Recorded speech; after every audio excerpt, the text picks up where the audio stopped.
Hey, what's up gamers? Me here, the gamer, and welcome back to another Genshin live stream. And as you can tell from the title of this live stream, oh, I need to make that part 2 real quick. Part 2. Actually, I'll put it outside the parentheses. Part 2. Put this in the Genshin Impact.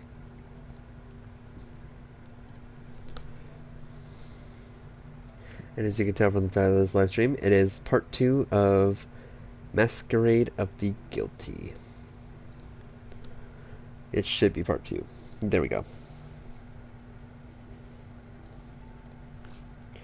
And let's continue. The reason why I'm starting this now all of a sudden is because, yeah, I accidentally started the cutscene and I don't want to miss a single clip of it, so we're going to do the live stream and just get it done and over with.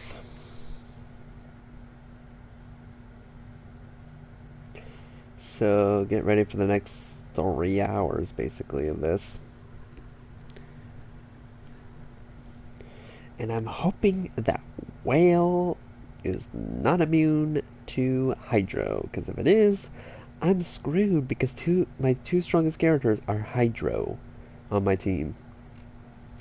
And then we have Venti and Linny, which are bow users, which are not helpful.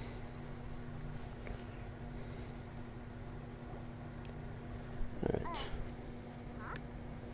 Our names are written in this newspaper. What's going on? Maybe we're famous. Let Paimon see. The underwater stronghold, the Fortress of Meripede, has continued in its noble autonomy, but that does not mean that others cannot interact with it. My recent attempts to enter the fortress bore little fruit. Huh. Guess Charlotte still hasn't given up on that. Thus, did an Outlander friend become the focus of this report? A blind adventurer with their white fairy, legends trailing in their wake. It is said that this mysterious traveler once visited the underwater fortress. So while the fortress's interior remains a mystery behind closed doors, do not fear, for the tales of the traveler contain surprises in spades. I wonder if Paimon will bring up the fact that Charlotte called her a white fairy. I'm not joining a party. I'm sorry.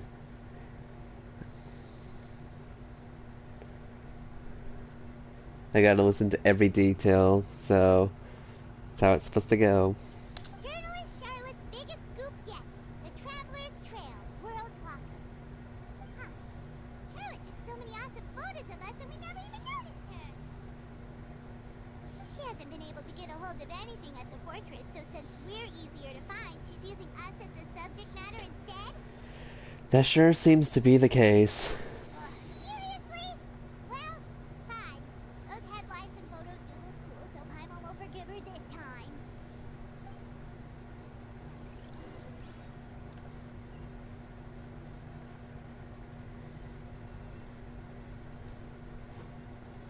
I'm hoping it's not immune to Farina and Nilibet, or else I'm screwed.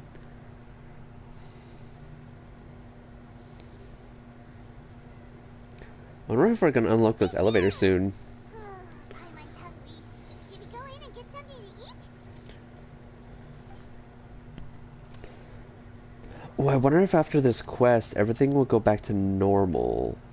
Or everything will look different, because after the quest, I know something happens, but I wonder if they're going to keep that detail in the game.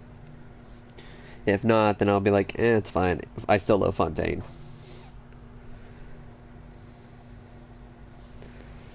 I gotta turn off that fan, though, so you guys can hear me better, and not have to focus on me and the fan. That's the limited edition, only 16 slices a day cake! Oh, wow, that actually exists. It hasn't already sold out for the day? It was so delicious the last time we tried it. Despite the tense situation we were in, let's give it another go. Paimon's sure it'll be great. We can't let anyone get ahead of us. Wow. One slice of cake, please. Someone showed up after all. Oh, wait, you're the one from the Palais Mermonia. Oh, are you here to buy like cake too? It seems Monsieur Nervalet was right.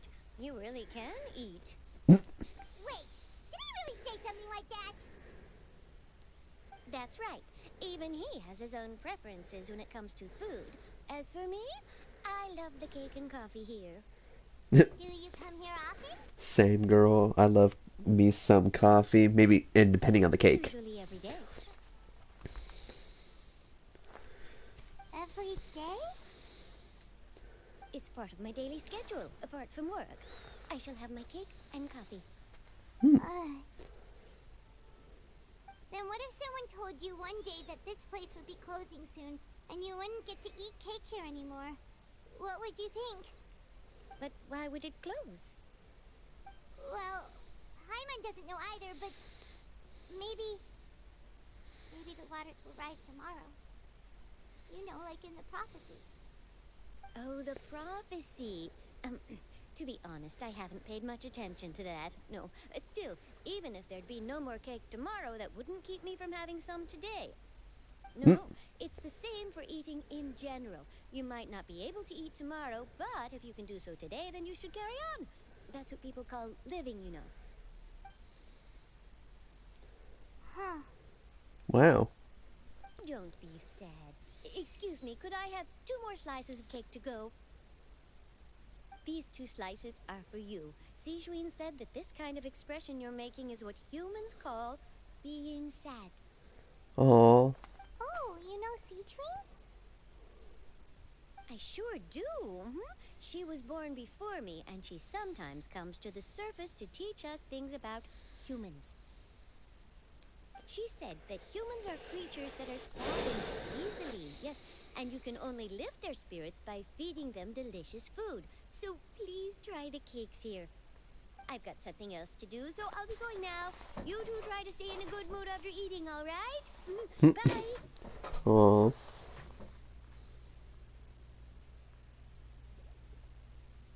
And there she goes. All right, let's dig in. I'm sure this cake will be delicious.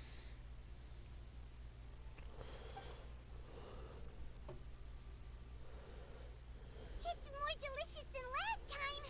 And the flavor gets even better with a sip of tea.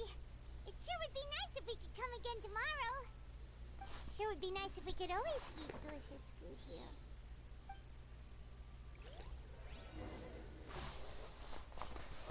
I mean, we might, who knows?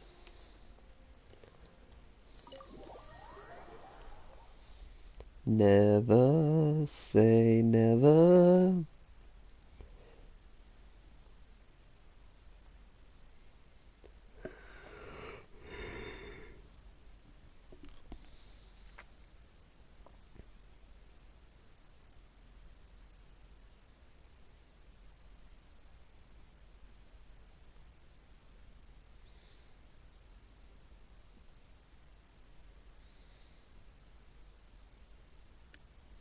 Oh, we're near the Seabird office. Let's go look for Charlotte and have a chat. Oh, there she is.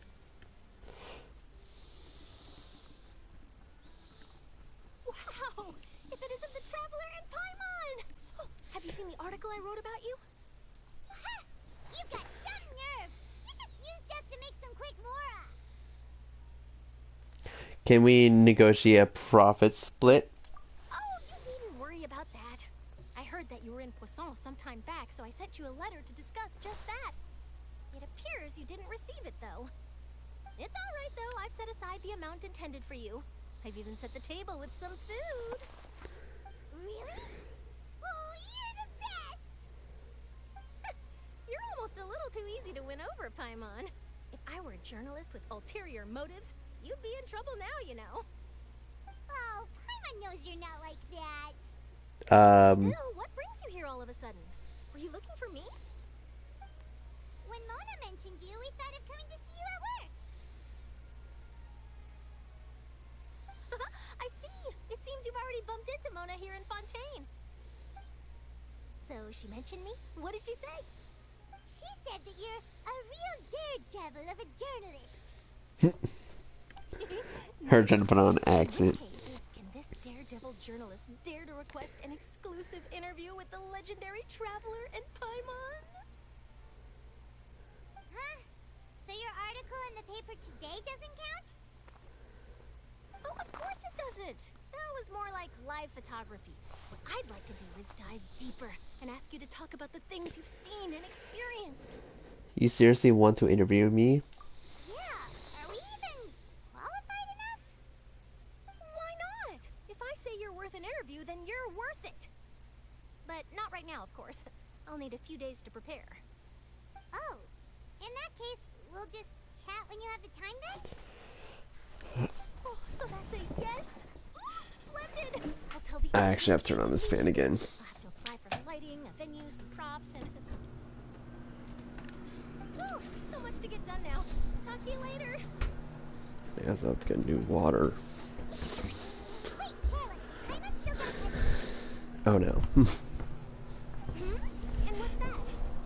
If, just for example, Fontaine were to be flooded tomorrow, what would you do today? Huh.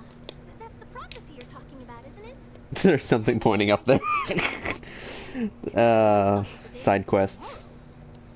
If you're seriously asking, then I might try and think of a way to leave Fontaine. But I'm still a journalist, first and foremost. That means I have a duty to be reporting from the scene. And secondly, I wouldn't forsake my homeland that easily. From what I've seen, most people don't know what they'd do should the worst come to pass. In truth, it might be better just to behave like normal rather than worry over such an end. So in all likelihood, I'd probably still be prepping at the office for that interview of ours. I know what you're thinking. It sounds a bit sad, but I've always believed that it's best to do what you enjoy. Just think about it. The CD pad sucks. If the nation really were to be suddenly destroyed tomorrow, but I still successfully finish an exclusive interview with a truly unique person, then the story I would wind up writing would truly be timeless. And then do you know what I'd do? Well, I'd write that story, send it for printing, and use messenger pigeons to get copies out to the various nations as soon as possible. I'm not a dreamer, nor am I a workaholic, but I do love my job, and I'd be proud of leaving such an article behind. I guess you could say that I was born to be a journalist. But anyway, that's my answer. And on that note, I'll get back to my preparations. Wow. That's so nice. All of a sudden, Paimon actually kinda envies her. Anyway, let's go and take a look at the sea, shall we?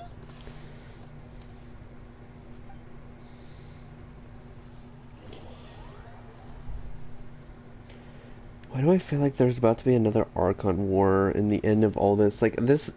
I know it's just random to say this, but I feel like, because we're meeting all these characters, I feel like there's gonna be another Archon War, because, like, we've been all theorizing, we're stuck in a time loop, where a majority of people don't remember us, except for a handful, which is only, like, Venti so far, is the only person that knows us. And that's about it. So, yeah. Yeah, the sea breeze and scenery can be pretty something, or pretty soothing combo, huh? Paimon's been thinking. Yes. If it wasn't Fontaine, but all of Teyvat that would be destroyed tomorrow, where would we go and what would we do? No, Paimon should ask, if you could choose, what would you like to do? I don't like how Paimon just asked that question. She's definitely... I feel like Paimon is meant to be the servant for the Heavenly Principles, is like, what she's seeing is what the Heavenly Principles is seeing.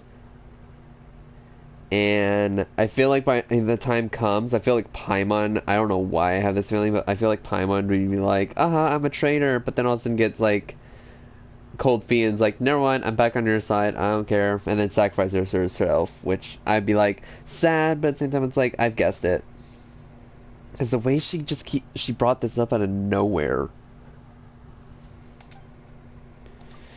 If I could choose, huh? It's just like Charlotte said, suddenly trying to consider what to do is pointless. We've always been moving to the next destination, so we haven't spent much time thinking about these kinds of things.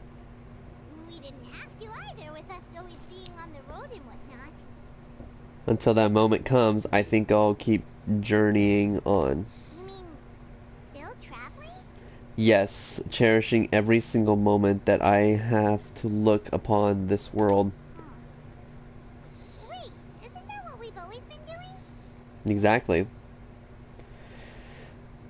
The banter goes back and forth between the two of you as time slips by. As night falls, you return to your accommodations and end this busy day. The next few days are just as calm. Charlotte comes to find you and conducts the interview in the Spina di Rosula safe house at the Flouve Cendri. Navia, having finished her business in Poisson, even drops by to take a photo with the two of you. All goes well. I guess we're in Poisson now. I think.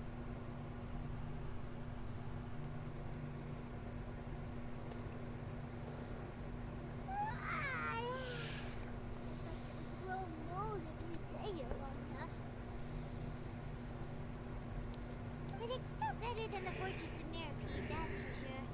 It's not only damp there, but salty too. Ah, so the two of you are still here. Wonderful. Oh, you're from the Palais Mermonia, aren't you? Yes, I'm Isadora. Monsieur Nervillet sent me to look for you two before. I heard that afterward you went to the Fortress of Masquerade. So you're under the impression that we might be wanted criminals? Not at all. I'm well aware that you're friends of his. Actually, I'm here to pass along a message from him. Did something happen? Yes, inside the Opera House. The Maréchaussée Phantom has declared the incident a small-scale riot. A riot? Well, that said, I don't personally think it was that serious.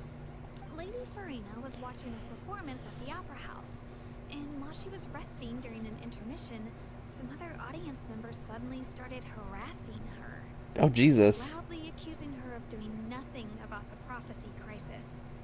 And before she could respond, others started to join in. The crowd continued to grow, and protests against the Hydro Archon started to break out. So people have started to put the blame on Farina. Guess they finally found an outlet for the pressure they've been under due to the prophecy. I agree.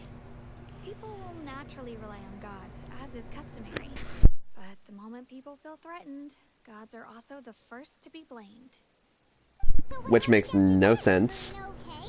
Sorry, I had to mute for a second. Seeing that the situation was spiraling out of control and that further argument was pointless, she claimed that she'd gotten tired of this and left in a hurry.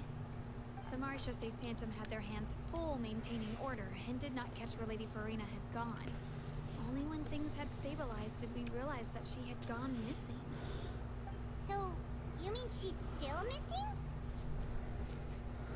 That's right.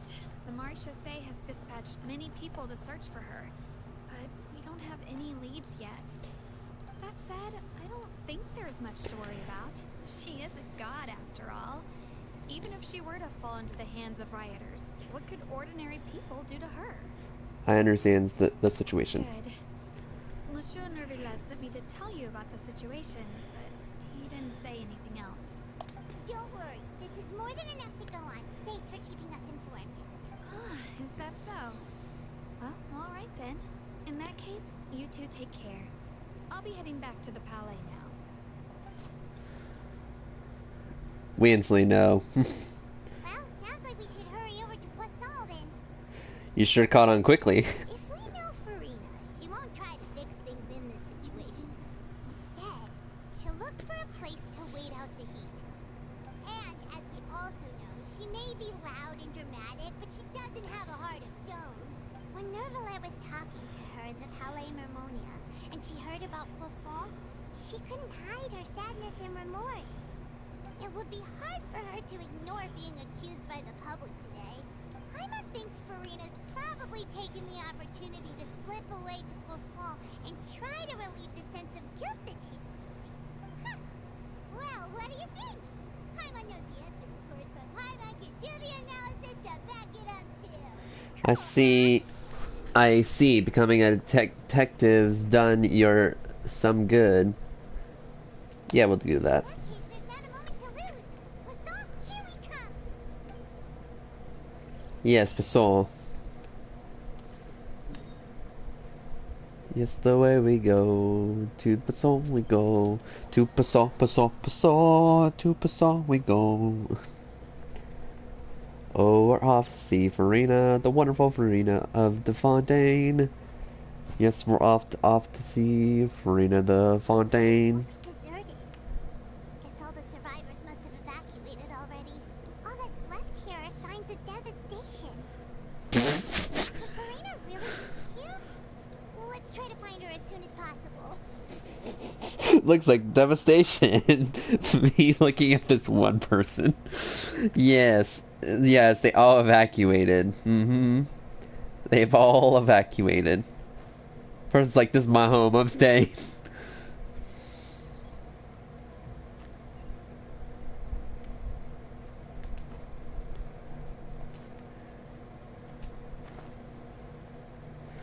Wow, that is one big fish. I just now noticed that.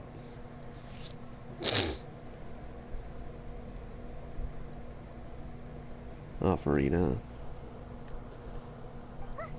That's Farina, right over there. She really is here all on her own. Shh.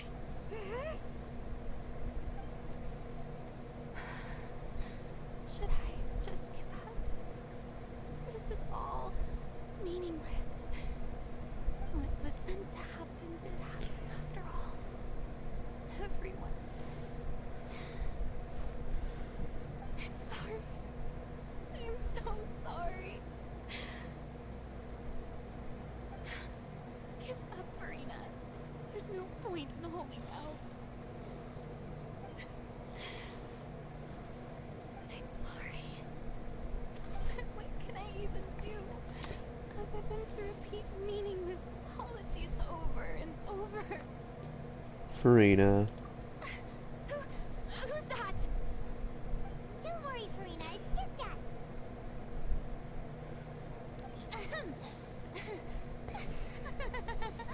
So it is you, blonde traveler from another land. Why, I almost thought you were someone from that mob of my ignorant subjects.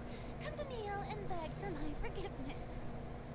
Farina, you were crying just now, weren't you? The tear stains on your face are obvious. What do you mean, tear stains? Oh,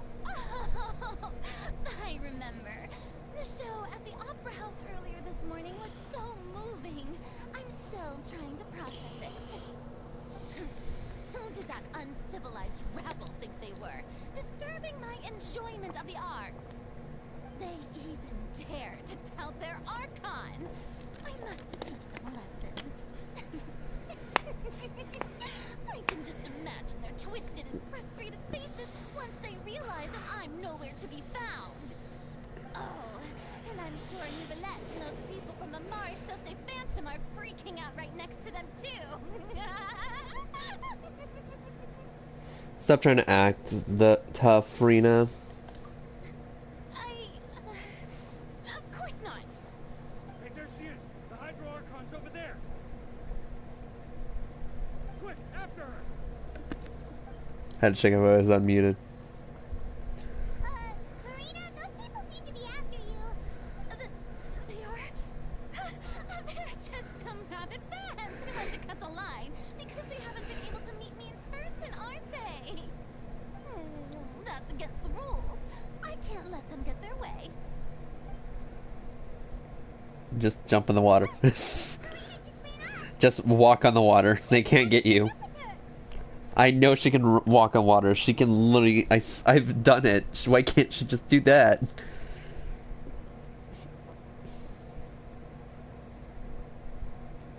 Yo, we're slow as hell. We're just walking.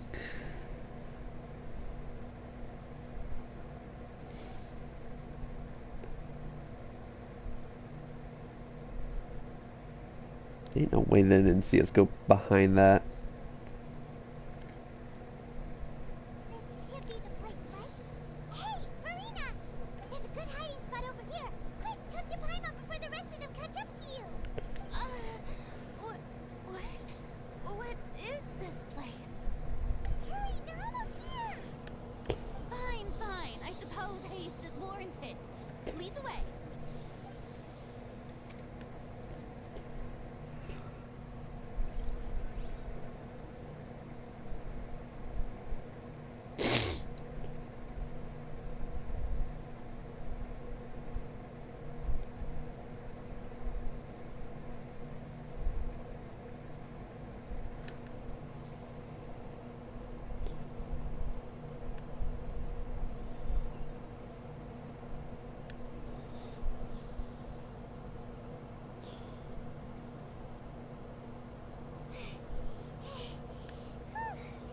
Paimon's exhausted.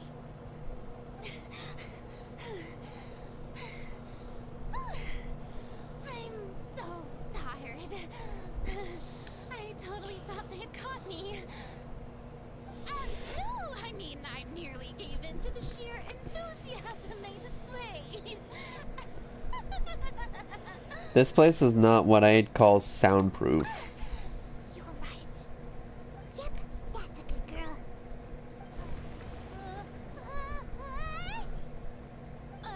What's happening? The ground's shaking. Is it an earthquake? Another disaster just struck, I suspect. Yeah, a quake of this kind preceded the flooding in Poisson, didn't it? It can't be. It's happening again. Well, there's no need to worry too much about that. Neverlette's made some emergency plans, so the evacuation should go a lot smoother this time.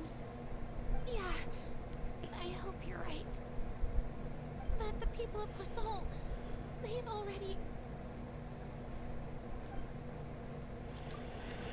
As Frina finally reached her limit, now that she's talking about her actual feelings, she's starting to look far less stiff. You begin to talk amongst yourselves as Farina slowly calms down. It's true. I've been investigating the prophecy for hundreds of years. I once had informants all over Teyvat, searching for clues and feeding information back to me. I've tried all kinds of ways too to hold back the sea, anything to keep the coastline from advancing. But all my efforts proved to be futile in the end. Really, the truth has been clear to me for a very long time. We cannot make an enemy of the divine. No matter what we do, the will of the heavenly principles will have its way, and the prophecy shall be fulfilled. But even then, you still haven't given up, right? Give up. I do love the sound of that phrase. It would mean finally coming to terms with fate, but also for me to finally be free. But that would also mean that all hope would disappear. Indeed. I've thought about giving up so many times, especially after we almost lost Poisson. Fate is really unreasonable, isn't it? It has no heart and obeys no rules. The prophecy has only just started to come true, and so many people have already lost their lives. But just now, it all became clear to me. I still don't have the right to come to terms with fate on behalf of everyone else. As long as the final moment hasn't come, it's still not too late. Don't worry. I will keep hope alive for everyone until the very end. Well, that's enough for now. I got the impulse to play the stricken maiden, but honestly, considering my rank and station, that wasn't a good fit at all. I so badly want to give her a hug. Don't take any of what I just said seriously. How could I possibly let Fontaine fall to the whims of trivial prophecy? Come on! Paimon could have sworn you were actually being honest just now. She was. We're running out of time. We can't just just go back to square one like this. I have to get more information out of her, Farina. Farina, you might not have to shoulder the burden alone. Although I don't know what you might be keeping from everyone, your people are more than willing to share your burden with you. Share my burden. That's impossible. It was stated right from the start that this would be my duty alone. But even if your burden doesn't need to be shared, you can still choose to confide in someone. Just share it with me. I'm what you'd call a witness. A witness? Yes. I've heard that you came to Teyvat from beyond the stars, yes. In other words, you never belonged here. And if Teyvat is, in its entirety, a show on a stage, then you're just a spectator, aren't you? If that's the case... There's no time left. Please, Farina, just spit it out.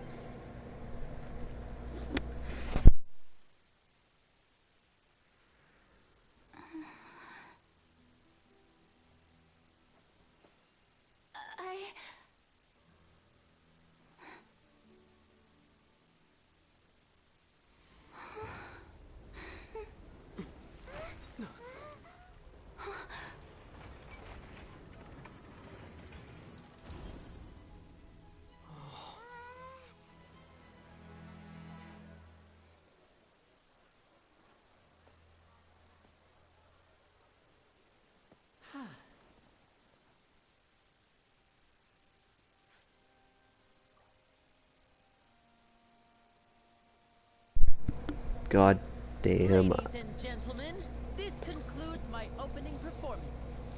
That scene is the main reason why Lenny moved down a peg from favorite to second favorite, because boy, what you did to Farina is uncalled for. Now, without further ado, we may proceed to the trial of our god. So, this is what it is. Yes, you deserve praise for the effort you took to raise the dramatic stakes. Do not forget, however, that I am Fosalor, the god of justice, the embodiment of justice itself. Does it not strike you as even the least bit absurd to bring the very concept of justice to trial? May I interpret these words as your refusal to stand trial? In that case, you will have the opportunity to defend your honor through a duel. Ooh. You would draw your blade against a god? Oh, damn. I see. It seems like you have made up your mind. Still, it's so weird that her supposedly free-to-play signature weapon is an Iron Sting, meaning she's going to be depending on Elemental Mastery as a Electro character, which I'm super excited for, because like, yay, that's an easy thing to do. So which means she will be depending not on the losing health to gain the crit rate. She'll be using the other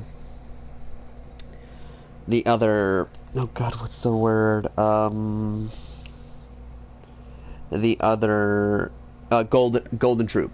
That's the one she'll be using, because if she depends on elemental mastery, that means her elemental skill will definitely be the way to go. Either that, you can just make her electro DPS like almost every other electro character. But she depends on elemental mastery, which, ooh, that's exciting. So which means I definitely need to get the Iron Sting higher level and R5.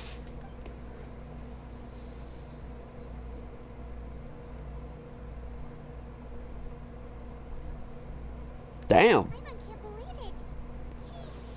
She just surrendered. Jazz hand. No, she's like jazz hands. I've just seen Archon surrender to a human? Wow, how utterly humiliating. Lady Farina, what is the meaning of this? It It would seem that there has been a misunderstanding. To be clear, the raising of both hands is not always an indication of surrender. Looking for excuses again, huh? I raised my hands just now to indicate my acceptance of the trial. No duel shall be necessary. I will admit that I've been running away for a long time. I'm sorry, everyone. I was unable to protect the people of Poisson. It is my duty to stand trial for my crimes. You are not the only ones to be disappointed in me. I, too, am exceedingly disappointed in myself. But now, it is time for the Hydro Archon to show you her courage and resolve. I, Farina, will use this trial to show the world the true meaning of justice. This time, I will protect you. Applaud and rejoice. One of the most outrageous and fantastical arcs known to the opera epiclese is now unfolding before your eyes. Mark my words, this shall be one of the most exhilarating and brilliant shows ever to grace the stage of Fontaine. The trial of the Hydro Archon, Focalor, will now begin! Woohoo! Just the one guy clapping. Now we're making history! Why does it feel like Farina just took over the whole thing? Like, come on! Didn't she just get forced to stand trial for her crimes? Also, even though she's still acting super dramatic, she is taking this seriously this time, right? Alright then. Who will be my opponent in this trial? Who else? The court asks the prosecutor to please take the stand. Thank you, Your Honor. Is that so? Very well. Then please speak, witness of Tivat, my accuser and fated opponent. We were so close to getting her to tell us the truth, and it still turned out like this in the end. It's okay though, as long as we can defeat Farina in court, we'll still have a chance to figure everything out.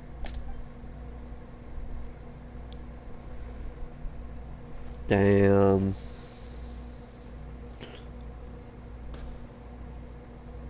Also, please allow me to ask, as a final question before the trial begins. Just how much work did you do to force me onto this stage? Well, we did do a lot of prep after the meeting that day. I can go over the tasks assigned to the Spina di Rosula, since they were rather straightforward and easy. Navia, the president of the Spina di Rosula. Most of the people who participated in the disturbance this morning were my subordinates.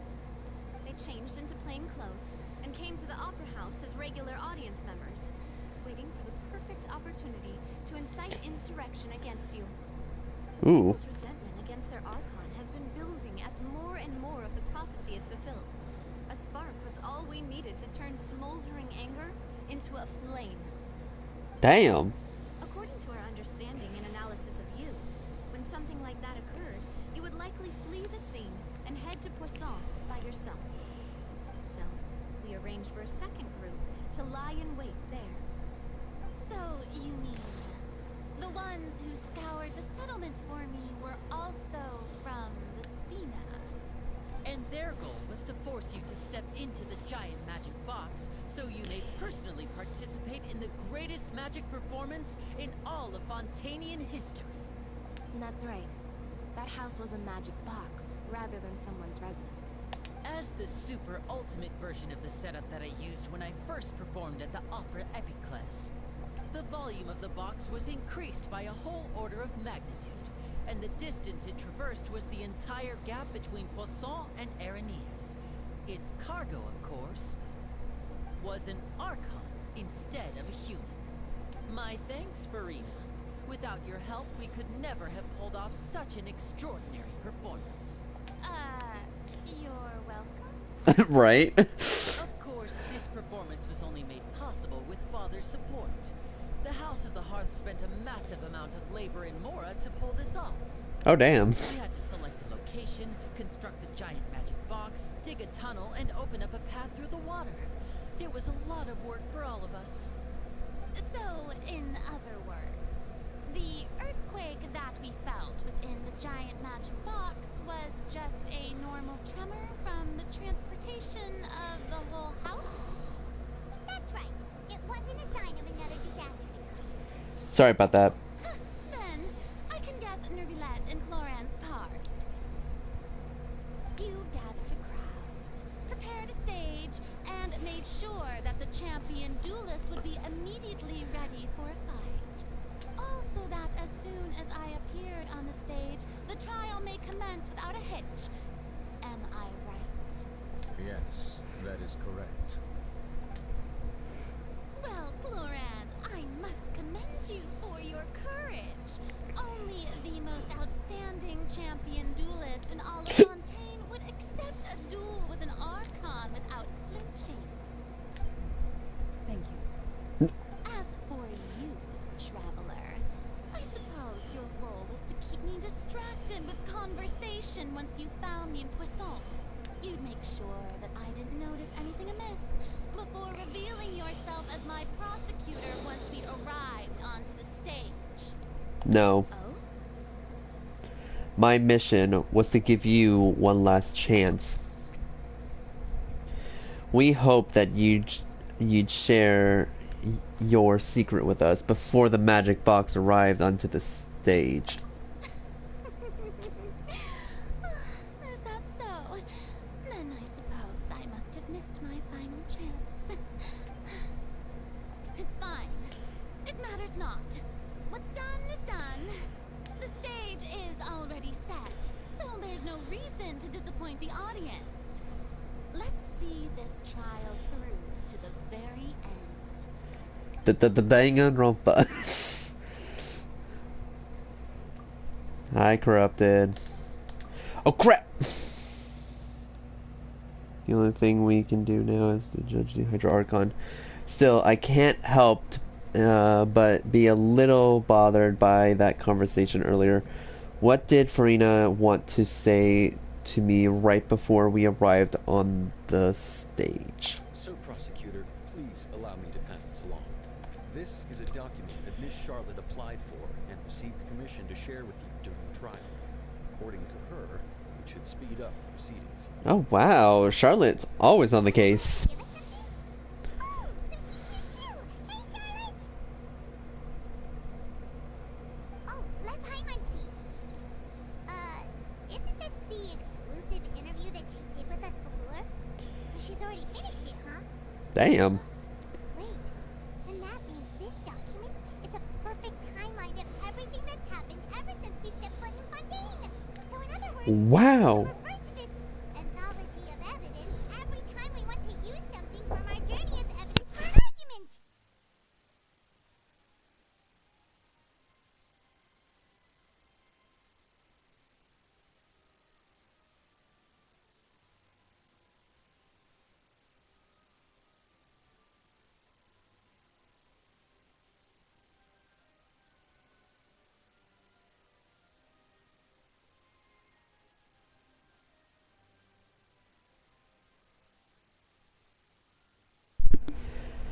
It's a super practical gift. Let's quickly confirm the information then. Just think of it as a refresher, alright? You defeated the I didn't think this. The words of someone as extraordinary as a witch.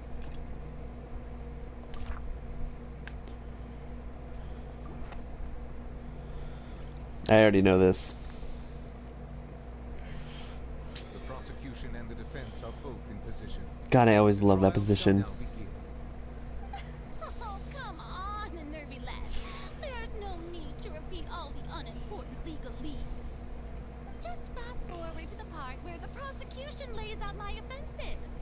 As the defendant and the lead actress of this performance, I still haven't even been informed of my supposed guilt in all of this. Of course, It is only natural for humans to struggle to understand the actions of a god. However, you will need more than that to convict me of a crime. That's true. But my charge here is unrelated to your conduct as an Archon. Oh, Instead, I would like to charge you as a fraud who's never been the Archon in the first place. Wait, what was that? Lady Farina's a fraud? oh, I came here thinking that we were going to try the Hydro Archon for forsaking our duty. Did I hear that right? She's not our Archon at all? Charge accepted. damn. Lady Farina, do you plead guilty to the charge? Lady Farina, I plead not guilty. How can I be guilty? There is no way that I, Focalor, otherwise known as Farina de Fontaine, a member of the Seven and the Regina of all waters, kindreds, peoples, and laws of Fontaine, could be anything other than your true Archon. Her voice changed a little bit. I just now noticed that. Yeah. Even though Lady Farina can be rather eccentric, isn't it going too far to doubt her very identity? Yeah, I've never questioned her identity either. Sure, Lady Farina can be super irresponsible, but what grounds does that prosecutor have to make such a huge claim? I have cause to believe that common sense will prevail in this case. Many of the members of the audience have known me as the Hydro Archon ever since they were born. There would be no fooling their memory. See? Even the Oratrice has decided to show me its favor. Are you sure you want to commit to a charge that will never be upheld? If you wish to drop the case, I can promise you as the God of Justice that you will not have to face trial for making a false accusation. We will treat everything that's happened as a dramatic spectacle and move on with our lives. What do you say to that? An argument with near impossible odds, huh? You have to not only refute Farina's claims, but also overturn the long-held beliefs of the people. The people only see you as their Archon because that's their long-held belief. Well, I tried to give you the chance to surrender. If you must persist, then let me ask. If you believe I'm not the Archon, then what manner of being do you think I am? And if I was not the Archon, then how did I manage to live for over 500 years? I've got to think carefully what we know to be special about Farina exactly.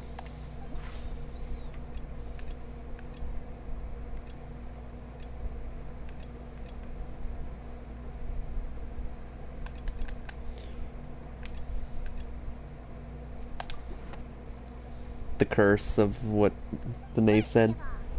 You may be a member of another long-lived race, which would allow you to naturally possess an extended lifespan. And second of all, even if that wasn't the case, there could be other ways to extend your life. Such as a curse. Who gave you that idea? Was it the knave? You'd sink so low as to use a harbinger's words against me. It doesn't matter who gave us the information. What matters is that the veracity of the claim. A curse. I once thought it possible that the aura of an Archon might naturally resemble the type of curse. But in light of this claim, perhaps what I sensed was not your divinity. A curse, after all. You sensed it too, huh, Nervlet? So Farina, instead of an Archon, could you just be a cursed human? Farina is actually a human? Well, it is true that it's extremely difficult to tell humans and gods apart just by looking at them. It's not impossible.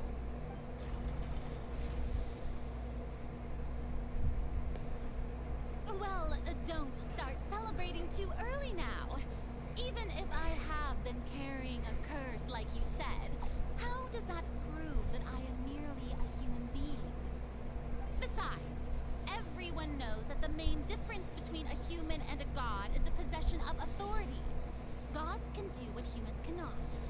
why they're worshipped as gods. For centuries, manifestations of my authority have served the nation of Fontaine.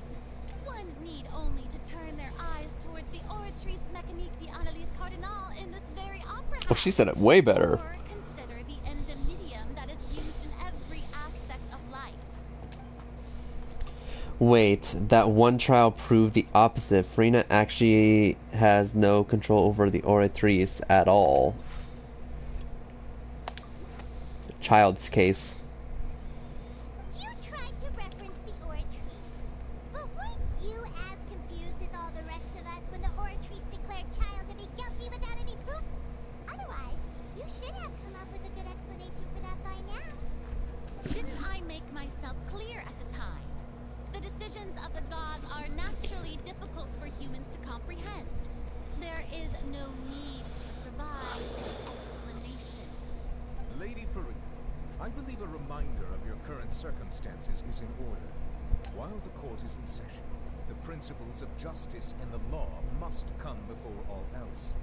While you are an Archon, you are also first and foremost the defendant in this trial.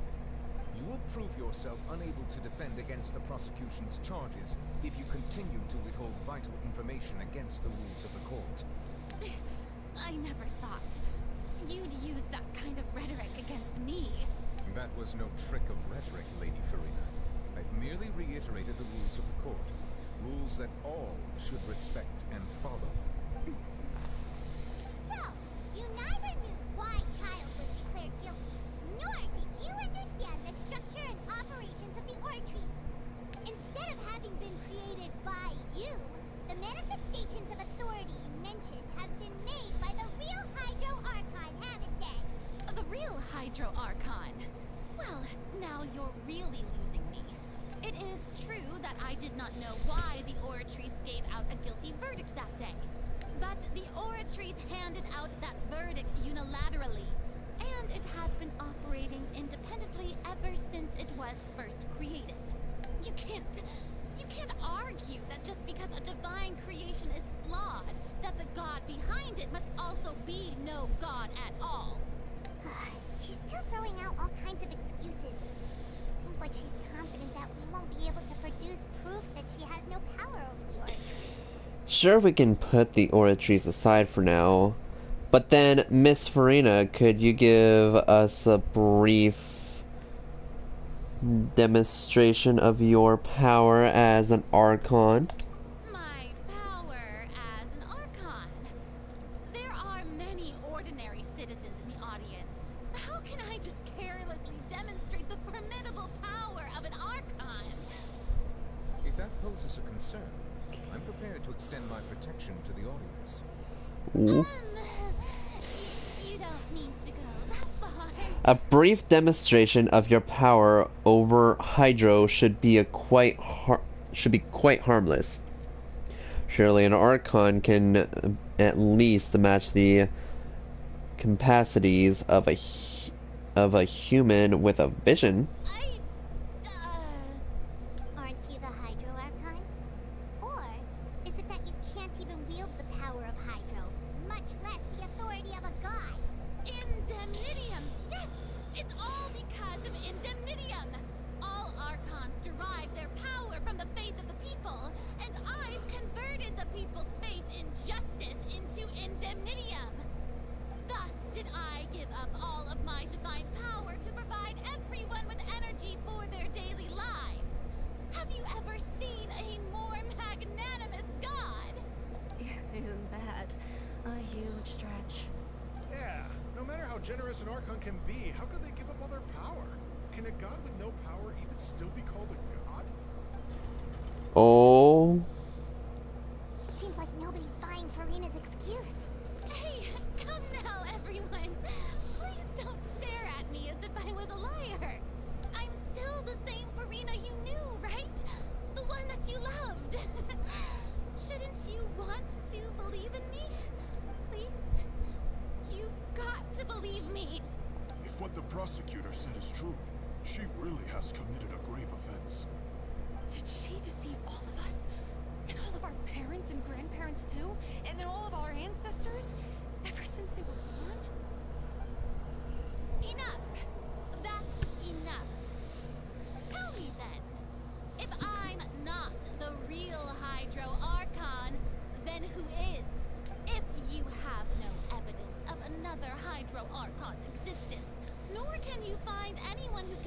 their claim to be such, then what grounds have you to say that I'm not actually the real deal?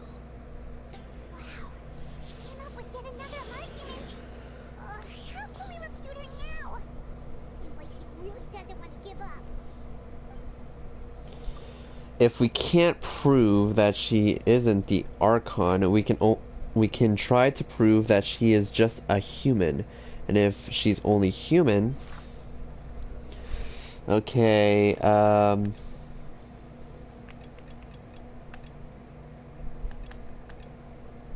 maybe this?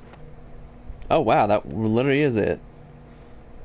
It has been established that all Fontainians can dissolve in water from the primordial sea. And that Since you insist on claiming to be a god and not a human, then there's a method that you can use right here and now to eliminate all suspicions of you being the latter. Okay, now my back needs the rest and not my stomach. Temporary attorney for the prosecution before addressing the court. Though you act in partnership with the prosecutor, you must still adhere to proper procedure. Super sorry, Monsieur Chief Justice. I swear this really will be the last time that I'll speak out of turn. Now, I've brought some seawater from Poisson. As everyone knows, a massive flood struck the area not long ago, taking many lives, including those of some of my closest friends. So, Miss Farina, would you dare to touch some of the seawater? If we are to believe that you are indeed the real Hydro Archon, touching the seawater would have no effect on you. All it should do is strengthen your case. But if you don't dare to touch it, then we would have basically proved the reverse. Oh, and I must remind you that after the disaster at Poisson, nobody wants to see any more people dissolve. I do hope you'll act prudently and choose the simpler path of admitting guilt. Navia from the Spina di Rasula. Spina has governed Poisson for many years. I guess her suggestion is valid. If Lady Farina is indeed just a human, she's probably Fontainian like all the rest of us. Would she really dare to try?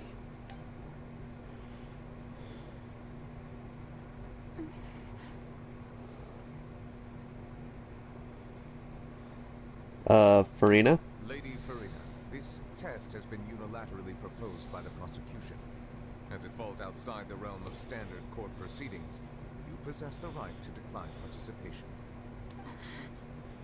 Well, of course he had to tell her that. But refusing to participate is basically the same as a confession of guilt. She's just staring at the water without saying a single word. It really does seem like she's quite terrified of it. That could only mean... What's going on? Is she really planning to... That's not what we thought she would... Due to the inherent risk of the test, Lady Farina, you may... Hey! She actually...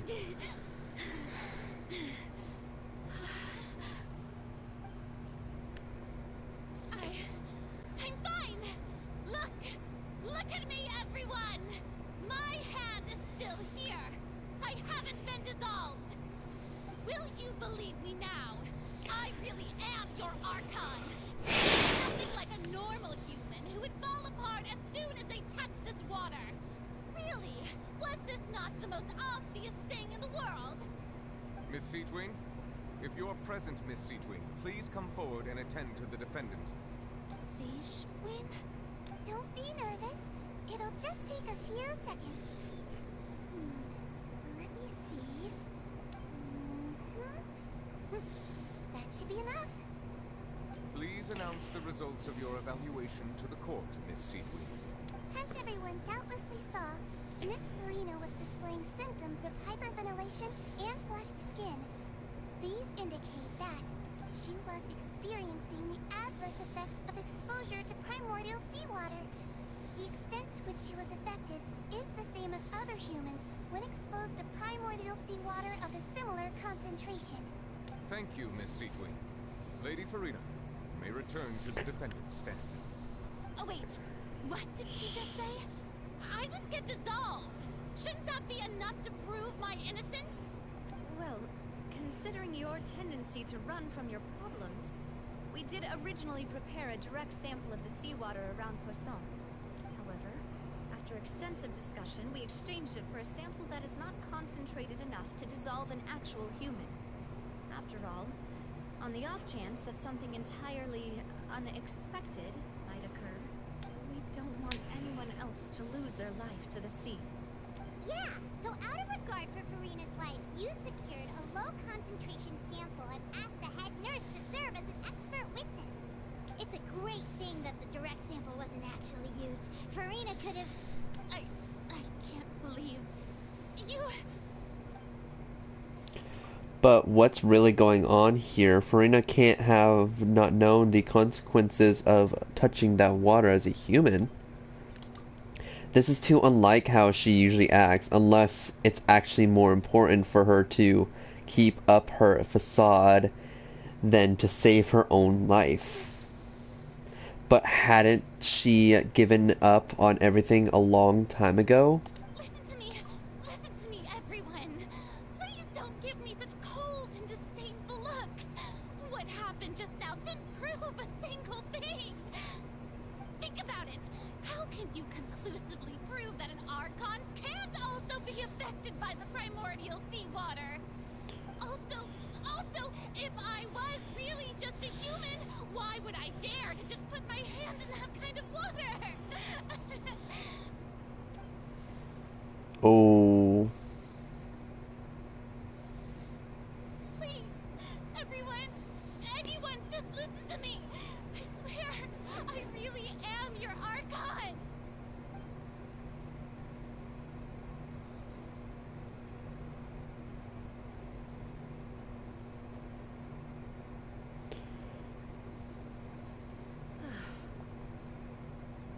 I don't think anything she says at this point will sway anyone. The odds are just too stacked against her now. With all the things that have been said, Paimon doesn't think there's any way left for Farina to win. I believe the time for arguments and presentation of evidence has come to an end. If there are no objections, we will move on to the final judgment.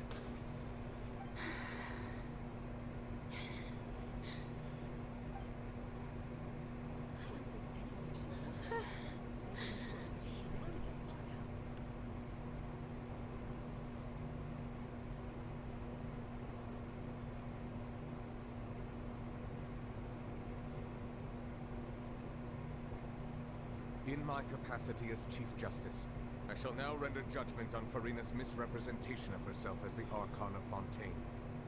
As a human who knowingly deceived her fellow citizens, Farina is guilty.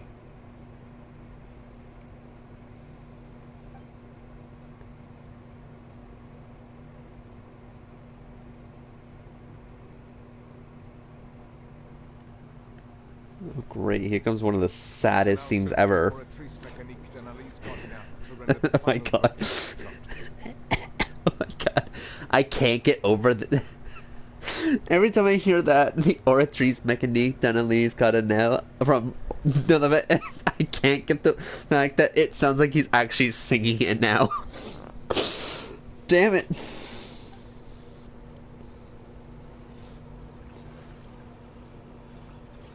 The Oratrice Mécanique d'Analyse Cardinal.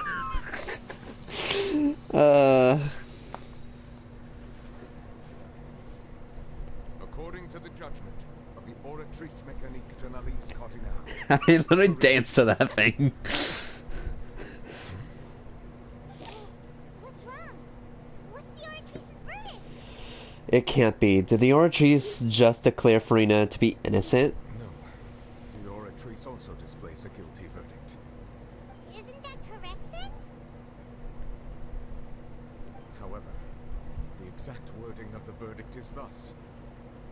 The Hydro Archon, guilty, to be punished via the death sentence. I still get goosebumps from that saying. The death sentence? That's actually one of the available sentences? I've always thought that it was just a myth. The one and only time the death sentence has been handed out in the court. And it's been given to the very person we've worshipped as the god of justice? What an unexpected twist. Farina's been sentenced to death by the Oratries? We just wanted to use the trial to show her the seriousness of things, so she told us the truth. How did things escalate this quickly? This outcome is indeed quite strange. According to Fontaine's current definitions of justice, as well as his recommendations for criminal sentences, is this sentence really appropriate for the crimes that have been committed? Yeah, even Masquerade wasn't sentenced to death by the Oratries. You know, the real evil mastermind behind the serial disappearances case. What's more strange is, instead of Farina, the Oratries rendered judgment on the Hydra Archon. Indeed.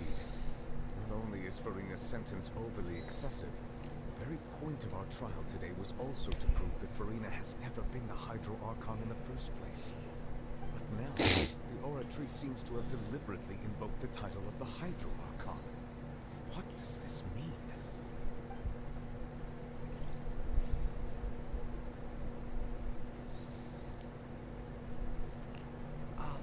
Excuse me, if I may interrupt. Oh, hi, Fremine. Is the trial still going? Fremine! You finally made it. I assume this means you've completed your mission? Mm-hmm. Any mission Father assigns to me will always be top priority.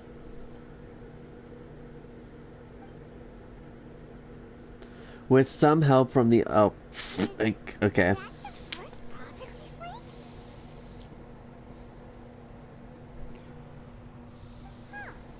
So the nymph privately arranged for Fremine to try and find the missing slate. I looked everywhere and finally found it at the bottom of the sea. It took me a long time to get around some dangerous stretches of water. But has the trial already concluded? Then doesn't that mean I've come too late? Oh no. Father will be disappointed in me. Don't worry, the mystery hasn't been resolved yet. It's just... Or it's still not too late for you to shine. Thank you for your hard work, Mr. Fremine. Please allow me to review the record left on the slate. Traveler, I believe that you have already seen the other existing slates. Yep. I'd like you to come here and confirm their contents. Yep. Yep. So what do you see? What is it? This looks like the previous Hydra Archon releasing her divine power, turning the Oceanids into human beings. I believe I've now made sense of the Hydra Archon's crime. It has to do with Fontaine's lost history. Huh? Isn't the Hydra Archon just guilty of deceiving her people? Oh, wait, no, that's Farina, and we've already proven that she's not the Hydra Archon. So when you say Hydra Archon, do you mean the real Hydra Archon we've been kind of talking about? In truth, everything that you've encountered in Fontaine up until this point can be traced back to the contents of these stone slates. However, I'm uncertain as to how much sense they currently make to you. An association between the content of the slates and the events in real life. Okay, let's try to recall the contents of the other 3 stone slates. Paimon will do her best to help you remember.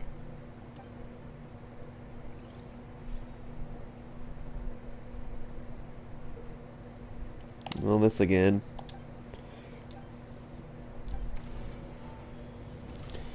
Okay. The first stone slate describes what you just said.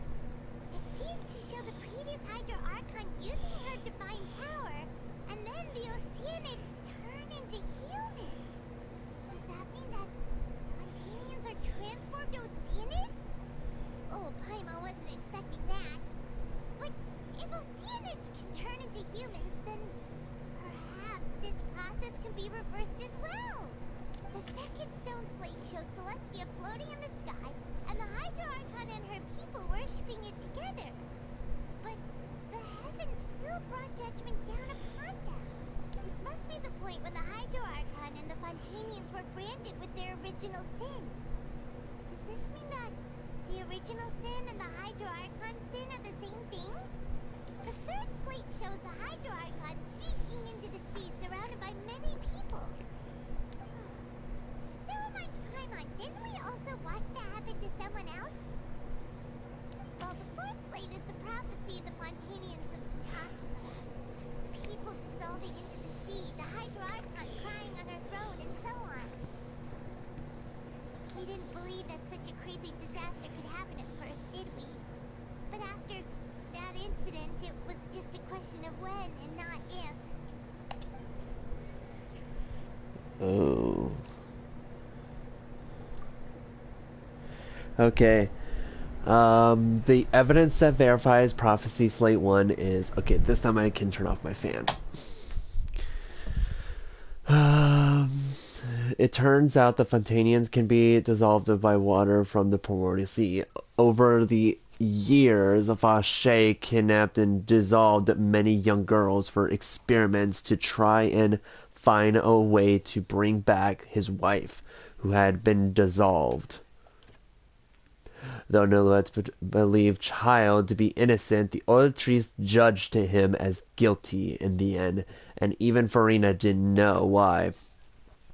The entrance to the Primordial Sea is sealed beneath the Forbidden Zone in the Fortress of Mirapede, and recently the Primordial Sea has nearly broken out. It was only temporarily pushed back by Nilouette's power. While exploring the ruin near Poisson, it began to collapse, and Navia fell into water containing primordial seawater. Only the protection of the dead members of the Spina di Rosula prevented her from dissolving. N communicated with you by connecting your consciousness. She believes the prophecy will certainly happen, but that you needn't give up all hope. After the court proved that Farina was not the Hydro Archon, the verdict displayed by the Oratrice was actually the Hydro Archon guilty to be punished via the death sentence. Okay, the first one.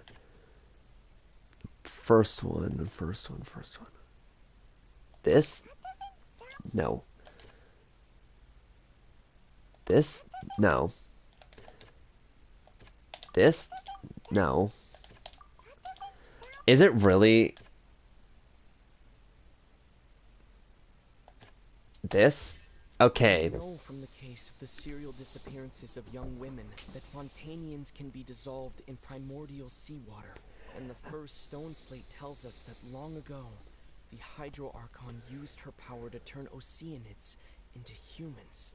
This might be the reason that Fontanians can dissolve. Okay. Hi, Frandiller, Jean. Oh yeah, I'll just call you Jean. I think I remember you now. If you were here from a while ago. Humans who turn into Oceanids. The fact that Fontanians can dissolve into primordial sea, becoming Oceanids, is proof of their origin. Verify this truth. Okay, the second slate is, this one? Nope.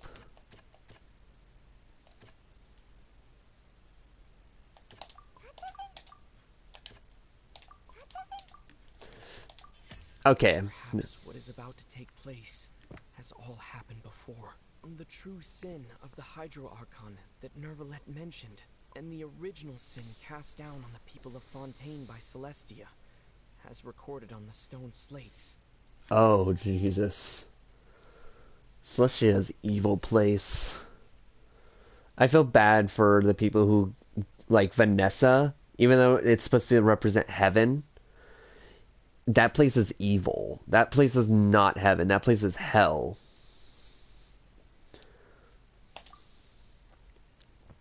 Okay, this one, this one. Yep. It's not as simple as falling into the sea. When Navia fell into the sea, her consciousness was subjected to judgment. The stone slates show the people gathered around the Hydro Archon in the sea. Could that be alluding to the same thing? And that leaves... There we go. Prophecy from the stone slates found its way into society, but not many people believed it at first. The fortress of Meropide was nearly flooded with primordial seawater, which we know can cause Fontanians to dissolve. It seems increasingly likely that the prophecy may come true. If we hadn't dealt with it in time, things could have gone very badly. They'll dissolve into the primordial sea, but won't cease to exist. Their essence will flow in the seawater, converge, and take the form of an oceanid. The Hydro Archon was sentenced to death in court, shocking everyone present. Okay, I need to turn the fan back on, sorry. That her sin was actually Fontaine's original sin. Navia fell into the water inside those ruins, and she nearly dissolved. She was surrounded by the people of Poisson in a court within her consciousness, and was forced to take part in a trial meant to make her stay. The eruption of the primordial sea at the fortress of Meropide was the surest sign that the prophecy was about to come to pass no matter what. The prophecy's contents can all be verified by recent events. If we combine what we know together, loads of truths should come to light.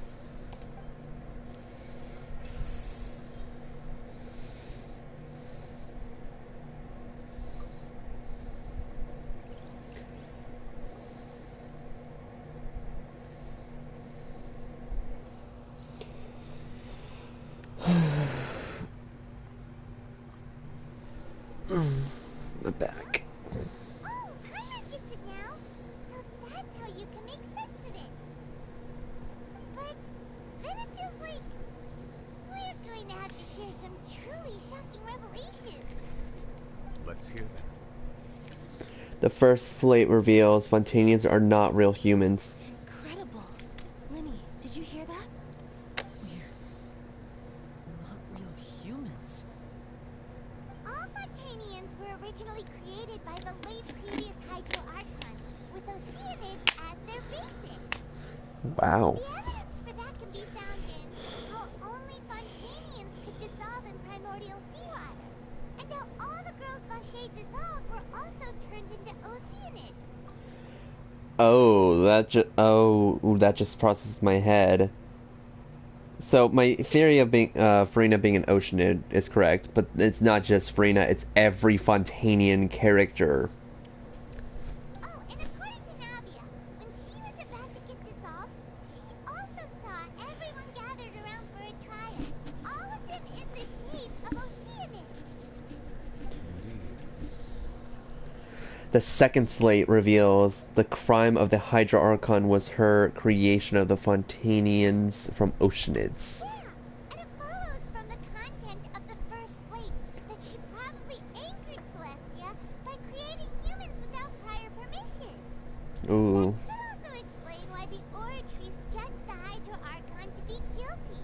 It's to account for that ancient sin. The Hydro Archon's true sin was creating us? And yet, after many hundreds of years, the Hydro Archon's creations have turned around to try to judge the Archon within the Opera Epiclese. The twists of history are often the most unexpected of all. As the third slate, I'm still convicted or convinced that it should come after the fourth slate. Yeah, isn't the image here just like when Navia fell into the sea? So wouldn't it be trying to show the image of the Hydro Archon also falling into the sea once the prophecy has been fulfilled in the fourth slate? The fourth slate depicts the fulfillment of the prophecy as it's already widely known. In the end, people will all be dissolved into the waters, and only the Hydro Archon will remain weeping on her throne. Only then will the sins of the people of Fontaine be washed away. Did Paimon get all that right? You've made some keen deductions. I must say, given how much you still don't know, It is impressive that you've already managed to connect so many pieces of the truth. However, while you were able to decode all the information on the slates, they've also been etched with an additional layer of hidden information using a different power source. When we were at the ruins, I tried to decipher the hidden information recorded in the slates. But since we only had 3 slates at the time, I was unable to come to a full conclusion. Now that the slate collection is complete, I shall make another attempt to decipher the narrative recorded within. If everything goes well, we should finally be informed of the unadulterated truth.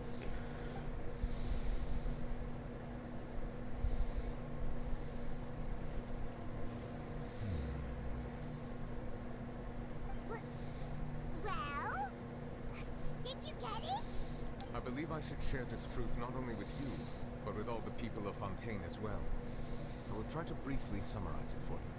Your hypotheses regarding the origin of Fontainians and the sin of the Hydro Archon were both correct.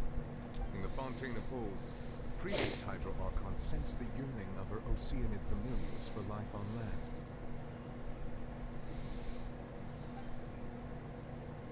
The Oceanids were enamored with the beauty and romanticism of human beings. Wishing to have those experiences for themselves, expressed to the Hydro Archon their desire to become of a similar kind.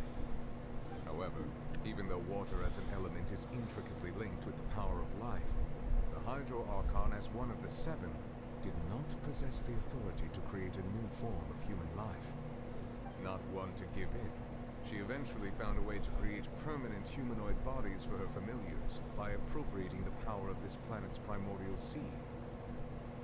She poured primordial seawater into the Oceanid's blood vessels, creating humanoid mimics in the process. But if Fontainians were to ever come into direct contact with water from the primordial sea, the power within their bodies would escape these artificial restraints and return to the sea. As a result, their forms would collapse, and they would be reverted to their original forms as Oceanids.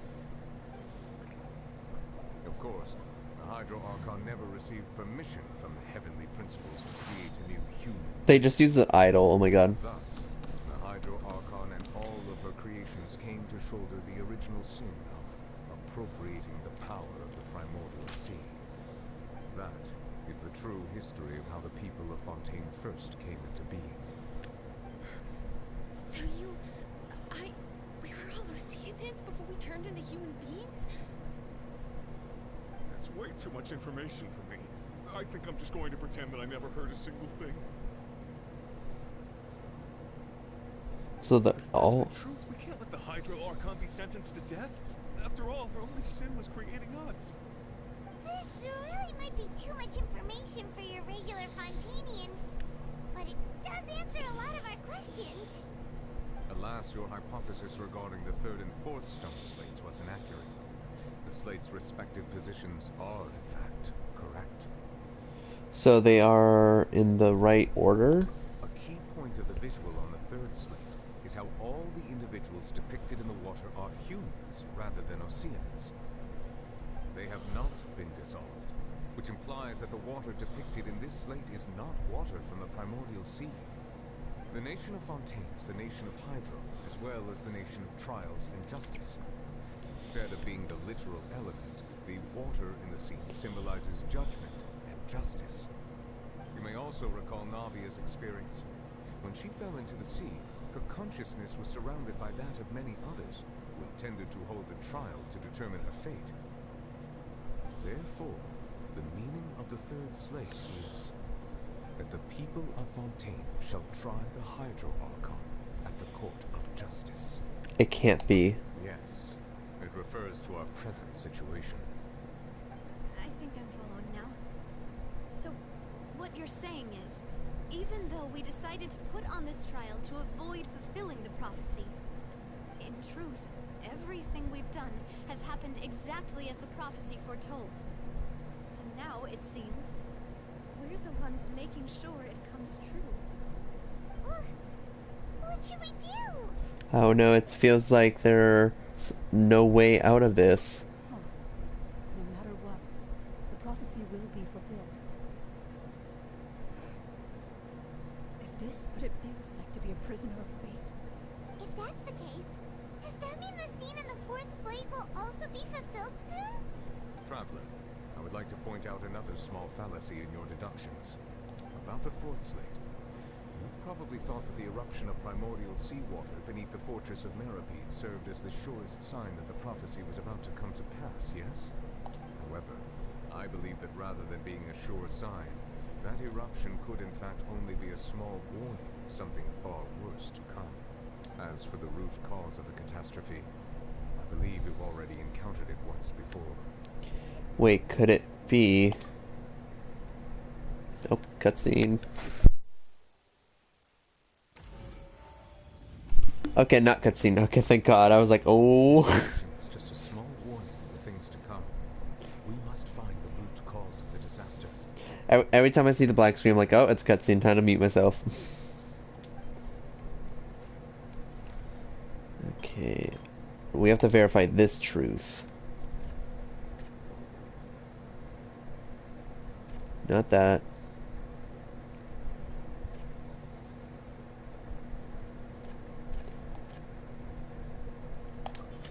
Yep. It's both dream and reality. There we go. That's the whale. If we're talking about a true culprit, that can only be that thing inside the primordial sea, right?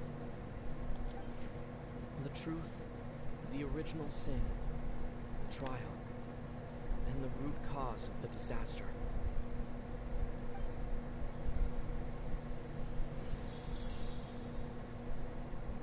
I'm getting goosebumps.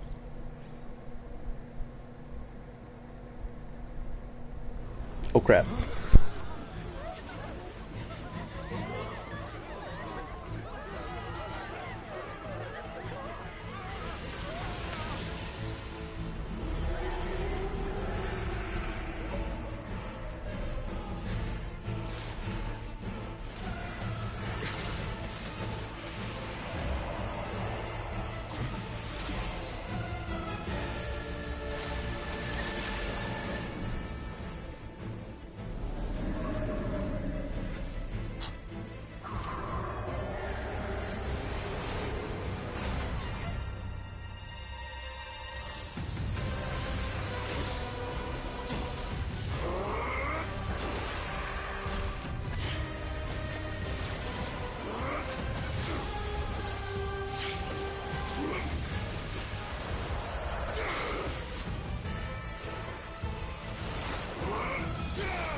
Well, that just happened.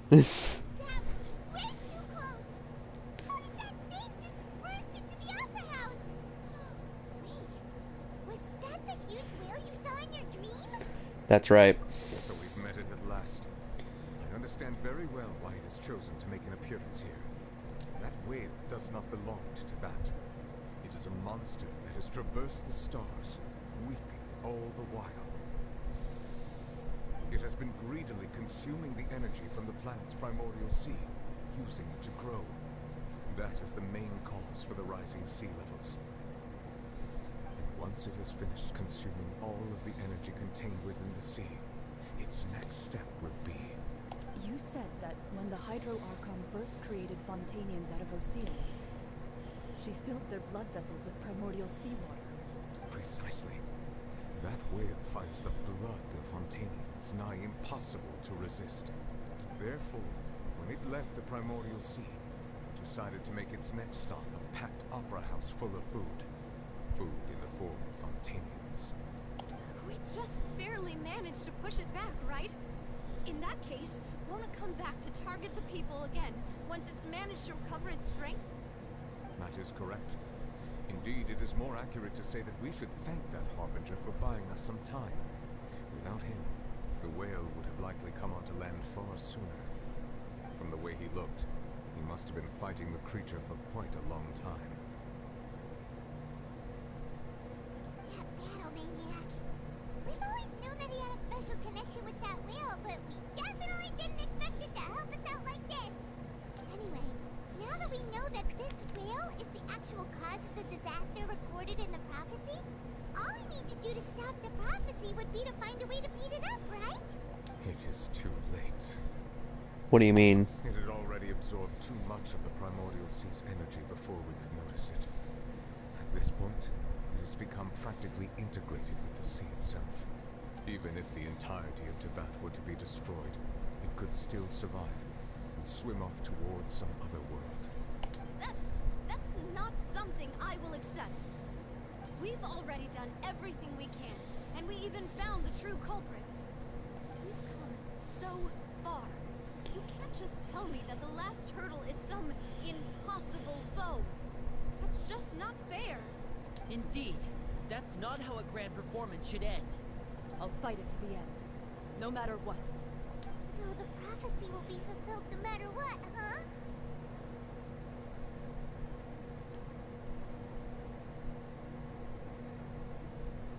The prophecy.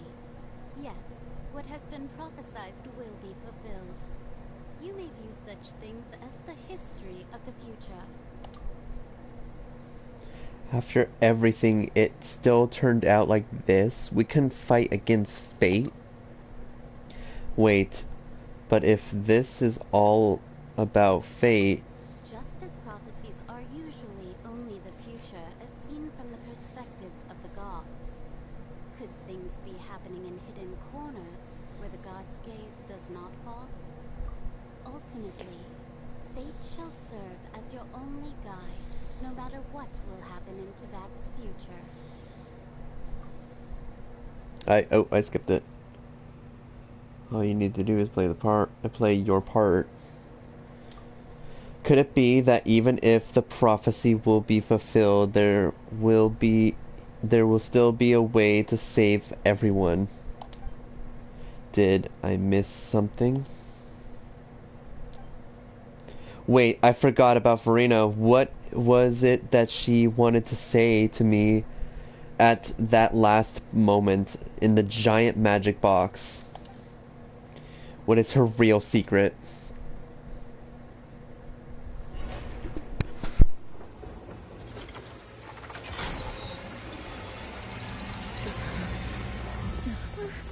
What's happening with the oratories? I believe it is preparing to carry out the death sentence.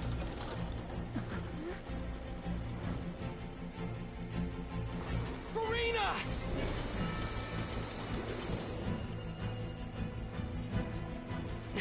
No, I still need answers.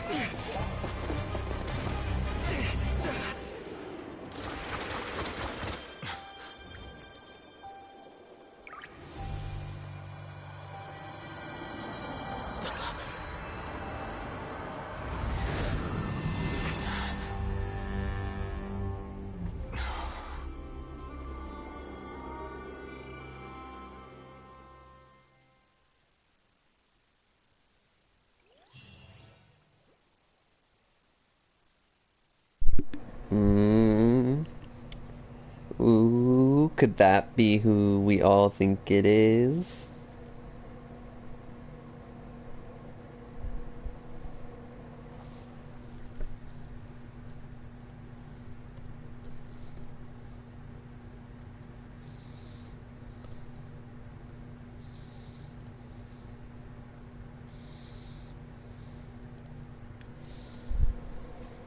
It is indeed.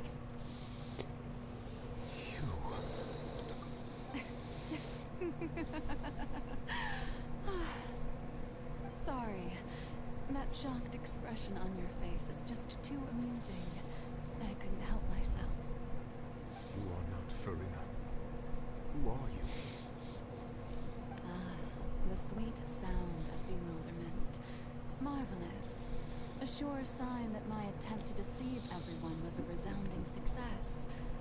But to answer your question, I am Fosamar. You know, the god. Why did you deceive us? Oh, that wasn't my goal, of course. Goodness, no. But I had to fool everyone else too, if I was to stand any chance of deceiving the heavenly principles. God, she is one of the smartest people ever. It's all because of that pernicious prophecy. Dreadful, wasn't it? Everyone doomed to dissolve. Fontaine condemned to be flooded. You know what I just now realized? I don't think Nahida even knew about Focalor. On, like, cause if you remember when Nahida said about Farina, she was like, yeah, she has a specific personality. A special one, or like unique, I can't remember the exact words, but she was saying what, like, Farina with like her like, oh my god, like, I can't believe this. So yes, Nahida didn't know the original Archon, which was Focalor, meaning she doesn't know about any of this situation. Meaning, like, technically speaking, Focalor is kind of the smartest Archon to exist at the moment. If she can even, like, deceive the Archon of Wisdom, meaning, like, one of the smartest characters in the game. If Focalor can deceive her, then I'm pretty sure she just deceived, like, she could have lasted a bit longer if it wasn't for us. One was not amused. In fact, one was positively bemused when that problem was thrust upon me by my dearest predecessor. That's the former Hydra Archon Egeria for the uninitiated. It hardly gets more disastrous than a preordained national catastrophe, now does it? She knew full well that the prophecy would surely come to pass. And as one of the seven, she also knew full well that one defies the heavenly principles at one's peril. Okay, so with that being said, Egeria was the first Hydra Archon, then it went Focalor, then it went Farina. But Focalor and Farina winded up sharing the same body. So yes, as you have no doubt surmised, it was a rather impossible situation that I found myself in. I spent a terribly long time mulling it over, alone on the ocean floor. And I was almost growing barnacles by the time I finally realized there was only one possible solution to this confounding conundrum. I had to outwit the heavenly principles. Which you did amazing at. Prophecy to be fulfilled, ostensibly at least, while saving everyone at the same time. God, she is probably the best Archon right now, without a doubt, because Venti's also one of the better Archons as well, because, you know, he's the god of freedom, meaning he might seem laid back, but he does save his people. He just does it in the background. And then Zhongli is like, nah, I need to take a break. I'm 6,000 years old. I need a break. And then we have Raiden that's like, ugh, people. And then Nahida, well, she's only 500 years old. She's not that old, so she didn't really know how to deal with her people at the time. Meanwhile, for Focalor, having to outsmart the heavenly principles, as well as, like, outsmarting almost every character in the game, just to save, or just to make sure the prophecy, or, like, she wanted the prophecy to be fulfilled by deceiving everyone and the heavenly principles, and also trying to save everyone at the same time. Like, that's what just makes her the best Archon in my eyes. I'm a genius, I know. I can only assume that's why Egeria chose me as her successor. Oh.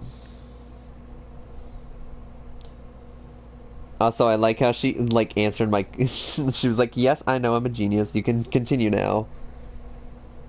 But yeah, no, she is, like, the smartest character in the game if she's doing this. Although, looking back now, it was hardly the inheritance one dreams of. Between the task of saving the nation, the quotidian duties of the Hydro Archon, and not to mention the original sin of creating a new race of humans, I dare say she left me quite a colossal mess to clean up. Oh, yeah. But one can only play the hand one is dealt. I did not choose this, any more than I chose to be one of her Oceanid familiars. So you were also once one of the Oceanids, transformed into a human by Egeria's hand. Yes, I was. I always dreamed of becoming human. And I still do, even now. In my eyes, to be human is to be part of the greatest opera ever known. After becoming a god, I separated my divinity from my body and spirit, leaving behind only a self that was as naive and bewildered as my past self on her first day as a human being. Aww. The me you see before you now is that divinity, and the human counterpart I left behind, I named Farina. She Aww. could feel joy, sorrow, and everything in between. She could be as vain and conceited, or as meek and vulnerable as she wished. Oh, wow. It is straight up a split personality. Only a human could possess, as were her shortcomings. But in my eyes, Farina's humanity was what made her perfect. She was perfectly human in every way. The person I always wanted to be. I was literally about to just say, oh my god, wait, is Farina shorter than Focalor? And then they just show them side by side. Now they're the same height. Anyway, so then I cursed her. All part of the plan, of course. The plan to deceive the heavenly principles. Do you still remember the final scene of the prophecy? The Hydra Archon alone, weeping on her throne. In order that the prophecy might appear fulfilled, I invited Farina to be an actress, to play the part of the Hydro Archon in the prophecy. Under the curse I placed on her, so long as I, Focalor's divinity, continued to exist, she could not die. But nor was she free to live her life in the pursuit of happiness. Oh, Instead, immortality. she was forced to take the stage in the opera house, to embrace the role of leading lady, to forever play the part of the god from the prophecy, all to create a deceitful appearance of that prophecy coming to pass. I suppose now you probably understand why your court is called the Opera Epiclese. But Farina is only human, isn't she? Even though she has had a long life, her mind is no stronger than that of any other ordinary human being. I cannot begin to fathom what she has had to endure. It must have been torture for her. It has indeed.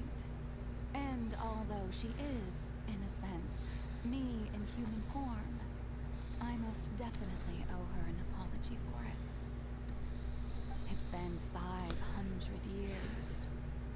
And all along, she's been playing her part in the most unimaginably long, unbearably lonely, and agonizingly painful opera of all time. Oh my god.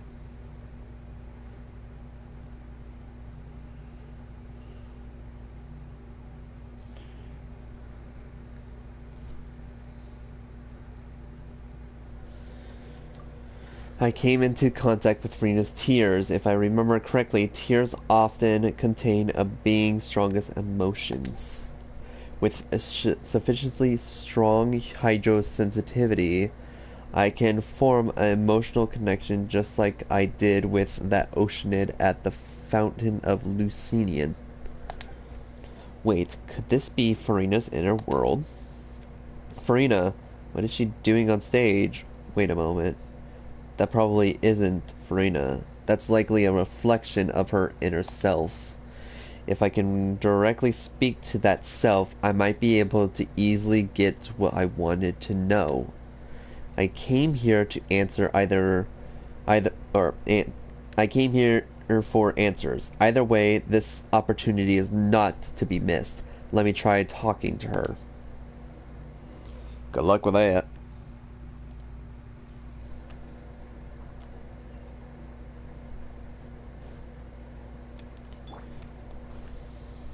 I'll place her.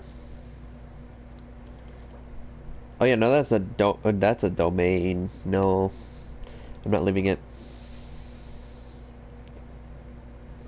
Oh, who permitted you to come onto the stage?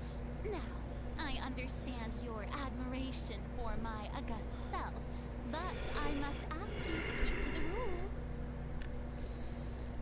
Come on, it's me. All right. It is not my intent to reprimand you. There is no need to state your name. Don't look at me. Don't look at me. Distract me from my performance. I don't see an audience here. Oh, do not jest. Just let the stage lights go off, please, if you only for 1 second. I am Focalor. The eyes That way I can become myself again. are upon me. I must, at all times, display the utmost elegance and nobility. Something's off. There's no getting through to her, even in her heart of hearts. She's still playing the role of the Hydro Archon. What sort of resolve must she have to even herself and subconsciousness, yeah, I don't know, would have such an impenetrable defense? I have to find a way. What's called break? Pretty sure it's the lights. Dear audience, the performance is experiencing a technical difficulty, but worry not. The guards shall resolve it soon.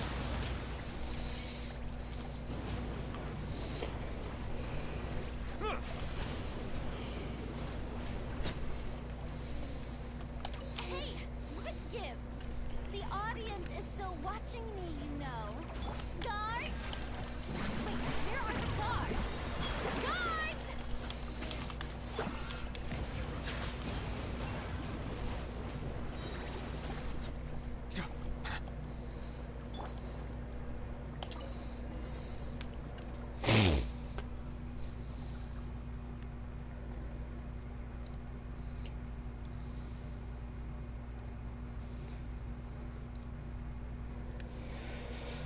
That's all. The spotlights turned off. In Farina's heart, they must have symbolized the eyes of the people on her.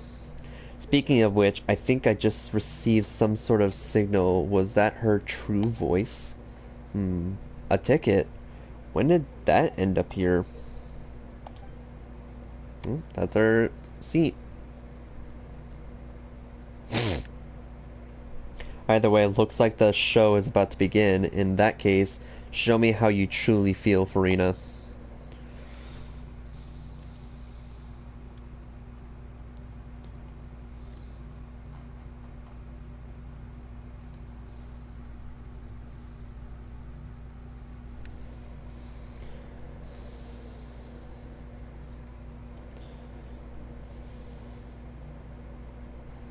Oh wow, it's like a real mirror for once.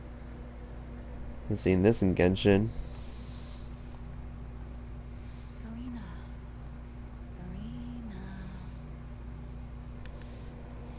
Huh? Who's that? Who's calling me? Where are you? Be not nervous. Be not afraid. I am before you. Wait a moment. You're near me? How can this be?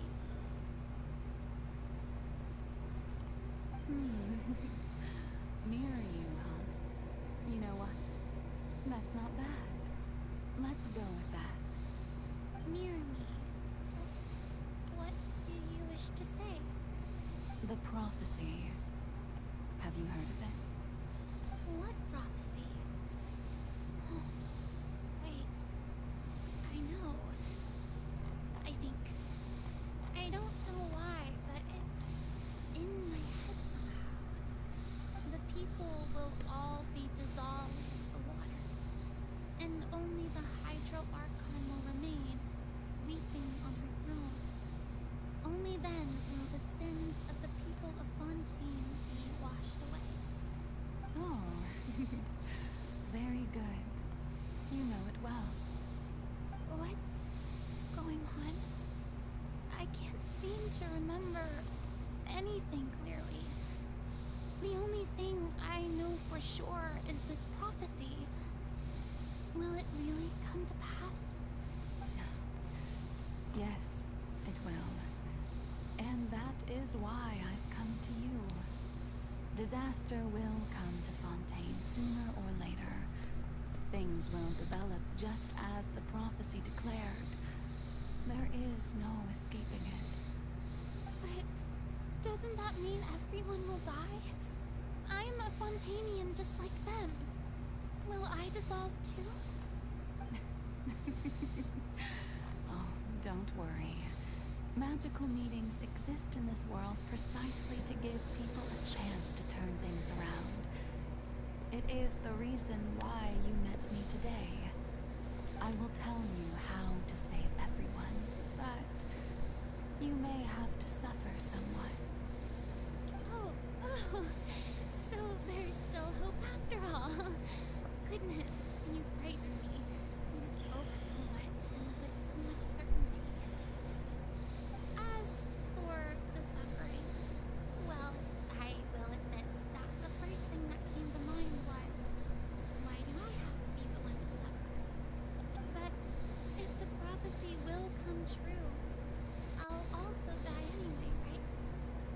So if I've already met you as a magical meeting of this world, if there were scales, with all the people of Fontaine on one side, and my pain on the other, is it not obvious where the scale should tilt? You truly are the perfect human. My ideal. I suppose this would also be the justice that belongs to you. Huh? Don't worry, it's nothing. Listen well. Fontaine has just lost its Hydro Archon. I need you to play a role. That of the new Archon. Play as a god? That's right. You must begin a never-ending masquerade. You must never let anyone suspect your identity. If you can keep it up, then I shall have my way of defying this prophecy. But should your identity be revealed, then all hope will be lost. But how will I do this? A human assuming the role of a god without being exposed? Don't worry. What you must do is not to turn yourself into a real god. You simply need to play the role of a god as humans imagine them to be. Being a human yourself, I'm sure you already know what such an entity would be like. Remember, your true challenge will not be pursuing divinity, but contending against humanity. I'm still not sure I understand, but I'll try. I'll try to do this. So, how long am I going to have to play this role? To accomplish this mission, you will have to stay on the stage for many, many years.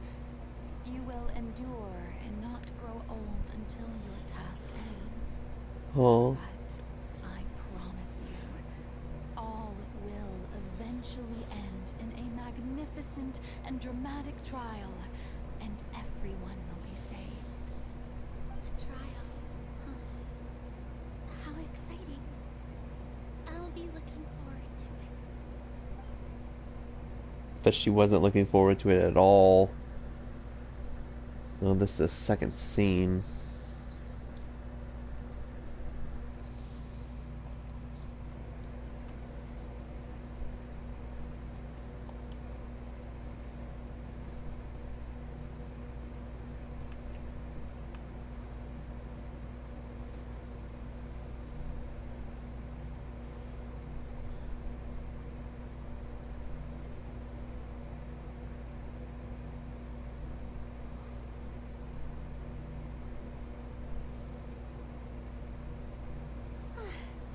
The Maison Cardinalise has announced my accession, but this is my first time facing the people. What should I say to most appear like a god? To be honest, I still don't know. Perhaps I should first try to act natural. Summon courage. Ladies and gentlemen, good evening, and welcome to the Opera Epiclades. I'm sure you've all heard about how I have taken on the role of Hydro Archon. Indeed, I am Farina de Fontaine, your new Archon. Appear earnest. In truth, I know little about becoming a nation's new god, but it will be my honor to guide you all. As the god Fosalor, the god of justice, I shall do all within my power to lead you into an age of fairness and justice. Close politely. Once again, thank you all for coming. If you should have any questions or suggestions, please send them to the Maison Cardinalise. The future of Fontaine will require us to work together, after all. This should do it. I thought I might stammer, but thankfully, I was able to convey my thoughts just fine. Okay, and next. That's the new Hydro Archon. Is this some kind of joke by the Maison? I would have thought that a being that surpasses humanity would be a bit more assertive. Hey, did you hear that? She even told us to send her suggestions there at the end. Shouldn't gods be all-powerful? She's being so modest. What's the difference between her and an ordinary person, then? If you ask me, perhaps the succession didn't actually happen. She might just be a Maison-back puppet. Wait, what's going on? Why is everyone suspecting me of being a fake? Oh, this is bad. If I get exposed here, there'll be no saving the people from the prophecy.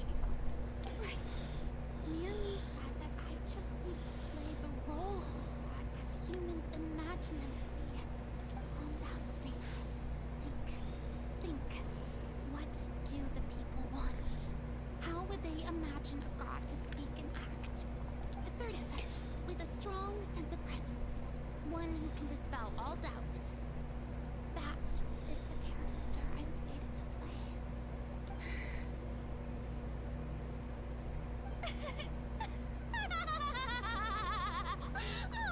Oh, very good, my people. Only ones such as you are deserving of my rule. Now, I was wondering if some weak puppet were to one day come onto the stage and claim ownership of this opera house, would the children of Fontaine follow them? Well, it seems that you would all see right through them. Having passed my test, you are qualified to witness wondrous trials alongside my august self, here in this opera house. You may consider my previous act a door gift of sorts. I thought it was a debut that suited the atmosphere. Now then, let us be reintroduced. So that was just a performance. How could I have forgotten that we were inside an opera house?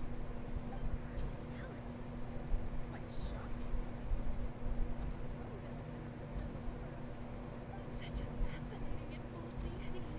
How wonderful. Our future may yet be right after all. It seems I've turned them around.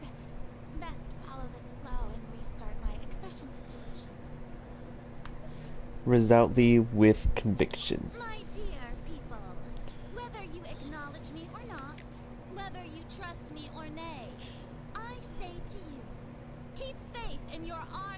justice. We have heard it said that this nation's sins can no longer be washed away. Well, I say that justice is most fragrant when it blooms amid sin. Turn up the drama. The scales of justice should not weigh heavy in the hands of its God. On one side, it must carry fairness and justice. And on the other, hoorays and applause. May law be the prayer on our lips. May judgment be our worship. Let us light the fires and drink to the future of Fontaine. End this speech empathetically. There is no trouble in this world that justice cannot solve. All that is needed is for you, my people, to believe in it, heart and soul. So long as I, the Archon Focalor, stand within the Opera Epiclese, so long as I stand before the Oratrice, I shall even judge the gods of this world!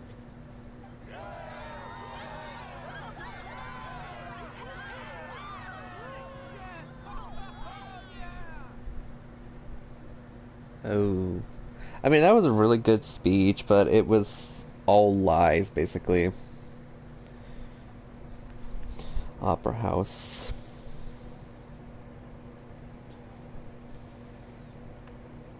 Oh, I can run. Jesus, I was not expecting to speed this one.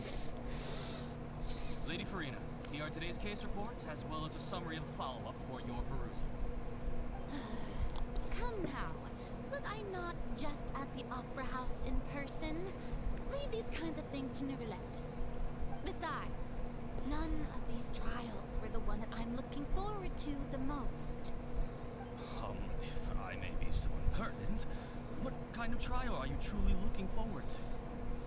A magnificent, dramatic, and wondrous trial. A trial to end all things. How could you hope to understand? That's true, I fear I lack the ability to grasp your divine thought, Lady Archon. No need for fright, and do not take what I said before too seriously. Go now, do your duties. The trial I await. It will come one day. And so it will.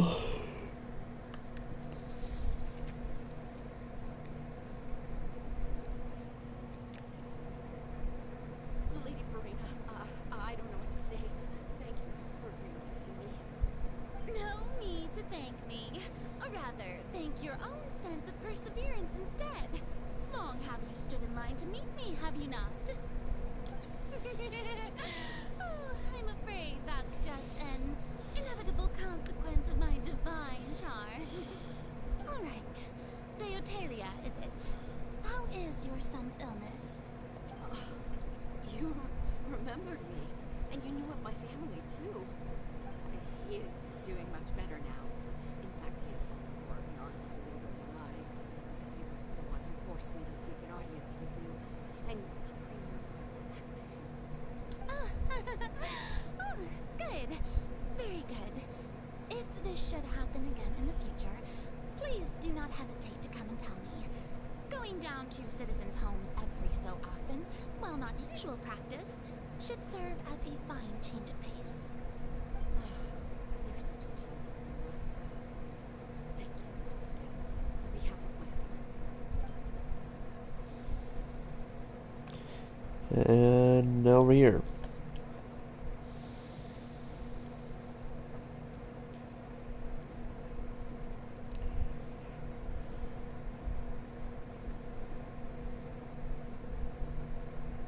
Lady Farina, here are the latest hydrological reports. As for the specific parameters you asked to take note of, I'm afraid things still don't look good. I see. It's as I thought then. As your god, I did already expect this, but I wanted to see how far your human wisdom would allow you to analyze it. All manner of signs indicate that the prophecy will still come to pass. Forget it.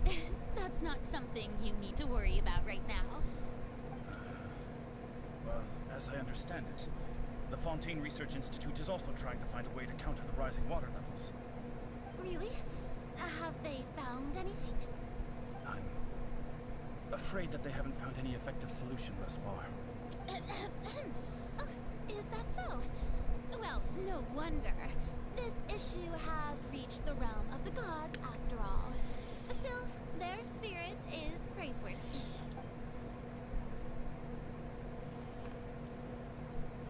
And now to her bed. The day is finally over. I haven't had a moment to breathe this whole time. But it's good to see that everything's getting on track. There are no longer any voices of suspicion. Maybe this is fine. I just need to keep going, and everyone will be safe. Alright, Farina, don't think too hard about this. You need rest. Tomorrow's a new day. And she repeats this over and over and over. Opera House again. Lady Farina, here are the new trial reports for the latest cases, as well as a summary of the following. There'll be no need for that. I've seen them already. There's no need to go back over scenes I've witnessed in person before. Lady Farina, I've waited so long for this chance to sit here and listen. Indeed, my dear, loyal citizen. This joyous moment is an honor for us both.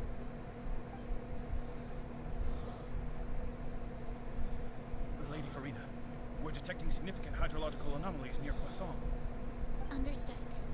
Keep monitoring. Keep me informed should anything come up at the Institute. I don't think I let anything slip today. I must show the people that there is nothing to worry about. I just don't know when these days will end. I feel utterly exhausted. Best to rest early today, too. Oh my god. And then it keeps repeating. Scene 5.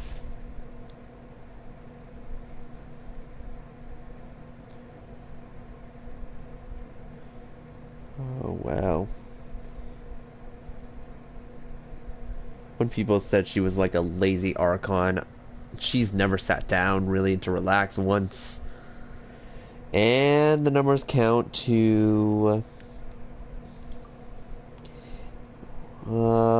18 million.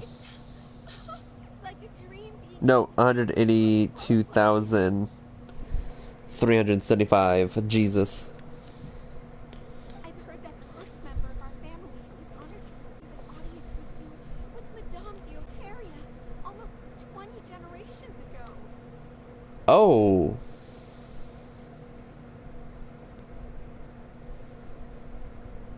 Oh yeah. Wait, how long? Okay, hold up. I gotta search this up.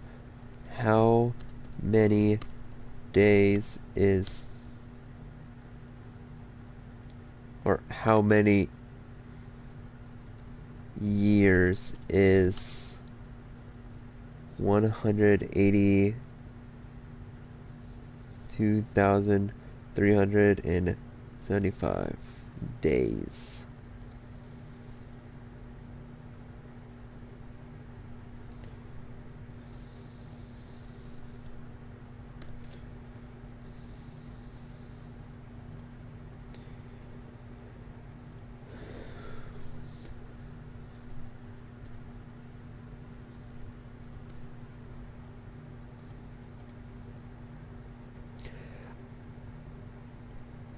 No, that can't be right. Oh, it reverted to a million. My bad. I was like, that can't be right. Oh, yeah, no, it's been 500 years. We're in present time, basically.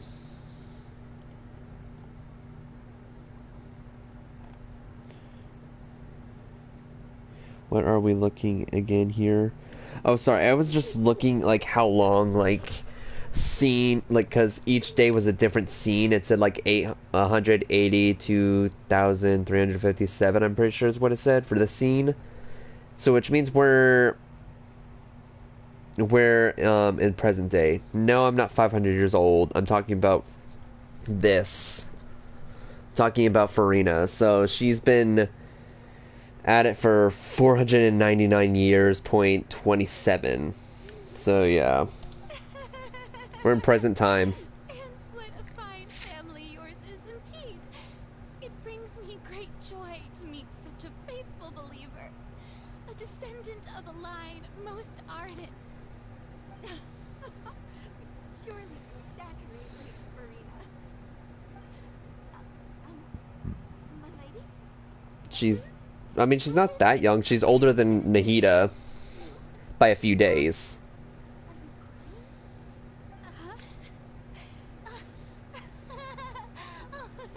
Really now? I didn't even notice. This must be the overflow of hydro from my person. Well, can't quite help being the god whose dominion is the waters, can I? No wonder. Oh god, her eyes twitching. A manifestation of your power, then. Oh, Archon, I am honored to have witnessed it. Honored indeed. Yeah, I'm pretty sure Nahida's exactly 500 years old. She was born the day of the...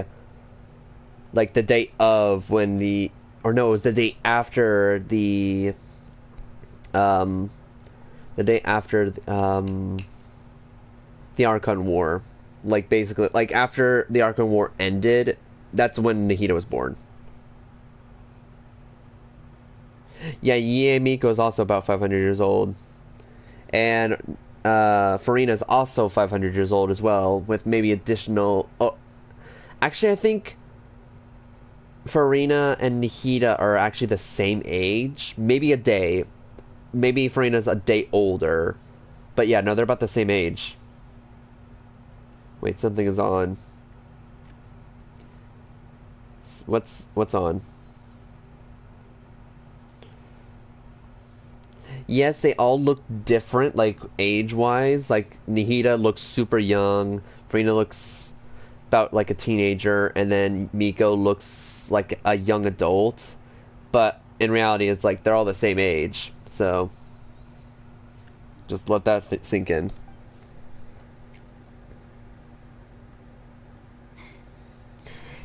Or actually, we can actually, if I go check the birthday of Farina, Nahida, and Miko, I can actually tell who's the older out of the three. Which I will go check after, like, all this is done. You see, if you look at Miko, and then, again, when you look at Nahida... I wish I could right now, but I can't.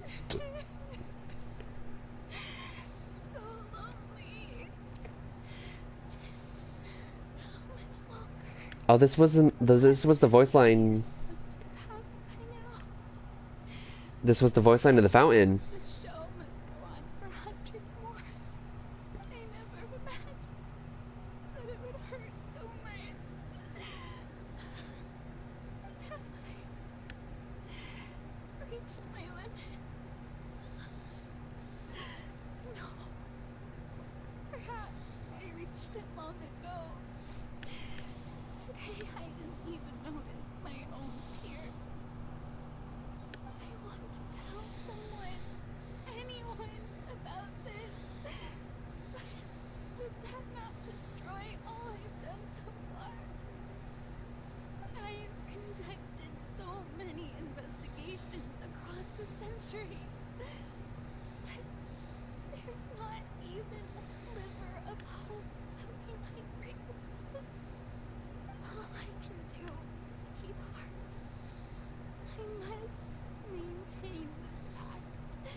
I have something to ask.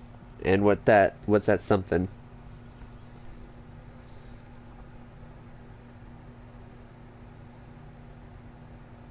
Farina, you don't have to shoulder this burden alone. Oh, it's us. I don't know what you might be keeping from everyone. Your people are more than willing to share your burden with you.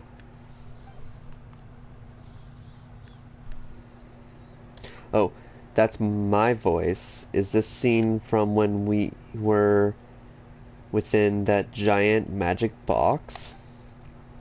This is great. I didn't think that this scene would replay in her inner world. Surely I'll find out what she wanted to tell me this time. Share my burden. That's impossible. It was fated right from the start that this would be my duty alone. But even if your burden doesn't need to be shared, you can still choose to confide in someone. Just share it with me. I'm what you'd call a witness. A witness? Yes. I've heard that you came to Tevat from beyond the stars, yes. In other words, you never belonged here. You got me.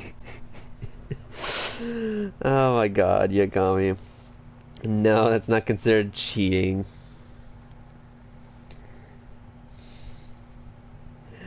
When Hu Tao Banner was on, I was committed on getting her, and then after doing the Archon quest, I wanted to pull for Farina. Is that yeah, no, I wouldn't consider that cheating.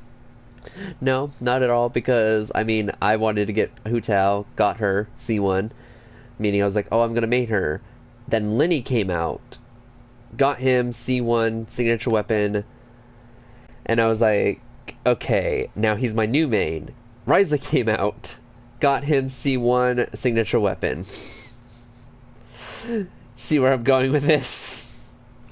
Then Farina came out, C2, signature weapon. You can see where I was going with that. Like, Hu Tao was my first, well, not my first main, but I mean, my first ever 5-star non-permanent character, non-standard banner character to get a constellation. Sadly, then Lenny came out, like, not even a few months after she had that rerun.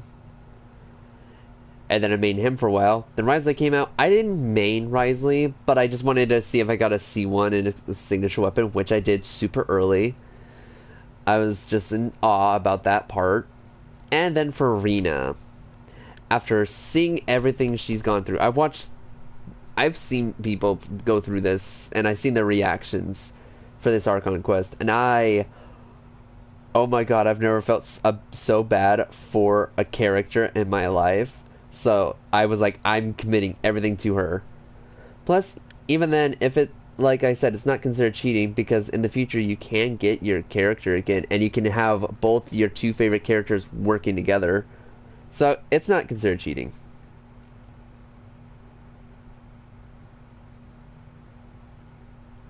Yeah, exactly. And plus, Farina's a healer and a sub DPS. Yeah, so Farina can be considered anything.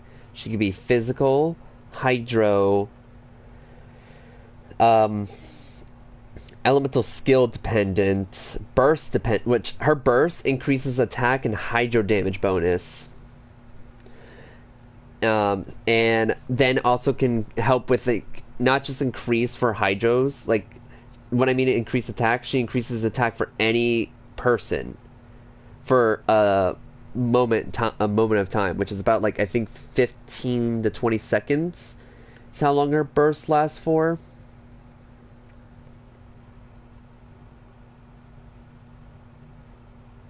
Yes, also I've heard that Singcho and Mona and Kokomi and Nulavet are, like, the main 4 hydros that are amazing for Farina.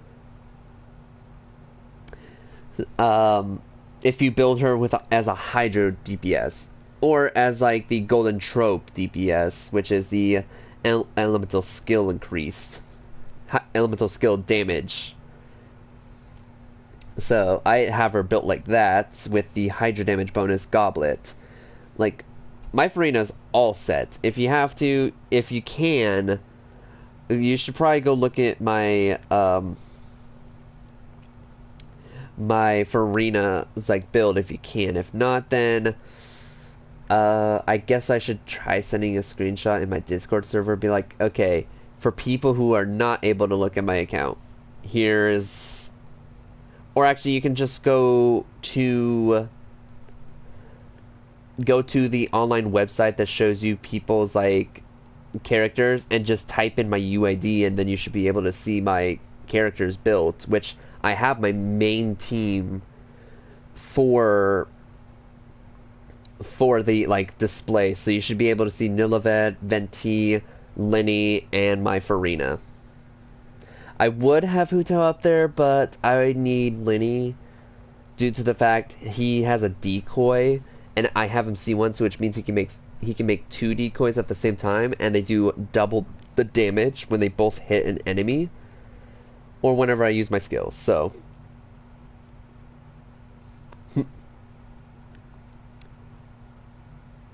yeah, so if you really want to make her a DPS, like mine kind of is technically a DPS in a way, like just for elemental skills, meaning I don't switch to her white form, which is the one with the long hair, because that's her healing form. The one with the short hair and the black outfit is her attack form. And I have her built with the golden tropes, meaning her attack form does increase damage. And I also have a Hydro Goblet where it increases Hydro damage. So it does both Hydro damage as well as a normal like attack would. And then use her burst, and it increases their attack as well as their like Hydro damage.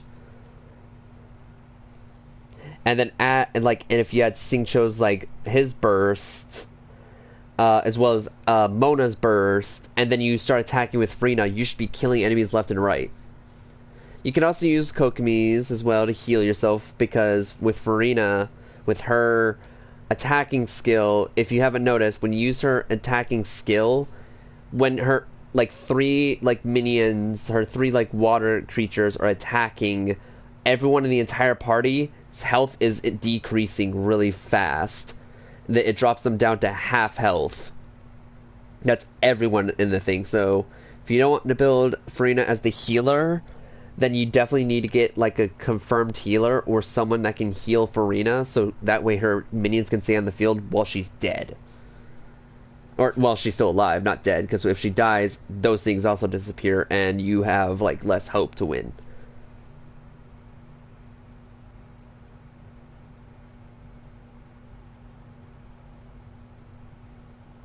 Yeah, exactly. So, it's fine if you accidentally switch to the healing one, but I suggest you instantly charge attack again, so you can just instantly switch, because it's infinite. I learned this from her, is that her things are infinite. Her skill is always infinite. It can never run out. The only time the things are not on, like, the only time those things are never on the field is if you die or if you don't use your skill for matters of time. So meaning, after your skill is back, they'll still be on the field for an extra like 10 to 15 seconds and then they'll disappear, and then you can use your skill again, or you could just instantly use your skill to instantly restart the timer. Those things are usually on the field for 30 seconds, I'm pretty sure.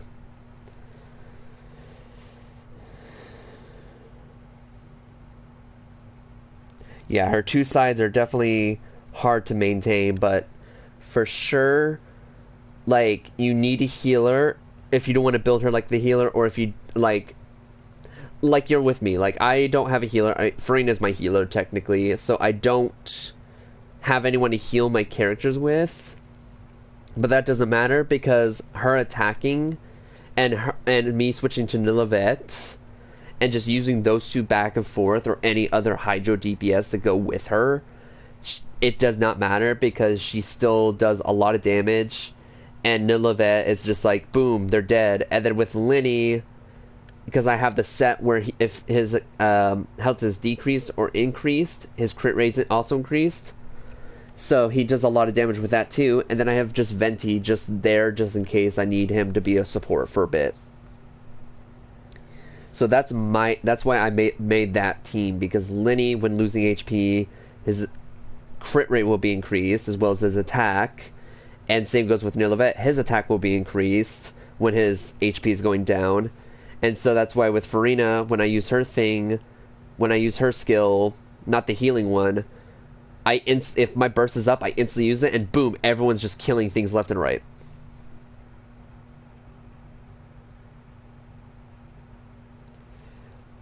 A full stack team. I mean, it can only heal who's ever on the field, and it's kind of like Bennett's healing. It like heals every like 2 to 3 seconds. And then, like I said, it's infinite, so even if you get one character all the way full, like, the cooldown is still going, so you can go switch to the second character, and then that'll keep going, and then you switch to your third. By the third character, it will heal a little bit, but then you're going to have to switch back to the Farina, use her healing again, and heal that character fully, and then you can heal your other character fully.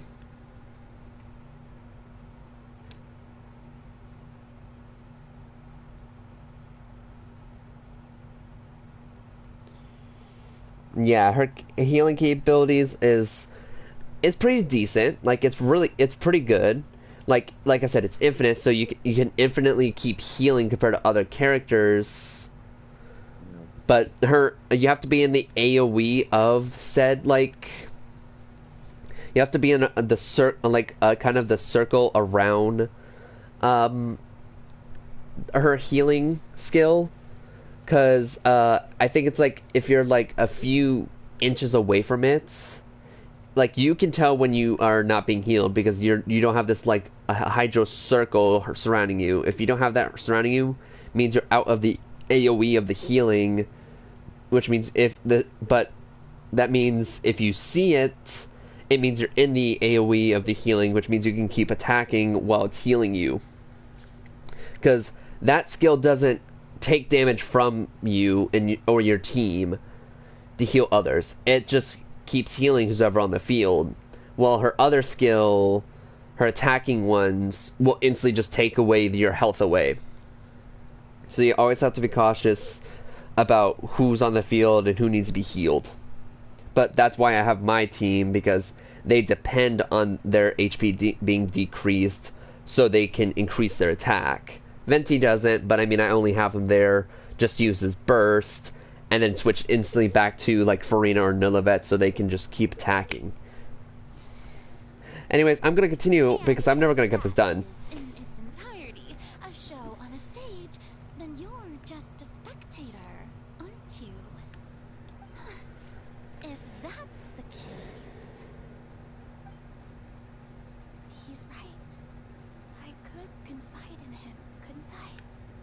But if things don't play out as expected, the people of Fontaine will be the ones to pay the price. No, Farina. You shouldn't be selfish. I will say this, with Farina, because her skill takes health from everyone in the party, that's why Hu Tao's a good character to go with Farina, because when Hu Tao's not on the field, when you have Farina using her skill, Hu Tao still loses HP, which is what you need for Hu Tao. So meaning when you switch to Hu Tao, she's already almost half dead, which is amazing. I want that. I need the weekly boss to be unlocked so I can actually level up my Farina's talents more. Surely it would be okay to put yourself first for once. Just this once. Is it such an outrageous thing to do anyway? To find someone in whom you can confide your frustrations and sorrows? Surely it could not hurt. If you let this opportunity slip through your fingers, it might never come by again. Think about it long and hard.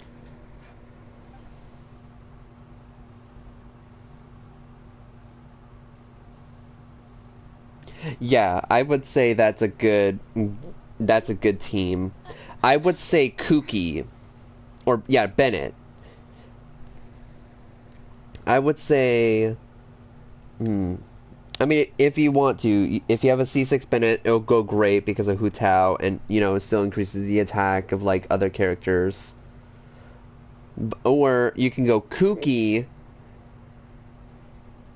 Kooky, or what's another good character? I mean, Charlotte could also work too to make a perma-freeze team with a melt. You don't do the C6, I get it, but I mean, C6 is not that bad. People just are dramatic when it comes to C6 Bennett. Ooh, Jean. Jean's the other one I was thinking about. I was like, there's an Animo, I can't remember.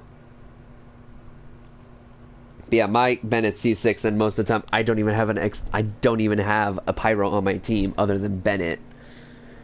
People just are dramatic. Like when I C6 it, I was like, all right, we'll see how this goes. Wow. I mean, it's not that shockingly, even though I have her C6, but I have my reasons for that. Because of my luck. No, I have nothing to say. I am Farina, the Archon of Fontaine. Everything will surely get better. All you need to do, dear spectator, is to witness my performance until the curtains fall. I was about to be like, you would if you see my... yeah, I can imagine you having like the worst luck possible if you can't even get Charlotte. And you also couldn't even get Hu Tao, so I can imagine.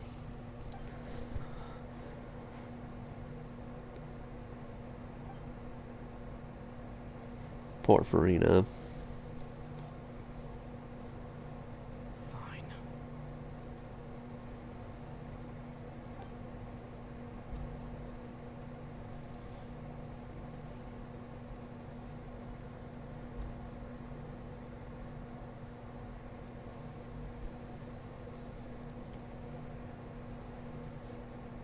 So even Farina doesn't know the truth?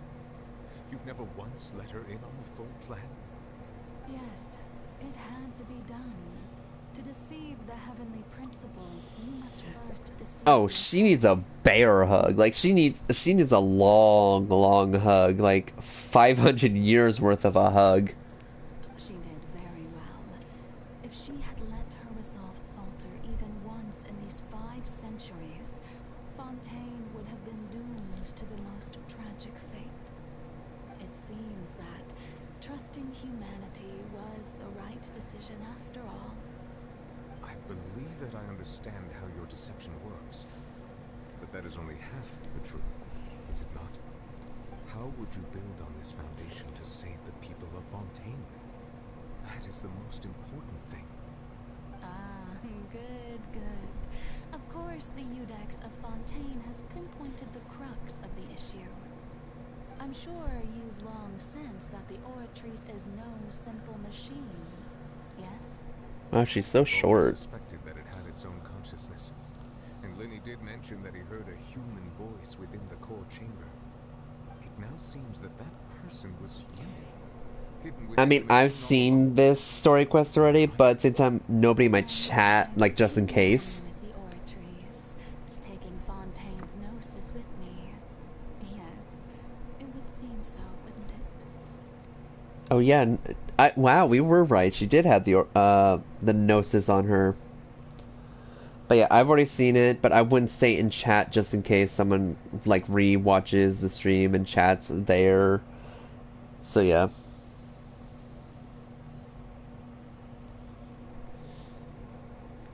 But yeah, I wouldn't say any spoilers because I know what you're trying to say, but just in case, don't say it because chat might reread or rewatch this and see it and be like, "Oh, thanks for the spoilers," I guess. Or they might have not done it yet fully and they're like wanting to watch the suspense of it. Alas, your understanding of this device still lacks sufficient depth. In truth, it is no enactor of justice. It is was created to kill the god of justice. Oh. Beg your pardon? Oh, you have it. And to be more precise, not only will the Oratrice take down the god of justice, it will also take down the divine throne upon which she has been placed. Ooh. I mean, did you think I would be the sort to enjoy peaceful repose while Farina suffered? My work over these last 500 years has been to constantly accumulate indemnitium within the Oratrice. But really, some have already discovered that only a small fraction of the energy generated by the device was ever used to provide power to Fontaine. The vast majority has been, had to be, accumulated to enact this death sentence. It was all part of your plan then? Both the trial and the sentence? Indeed. This power, accrued over 5 centuries, could have sustained Fontainians for millennia had it only been used for that purpose. Almost all of it has now been stored within the Oratrice. But only power of this magnitude could hope to destroy the Hydro Archon's divine throne, shaking the rules established by Celestia, and breaking through the institution that is the Seven. So the Oratrice's call for death was for neither Farina nor Focalor, but for the Hydro Archon. The destruction of that divine throne. If I do not misunderstand your intent, you must be... Oh my god, every time I see Oratrice Mécanique d'Analyse Cardinal, I always want to sing it. Just like how it sounds every time Nilivette says it. I'm just like, oh my god. Like, after someone pointed out it sounded like he was singing it, I was like, oh my god, no. No. I can't get it out of my head how it sounds like it's someone singing it now. So every time Nilivette says the Oratrice Mécanique d'Analyse Cardinal, I'm just like, oh my god. No, sounds like music. But at the same time, I love it at the same time, because it's like, damn, I can't believe someone came up with that, because I didn't realize it did sound like him singing it. And then the voice actor for Nilivette literally started dancing to it, and I'm just like, oh my god. Also, because of that song, I'm so used to now actually saying Oratrice Mécanique d'Analyse Cardinal. It's actually easier to pronounce now. Returning what's rightfully yours to you, of course. In other words, this was all done to return the authority of the Hydro Archon to the Hydro Dragon of this planet. But...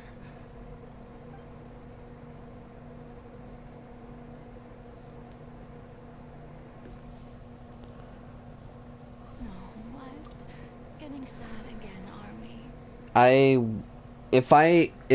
If I would pay attention to my grandma a bit more, because she knows French like fluently, if I paid attention more to what she says, and if I get like just take classes that are like French related, or like listen to French more, I'd also be fluent in French a bit more, but I'm not.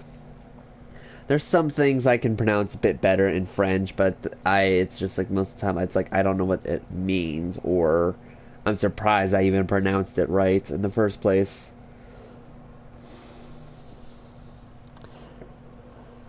The authority of the ancient dragons shall soon be yours once more, O Hydro Dragon Sovereign. And this is the face you make.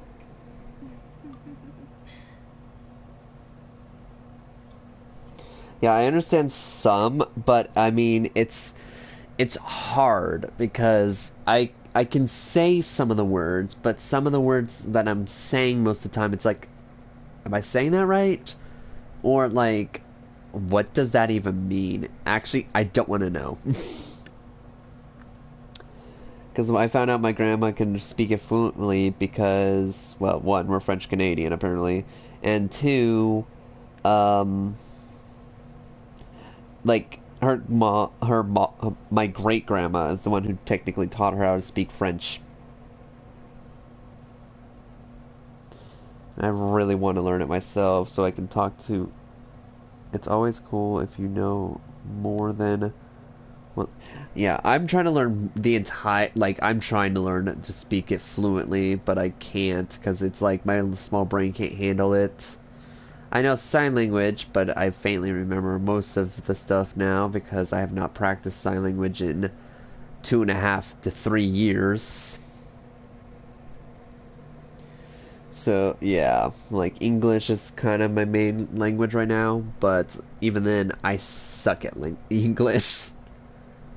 Suck at English. I'm fine with sign language and French. It's just like, good lord, am I even saying any of this right?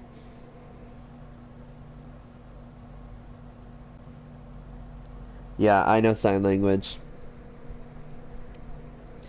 I took it in high school, and I supposedly was one of the best students that my teacher had.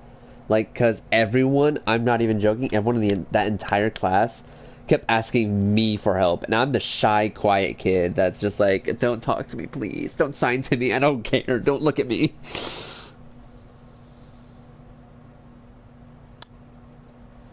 What do you mean you're him?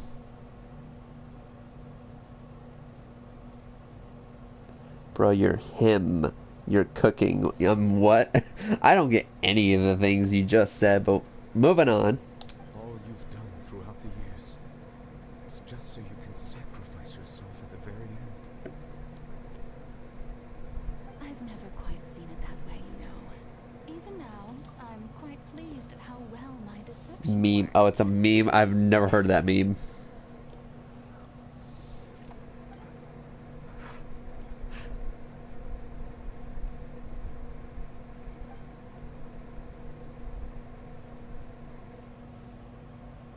Hydro Dragon, don't cry. Oh my god, she's actually. Oh my god, that's so sad. No. Had it been within my rights, I would have loved to judge the heavenly principles themselves.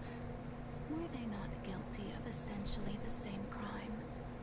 Egeria stole the power of the primordial sea, and the heavenly principles stole the power you ancient dragons possessed.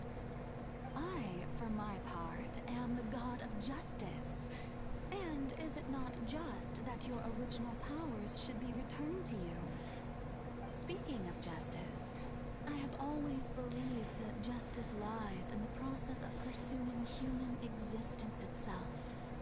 So, if the theft of the primordial sea's might was Fontaine's original sin, then, leaving matters of procedural right and wrong aside, the descent of the Fontainians as humans and their right to exist in this world would be Fontaine's original justice.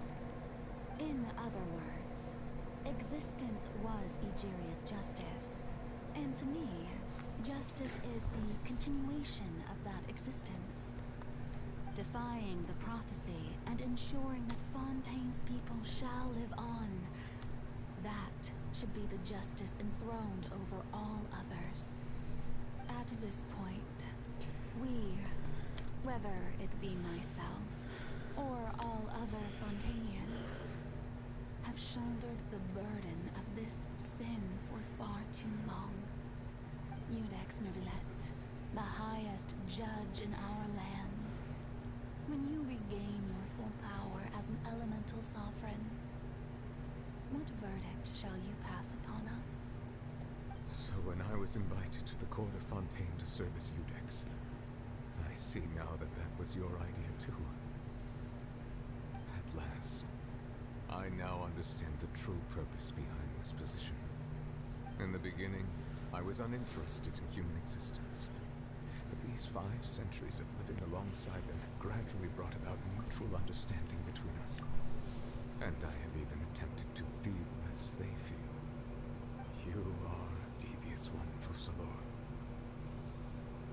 Things being as they are, surely you know that I could never declare them to be guilty. when she said Hydra Dragon.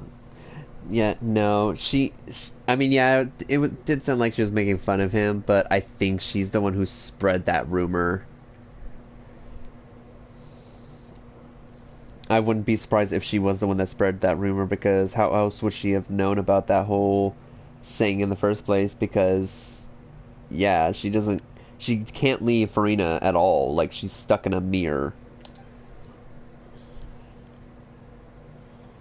Oh, muting time. The hour of my execution is almost here.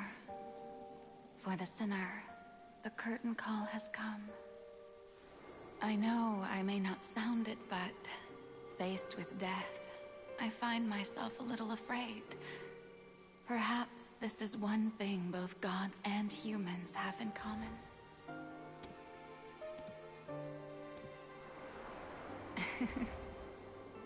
Farewell, Nervalette. I hope you've enjoyed the part you played these 500 years.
I, Eudex Nervalette, hereby declare, people of Fontaine, your sins are forgiven.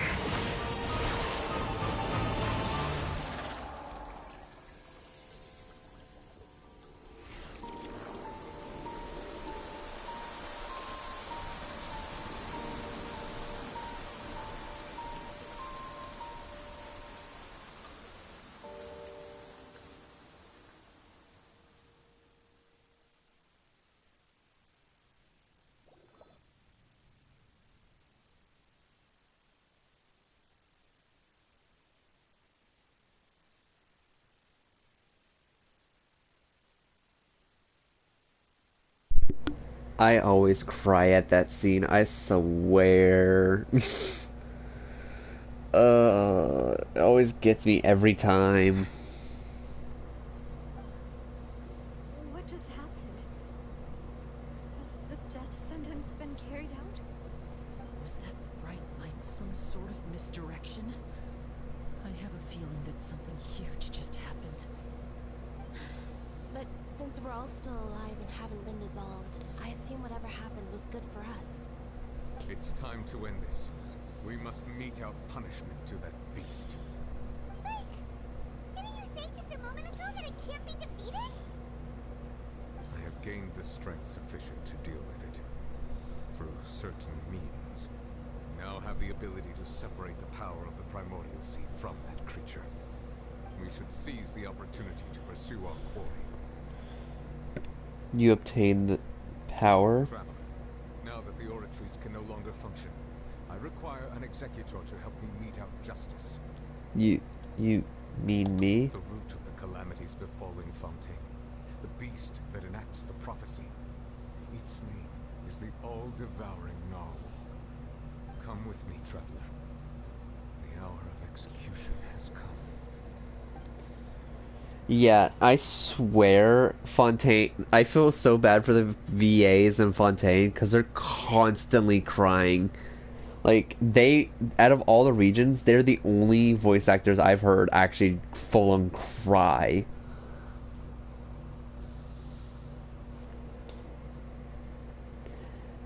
Now, here comes this part. The one part I'm worried about because I want to know if it's immune or not to hydro. I think it is.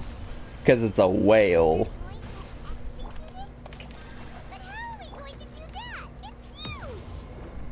Oh crap. Run! Oh no, it's not immune. Okay, good. Considering the size of the beast, I cannot reach the power source. Unless we can find a way to attack it from within.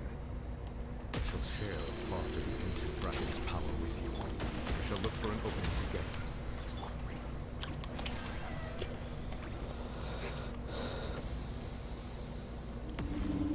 This weekly boss is so hard. You can feel its sorrow turning into hostility. Let the mighty be humble. Here comes the finale.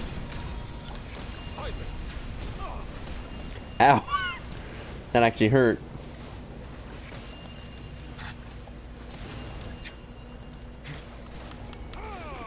Oh. The all-devouring narwhal cannot resist its instinct to devour. Continue to trigger its hostility. Run.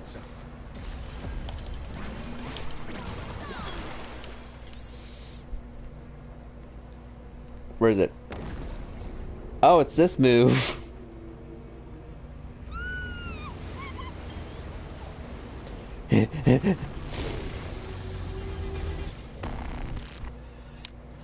Oh yeah, I forgot. This place is like a DJ remix.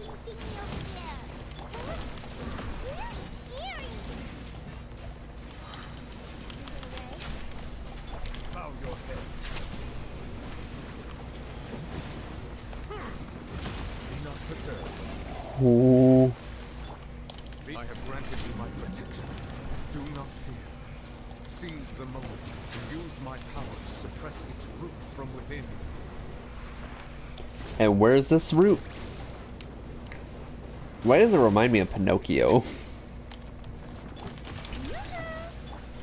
Now disappear.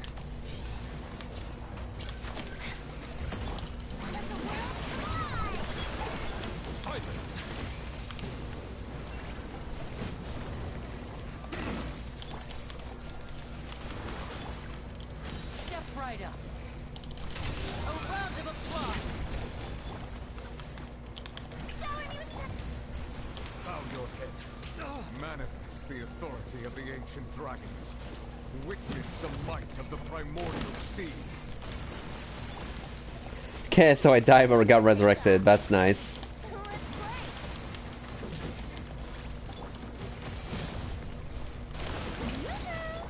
The time is late.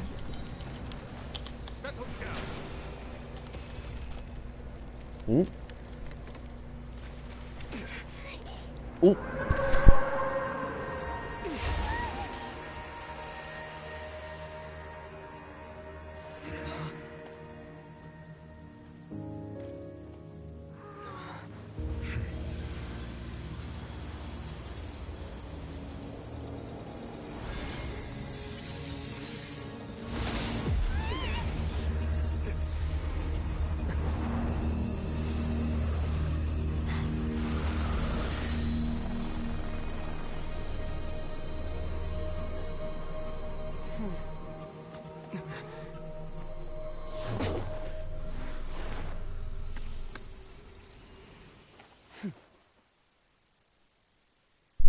Oh hey Skirk, how are you? Thanks for helping with the cleanup. It should have been my job, but oh well. It was just supposed to be a short private training session for me. I didn't think that my disciple and my master's pet would start brawling in the meantime. No, it started saying his words as a DJ according to the Oratrice Mécanique d'Analyse Cardinal.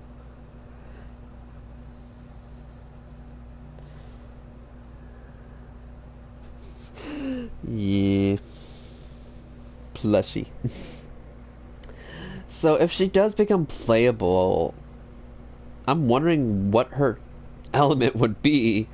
I would assume Hydro because she's in the Abyss and Child's a Hydro and she trained him, so I would assume Hydro, but she doesn't carry a vision on her. So she might have the powers of a Heavenly Principle or something. Quantum. I mean, people have been theorizing she's from Honkai Impact the Third because there's a character in their other Genshin game named Skirk, but it's not proven to be her, so I'm uncertain, but it could be her. But I think their Skirk is spelt differently. Actually, I had a feeling that it would happen at some point, but they bumped into one another earlier than I thought. What a blunder. I suppose I'll have to swing my sword 3 million times as penance. Damn, girl. 300 times? Oh, 3 million times. Who are you exactly? The strongest woman you'll ever meet. From what she said earlier, she must be Child's master. Skirk, right? It's just that he gave us the impression that she was the less talkative person. I simply did not have anything to say to the weak. You, on the other hand, managed to defeat the all-devouring narwhal without losing power from beyond this world. So you may speak to me as equals. I know, right? But I do believe she is probably the strongest female in the game now, due to the fact she turned that whale, an abyss creature from the stars, into a Pokeball. And she said, for punishment, I'm gonna go whack some things 3 million times. And it's like, excuse me? What sort of person would talk to the all-devouring narwhal as a pet? I have to agree. It's a strange use of a planet's primordial waters just to raise an all-devouring narwhal. It's a narwhal? Power is wasted on it. It's not cooperative. It eats too much. And I have more important things to do with my time than pet sitting. The only thing that creature has going for it is its looks. Oh yeah, and also her master might be the strongest male in the game. Due to the fact that thing, that whale, is his pet. I know her master's a male. It fails as a pet. Miss Skirk? I think you might have missed the point. She's definitely not from this world, but she's not a descender, so meaning she's meant to be in this world. The point being? Well, being that this pet almost destroyed an entire nation. So what sort of person is your master? Well, Child's master's master. Wait, is that right? Oh my god, I just now noticed her legs. Her legs are a galaxy. Or glass? Like, look at her legs. That's really cool. Either that or those are like thigh-high heels. Right. Oh, those are heels. Sorry, I assumed you did. His name is Sertologi. Yeah, search. Yeah, we don't know that character yet. Sertologi. I did have a theory it was someone else, but then I never like fully like rewatched this scene and to like watch her voice lines. But I thought her master was a female, but now it's a guy. Now I confirmed it's a guy. So Sertologi. What? I'm gonna search this up real quick.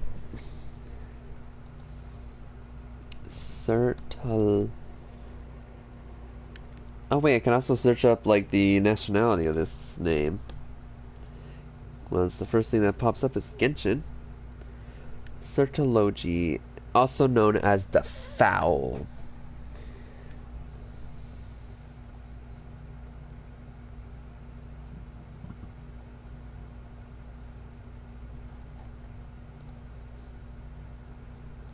I should search up. Okay, give me one moment. What nationality is the name Searchology?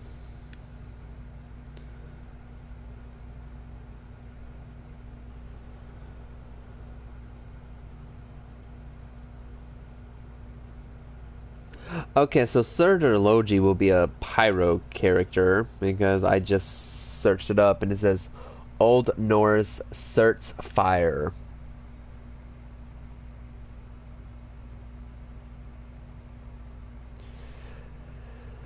Which is a Nordic name. I don't know what Nordic is, but according to that's a mouthful, and that's also a mouthful. Surtologic is the fire with which the giant Surtur will set the world on fire and thus destroy.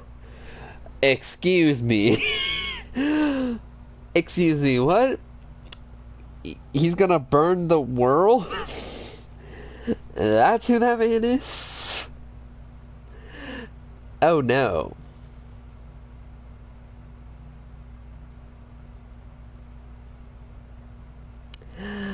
Sertology is the person that will set a world on fire.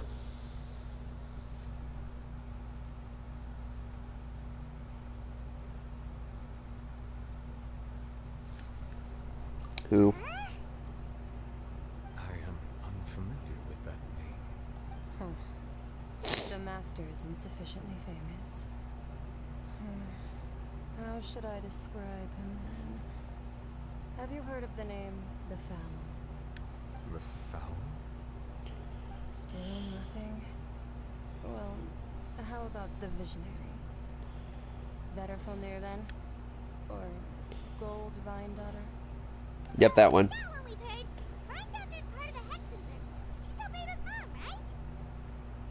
Oh, so you do know that name. To be honest, I also heard all of those names and titles from my master. I don't actually know them either. But I suppose you understand now, yes? My master is likely a similar sort to Rhindaughter. They are both pursuing some form of perfection.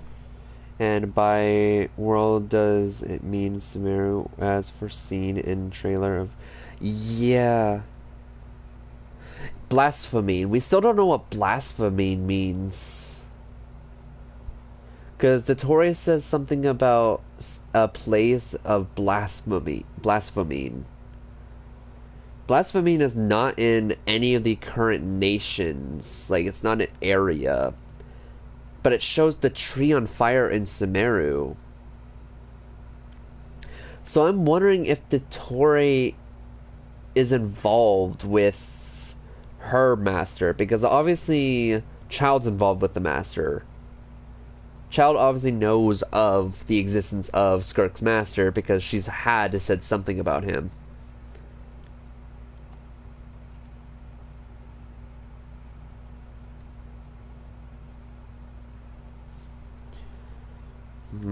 More theories to think about.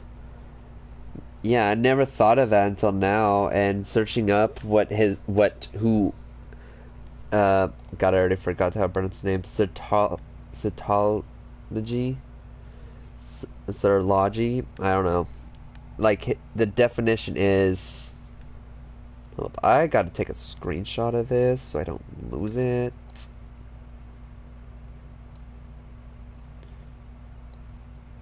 And Nordic. I don't know what Nordic is. That actually... Hold up. This is Genshin Impact Theory.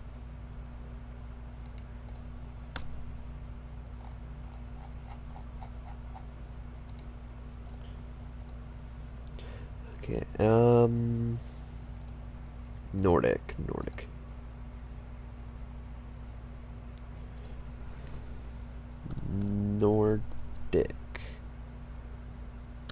nationality.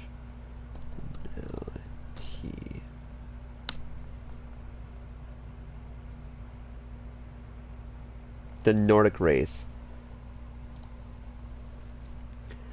It was considered a race or one of the putative sub-races into which some late 19th to mid-20th century anthropologists divided the Caucasian race, claiming that its ancestral homelands were northwestern and northern Europe, particularly to populations such as Anglo-Saxons, Germanic peoples, Balts, Baltic, Finns, Northern French, and certain Celt Slavs.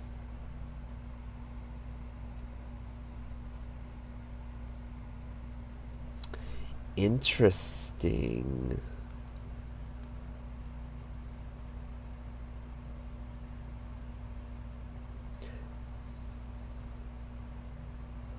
Ooh, and Nordic could also mean like battle group is a multinational military unit. It is one of 18 European Union battlegrounds that support European Union defense and security objectives. It consists of around 2,500 troops from Sweden, Finland, Norway, Ireland, Estonia, Latvia, and Lithuania. And we know that Genshin Impact is all European like based states basically, except for Russia. Like we have Mondstadt, Germany. Well, I guess some of them are in Asia. We have Mondstadt, Germany, Liyue, China, Inazuma, Japan, Semeru, Egypt, Fontaine, France, Nadalin is Mexico, and Snezhnaya as Russia. So, yep. So, yes. Oh.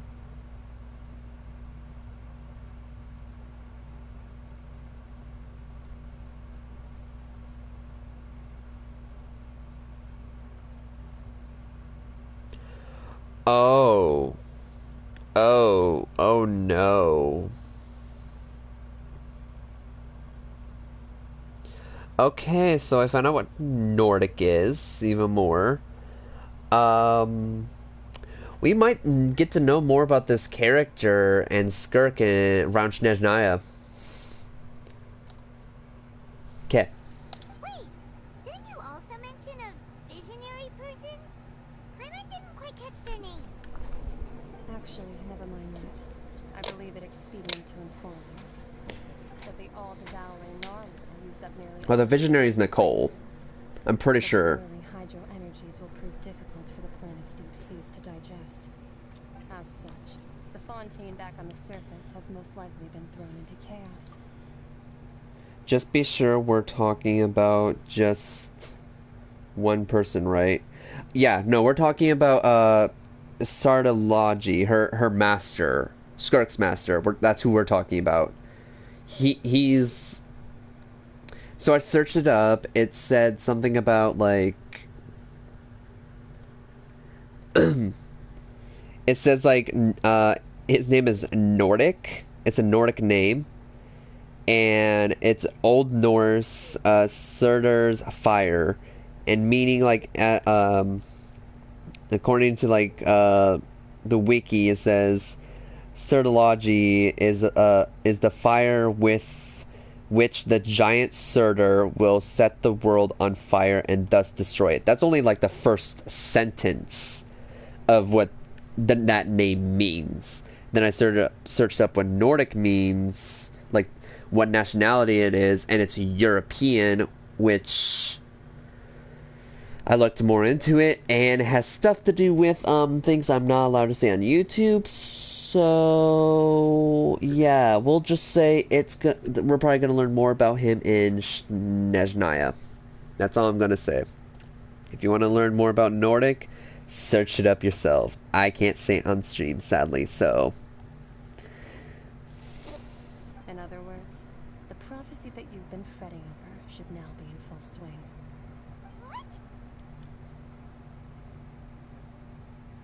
Senora was supposed to be the fire witch, and there's another one.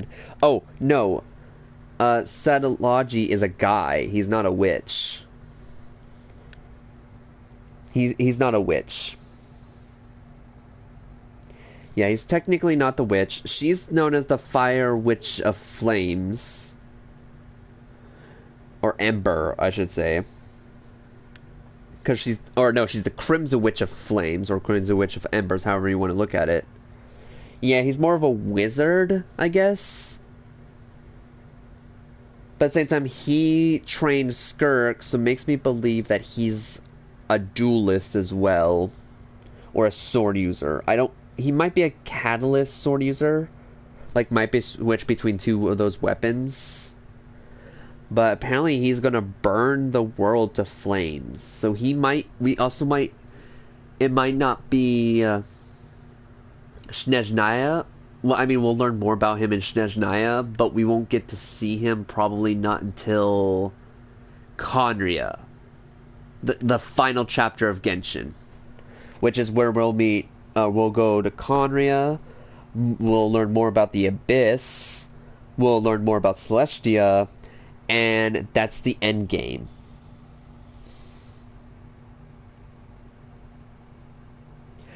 She's not the real witch, because Alice is in a group called the Hexenzirkles. They're all from Mondstadt, or they all originate from Mondstadt, and they're all there's 8 witches in total. Alice is one of them. Then we have Reinhardt, which is Albedo's mother. Then we have Nicole, or codename N, which is the person we talked to in that little teacup. And then we have Mona's master. And those are just the main witches. And supposedly the strongest of the said witches is supposed to be Nicole, because she's a traveler. I think her title was the Guide, meaning she knows the way to things, and that's why she always follows her path, is because she's a guide.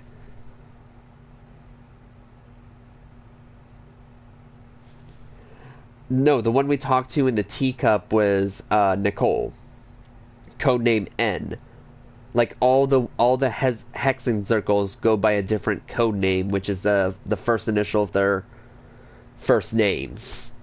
Of course, there's another Hexenzirkel character who I think died, but had the initial that also started with an A, so they had to change it to something else because Alice is codenamed A.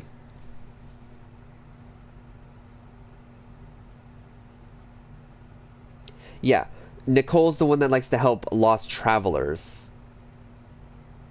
Yeah, she's known as the Guide Witch. She guides people, but she's rarely ever around. But when she is around, it usually means she's trying to help you guide your way to what you're looking for. But she does it in a riddle, which is weird.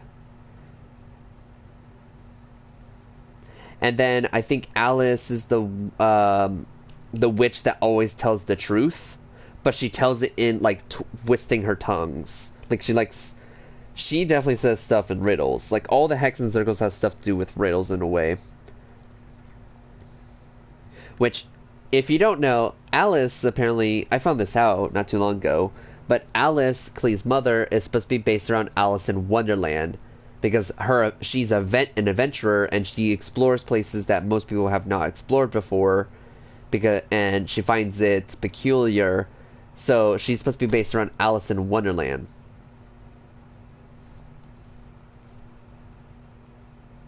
And she is the same who talked to us during the GAA and invited us to come to... Yeah. So basically, Hexen Circles, we've never met a single one, but we've heard of them because of Mona and Klee. And Albedo. Because all three of them are involved with the three, like, some of the three main witches. Of course, we don't know much about Nicole. We only learned about Nicole because of Mona, because Mona's master is, like, closest friend to Nicole. But Nicole, just like I said, disappears whenever she wants, and nobody hears from her for a while. I haven't had the encounter with Albedo. I think...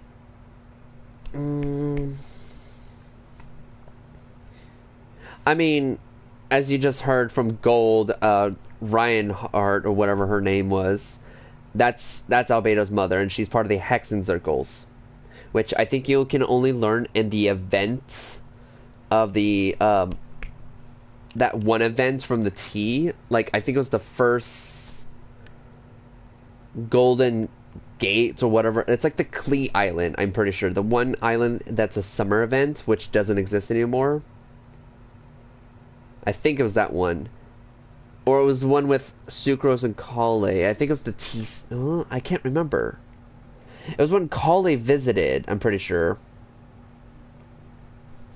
With Sino and Tagnari from Sumeru. They came to Mondstadt, and then they found a teapot area, and then so they listened to the... Which, then they revealed there's 8 Hexen Circle characters, which only, I think, 5 of them are still alive. Yeah, that one. I can never know the name of it. No, it wasn't early Genshin. This was like about last year, basically. Like last year was an event or some sort, or last summer, I should say. They revealed the 8 Hexen Circles and their code names. Like they all said something, but they said this is a pre-recorded message, but we're all here. I can't remember which event it was. But it was only an event, so which means you can never know, like now, unless you look at someone else doing that live stream. Don't look at mine because I skip a lot of dialogue in most story quests that I don't like. Yeah, the 8 witch group is the Hexen Circles, so, and each of them have a different code name, which is a different letter. And like I said, I think only 5 of them are still alive, which are the main 5. Not Albedo's mother, she died. But like Alice, Nicole, Mona's master, I mean, wait, no, Reinhardt might be still alive, actually, now I think about it. But at the same time, Albedo's never seen her in a very long time. Yeah, it was something related to TCG, because it was Sino and Tagnari related. And it was in Mondstadt. It was when Kale and Sucrose were becoming great friends. It is natural, after all, the prophecy will surely come true. We knew this and accepted it. However... Not to worry.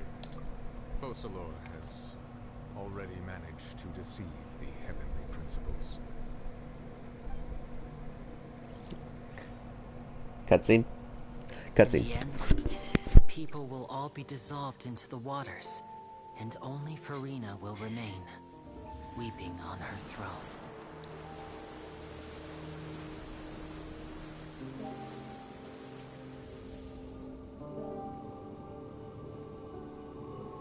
Only then will the sins of the people of Fontaine be washed away.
Guardians initiate emergency rescue!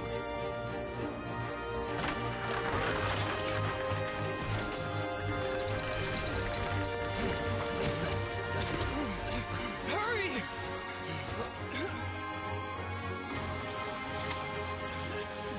Hey, lend a hand!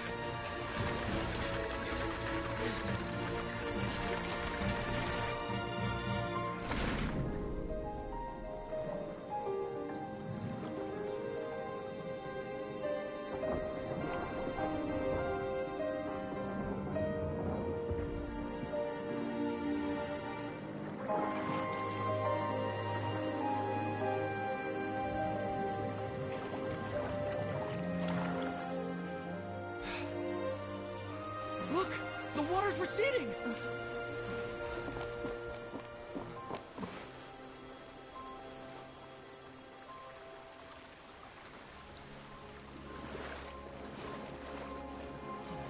It's a miracle! Water's receding.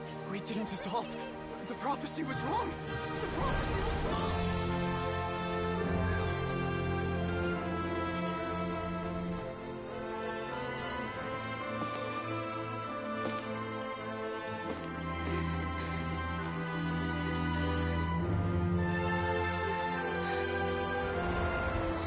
Are you right? We're saved. The prophecy was wrong.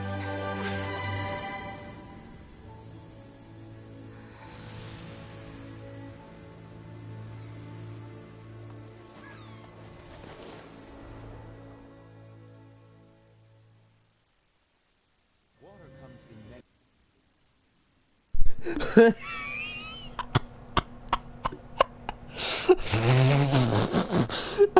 Tell me I was not the only one that heard that voice line from Nilibet. Water. Oh my god, why? Why did it have to get ruined by Nilibet? Damn it, Nilibet. Oh well, I mean, it was a happy ending in a way.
Damn.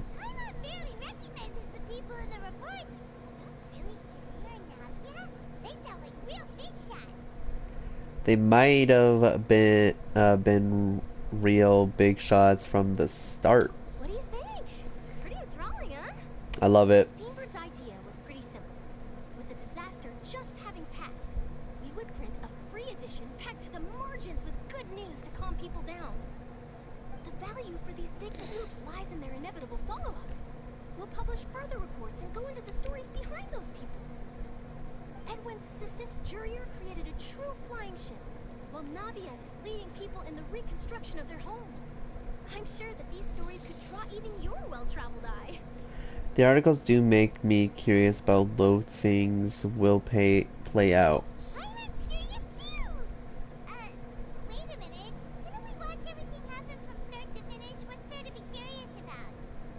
And that's exactly why I'd like you to come conduct interviews with me.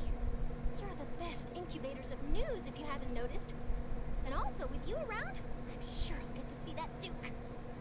Are you sure? Hasn't he turned you down several times already? Oh, this time will be different. Come on, let's head to Poisson first, and then make a trip to the fortress. There are some things you'll only know when you get there. Finally, oh my god. I've been stuck in that stuff for a while. Okay, now we're gonna go check the main people. Okay, Nahida, October 27th. Okay, Miko's older by a few months. How many months? 4 months. Wow, exactly 4 months apart from Nahida. Now Farina's at 90, so if I'm not mistaken. Okay, so Miko is older than both of them by like 4 months. Farina's older than Nahida by 14 days.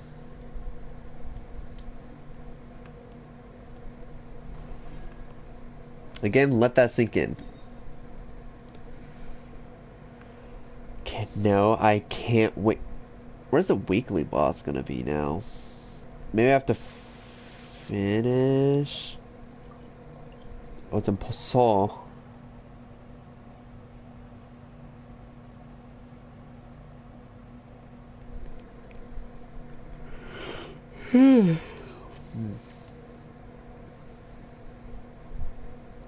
Oh, and I also forgot to mention about the Hexen Circles, but the 8th one's actually unknown. Nobody even knows who. Not even Alice knows who the 8th Hexen Circle character is.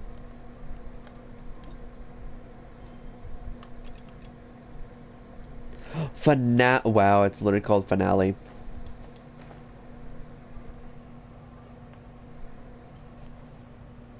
What did I get a notification for?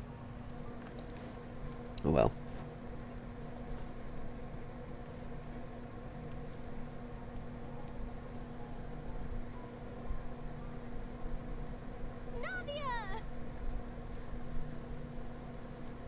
Oh, it's you. What brings you all here? Hey, we're just having a look around. I'm here to update myself on how things are going here. Oh, the Fatui are here too. Let me introduce you. This is Mr. Garun Snezhevich.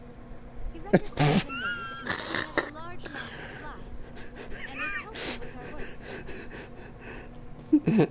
Garut Snedgev bitch. I'm sorry, I'm so childish. Snedgevich. Our residents are hard at work as well. Thanks to everyone, work is progressing nicely. I heard bitch, I don't know why. We're moving forward. That will have to be enough. Hello, Miss Charlotte. I'm a big fan of yours. I especially like that article you wrote last year about Fontaine's stray cats. Simp. But if you don't mind, could you not emphasize our role too much in your report? It's not charity we're doing here. We just happen to share the same interests as Despina. I get where you're coming from. Keep it as simple as possible. Would you be willing to feature as friendly neighbors? That would be fine. Thanks. Oh, you're back too. How are things? We finished laying down the construction materials. It'll be another hour before the workers are able to go over there.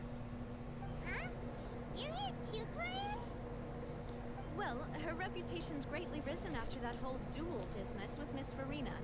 So she's here in Poisson to wait out the heat. All right, all right. She really came here to help me out. There's too much to consider in the reconstruction of Poisson. Trying to hide your girlfriend, I see. Despina has need of more decision makers. And, well, I do already happen to be connected to Mr. Callis. Wait just a moment. Do you mind me asking a few questions? You know, about how you felt before the duel. About what it was like facing down a god. There's lots of exciting material there, I bet. Forget it. I'm sure you can find a better theme than that, Miss Charlotte.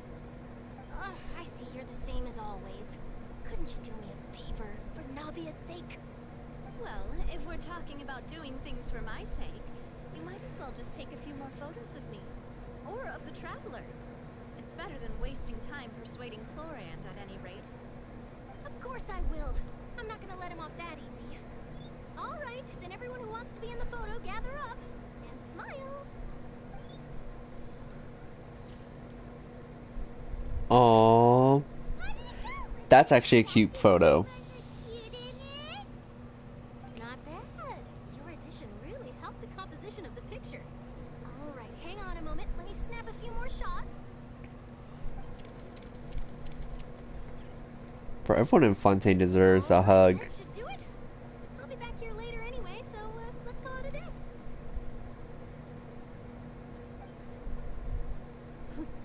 You're very quick. Speed is of the essence when it comes to the news, and freshness is the key. Also, not to brag, but I'm pretty good at building connections. Who knows? I might eventually. Namia's smug face. Wow, you really do have that never say die spirit. I'm impressed. I'll hazard a guess that this is how you got that interview at the Fortress of Maripede. You already know she was going. Look, you're well informed. Let me make a guess too. I asked Sijuin, who told Monsieur Nervillette, and he told you, right? That's a very complete information chain. In truth, all Monsieur Neuvillette asked me was, when did the fortress become so friendly towards the media? I told him that it was best not to speak too soon. There's no guarantee that Ridesley will make a personal appearance. You're right. I've got to treasure every moment I have with them. In which case, I'll be making a move first. Stay safe now. And tell me if you hear anything interesting. I'll treat you to afternoon tea in exchange.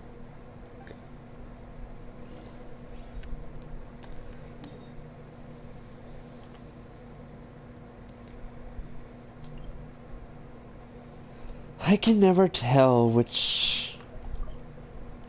Okay, so I think it's this one? Nope, I went the farthest down.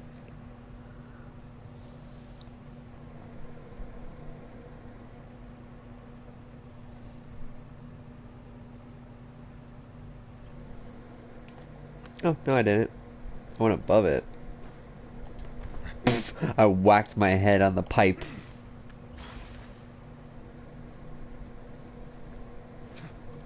Oh god, I need to heal. Alright, I'll show you what I mean by healing.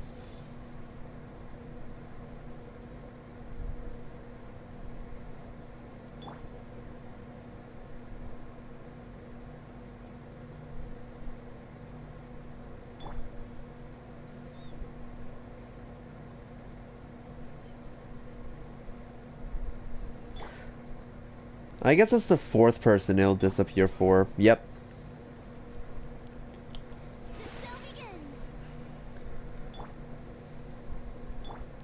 Okay. Off we go.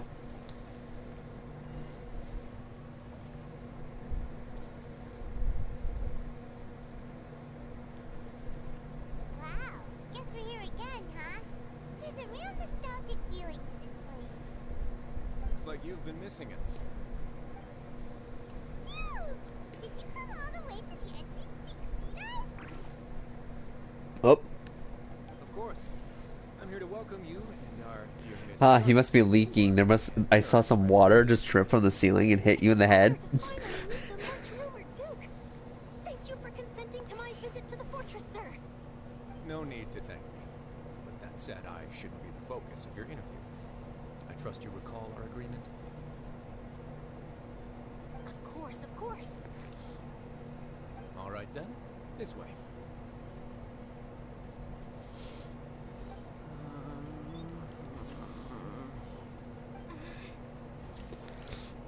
Ah, yes, the secret couple. Hey, no need to be so nervous. I've already taken all the photos we need. Miss Charlotte, do these pictures really need to be published on the cover of the Steambird? It would seem that Miss Lorvine doesn't want her face to appear beside that of Mr. Jurier. Sir, please don't say things like that. But it looks like dear Mr. Jurier denies it. Might this interview be very important to you then? No, I just... This is my first time being interviewed, and I'm very thankful to the Steambird for... overlook it, but I actually did meet Mr. Edwin once. And I'll be honest, I enjoyed chatting with you more. You've definitely got more of that genius vibe going on. The boat that brought about a miracle, the ark that saved the people. Why, you recreated a myth back there, like an emissary of legend. Still, if I might ask, where's that flying ship now? Huh. Looks like Charlotte's trying to get herself another exclusive scoop. Yeah, that's the whole point. The voice actor was probably like, I'm gonna make him nerdy. I'm afraid it won't be easy for you to get a shot. Really? Then in that case, could I have an interview with you to make up for that loss?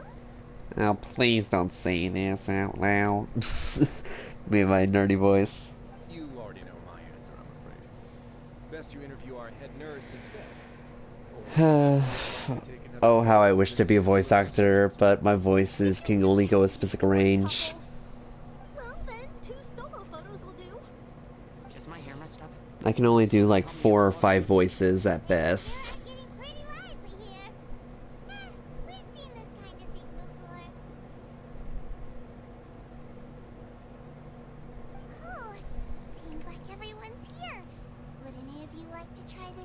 Did you apply for it? Apply for what? Me voice acting? No, sadly.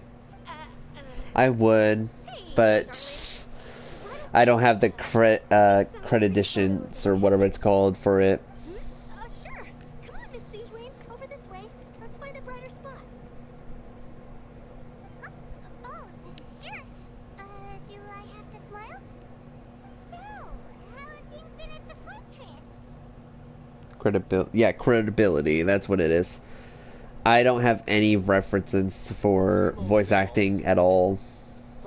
I don't even really have much practice to it. I have been practicing voices, but they're not the greatest. Too much attention, I think. That's why I decided to let the interview go through. We should direct more public opinions toward the behind-the-scenes heroes. Am I right, Mr. Jerrier? Miss Lurvine? You're too kind, sir. I believe that you too should have your day in the sun. Not that you would want that, just pity. I'll just leave the spotlight to you two. I just now notice his boots are so uneven. See? Lots of things happened that day, huh? Anyway, regarding that Harbinger, I'm not sure you remember, but his 3 young followers are still waiting for his return. He sure did win them over, huh? I'll tell them that there's good news and bad news. The good being that their boss seems fine. The bad being that they must face extended sentences for abetting his escape. Oh, actually, what about you? Are things gonna change for you too? What change can there be? The fortress will keep chugging along, and so will my duties.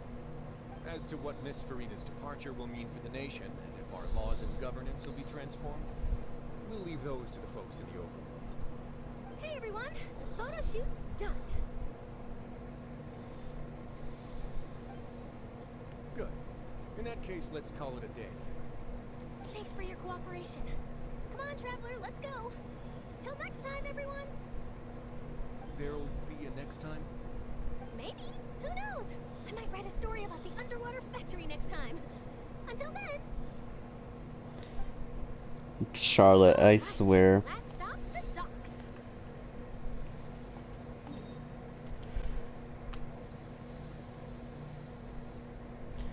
Oh yeah, the docks.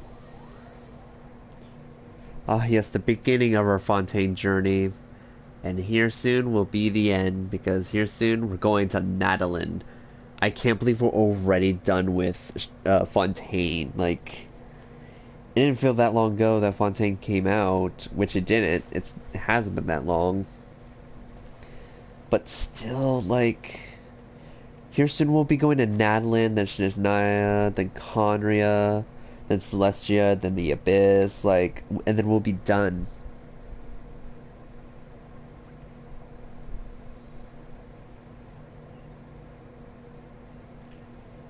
Like, I still can't believe how close we are to be done with Genshin.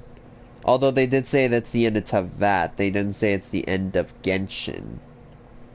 Like, in the trailer of 2020, they revealed that it's the end of the Tavat journey.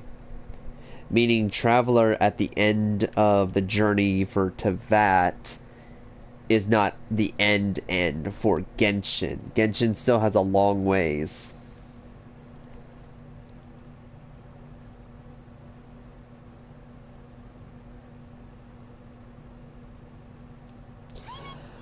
Yeah, Leeway and Inazuma felt so long. I would say Leeway felt the longest. Navia mentioned that she stayed in touch with Linny and the others after working together. Apparently, they've been at the docks distributing these strange pockets the whole time since. Traveler, Paimon. Ah, and Miss Charlotte, too. Yeah, no, Leeway and Inazuma forever. What sort of gadget is it? It's a wondrous bag that can be used to carry many things. The water level has returned to normal, but if you see any of your things floating around, you can use this to carry them. Or you could trick a friend into doing it for you. Trick a friend?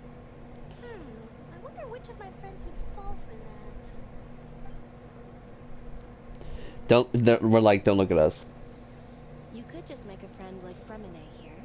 Isn't that right, Fremine? Is this what you meant by I'll help you make some more friends? To be honest, that sounds pretty sweet. Could I have your contact, please? Sure. Please, write down my address. Yeah, yes. My two favorite, like my newest favorite ship I've ever seen. I don't think anyone came up with it. I think I just came up with it, and I find it cute. Charlotte and Fremine. Yeah, exactly. Like, like, you cannot tell me that Charlotte and Fremine would not make a cute couple. Yeah, Lynette, best sister, like, best wing woman, because she's like, here Aether, here's Linny for a boyfriend, here Fremine, here's Charlotte as a girlfriend. And then Lynette's like, yeah, I'm just here as an asexual. Don't you dare ship me with anyone. Like, you can, like, yeah, no. Lynette tries. Did Linny and Aether work? Not really, no. I still ship Aether and Zhao. But I see where they're going with Linny and Aether, or Lumine, or any traveler, but still. I'm doing Aether, so bleh.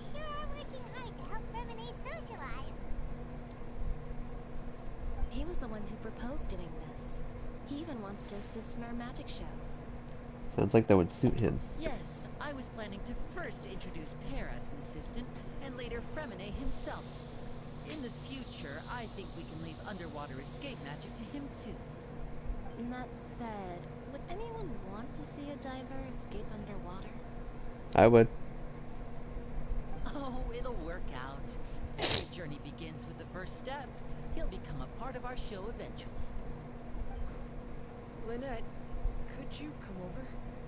Miss Charlotte says she wants to take a picture of us. Got it. My, that Charlotte is rather perceptive. She got rid of everyone the moment she realized I had something to say to you. So, how have things been, Traveler? I'm doing alright. Father says that you did a great deal during the latest events. She's very grateful for your contributions to Fontaine. That's alright. We were more than happy to help. So, what's she doing now? Oh, I guess you haven't heard. Well, after Lady Farina left, Father and Monsieur Nervilette opened negotiations, during which he gave Fontaine's Gnosis to her as a diplomatic gift.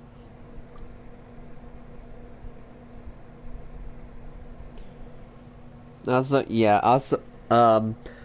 I skipped Sumeru, so literally I didn't finish Sumeru until Fontaine was almost out. Like, I straight up didn't finish any... Like, I didn't finish the Sumeru quest at all until, like, Fontaine was almost out. That's... that you can tell how much I liked Sumeru. I was... I'm not... It's... yeah, Sumeru's my least favorite region. other leeway. Yes, I was quite surprised at first myself. But when I thought it over, there were actually a number of things going for it. It could have been done as an apology for the incident with Lord Child, or as thanks for his help in tying the all-devouring narwhal down. Furthermore, Father did also lend significant aid to Fontaine and Poisson. That's true, but this is the gnosis we're talking about. Doesn't this seem a bit irresponsible? I would agree, but I've also heard that it seems that Monsieur Neuvillette has had a significant change of heart regarding the matter. So there's some reason for this that only Neuvillette knows about? I suspect you'll have to ask him about that yourself. Ah, yes, speaking of which, I did see him strolling around the entrance to the Fortress of Meripede a while back. So true, though. Isn't he real busy and stuff? I didn't think he'd have time for that. Smear is definitely like Mondstadt. More welcoming than like fun to play with.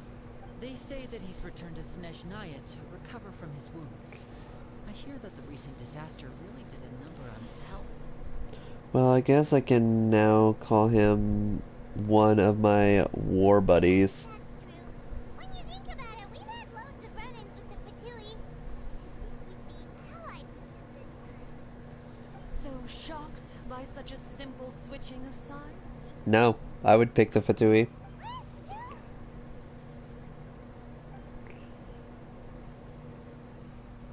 Father.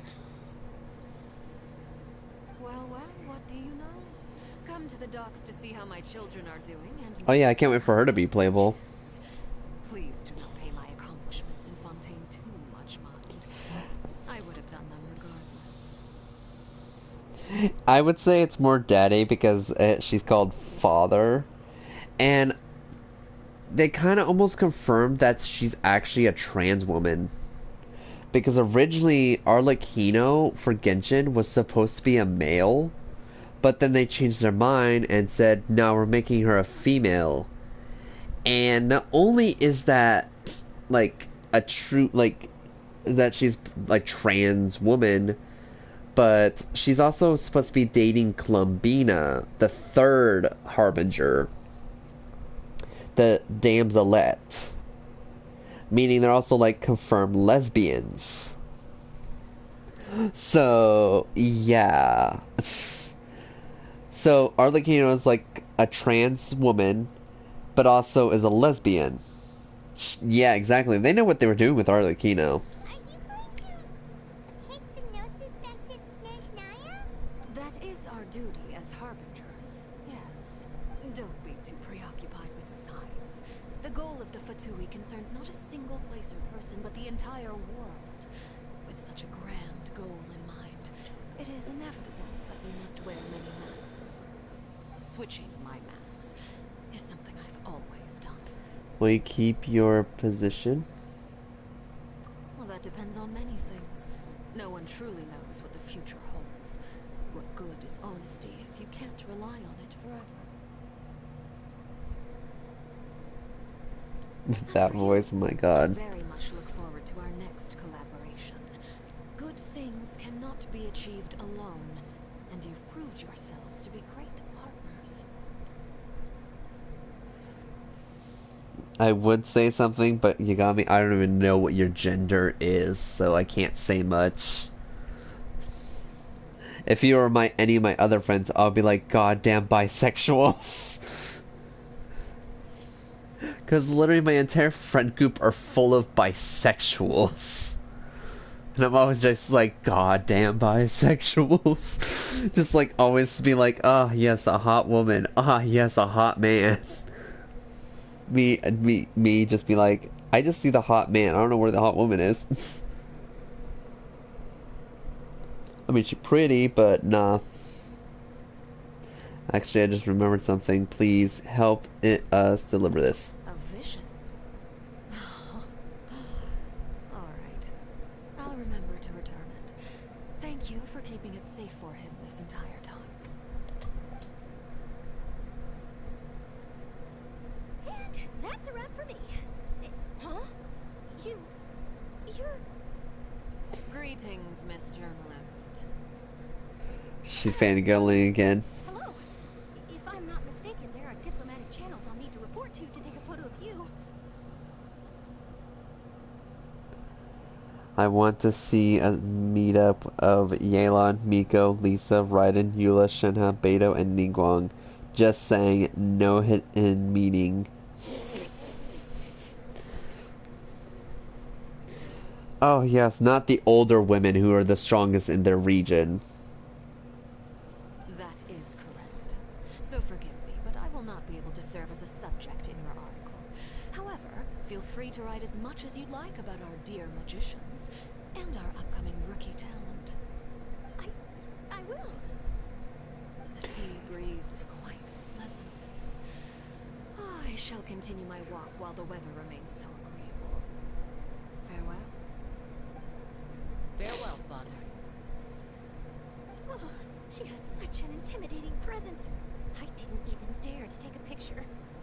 Thankfully, I've already wrapped up all my pre-scheduled interviews. Thank you all. This will be more than enough for me to write about, I'm sure. Don't be too nervous. Why don't you take a magic pocket before you go? Here, Traveler, Paimon, you take one too. To move things about? That's right. Funny. I was giving out magic pockets when we first met too. And what do you know? I'm doing the exact same thing right now. So many things have happened. The pockets are still the pockets. I guess this must be life. We will all follow our own paths, and serendipity will lead you to fated friends. All right then. We'll be handing out pockets in some other districts later, so we'll get going now. Have a good day, you two. I was still shocked when they revealed that Lynette was Fatui.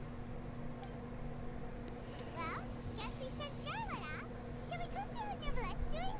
Of course he's not so busy that he doesn't have time to chat anyway.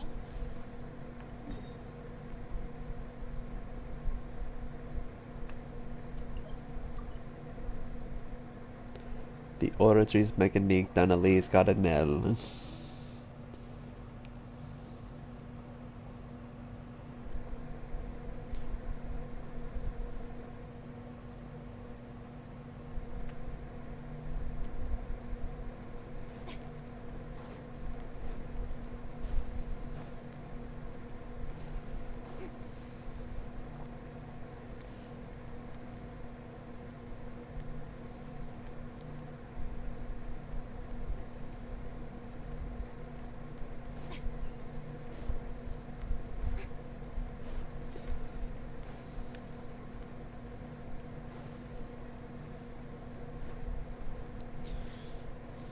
The entrance to the fortress!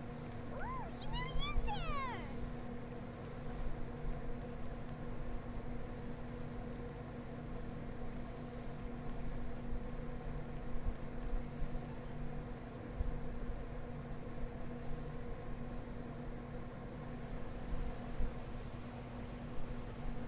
He's been waiting a very long time.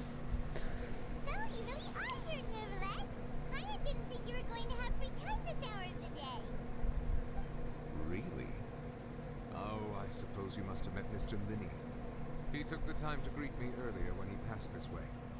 In any case, you came at a good time. I was just considering reaching out to you to set up a meeting, so I may explain some things that I haven't had the time to before. Aw, Paimon's glad that you remembered. Thank you for keeping us on your mind, what with you being busy and all. Alright, let's have it then. How was Fontaine actually saved? The whole business is still quite the mystery to us. It is strange how words can often leave a bitter taste in the mouth when it finally comes time to say them out loud.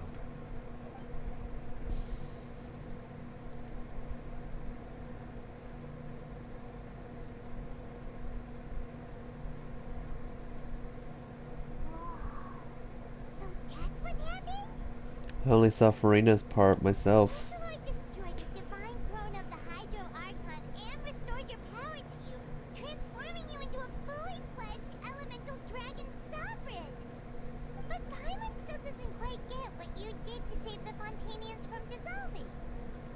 me, the authority of the ancient dragons refers to absolute control over the hydro element. Fontanians were incomplete humans born of Egeria's use of the power of the primordial sea, with constitutions similar to that of mimics. But so long as those primordial energies remain within them, I could use the ancient dragon's authority to grant them true blood, after the fashion in which life was first brought into being on this planet.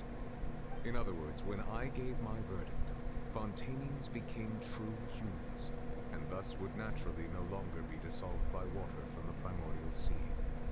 Fossilor must have counted on you to make that decision as well. Your verdict was the key to making the prophecy appear to have come true while saving everyone.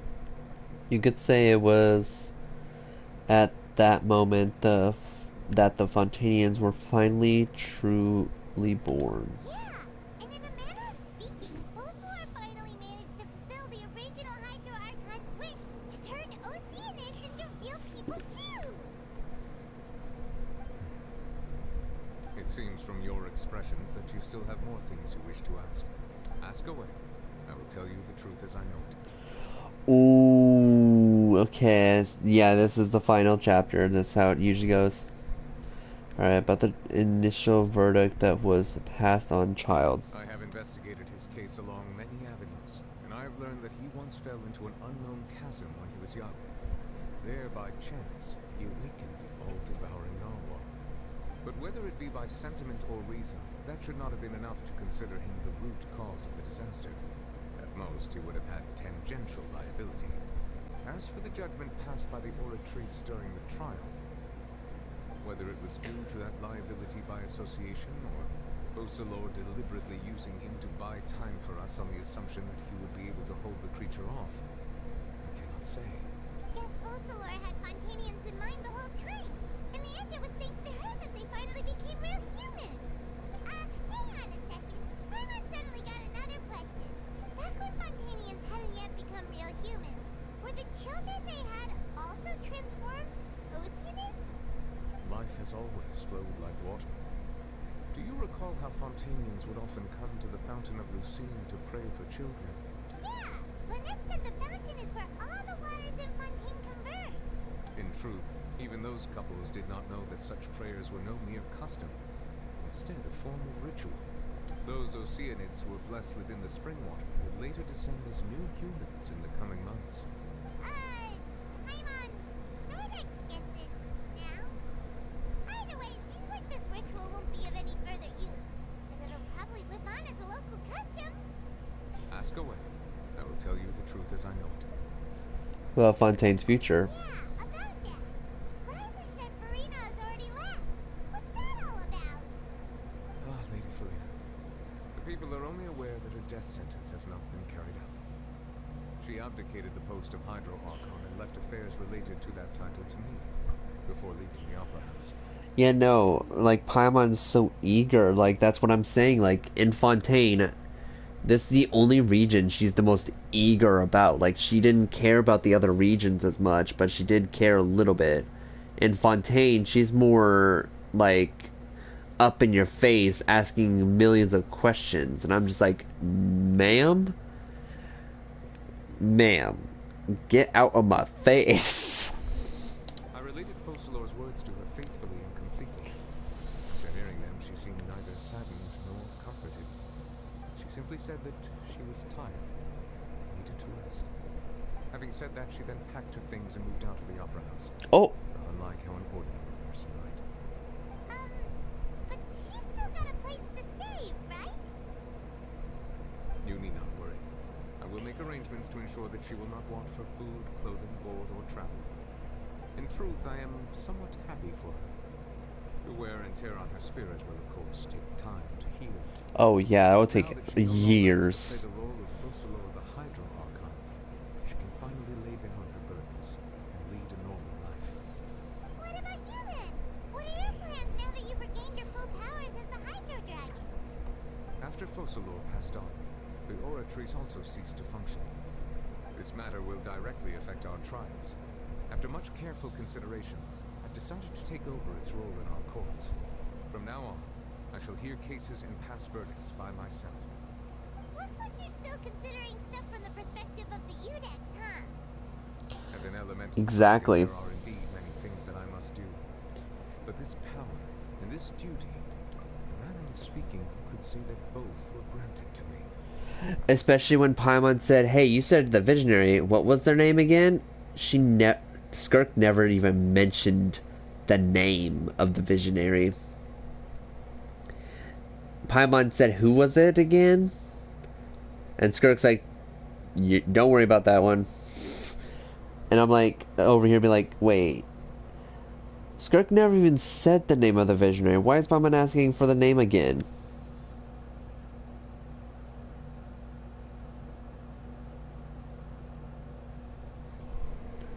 As such, before I attend to my other responsibilities, I must first and foremost continue to serve Fontaine as its highest judge.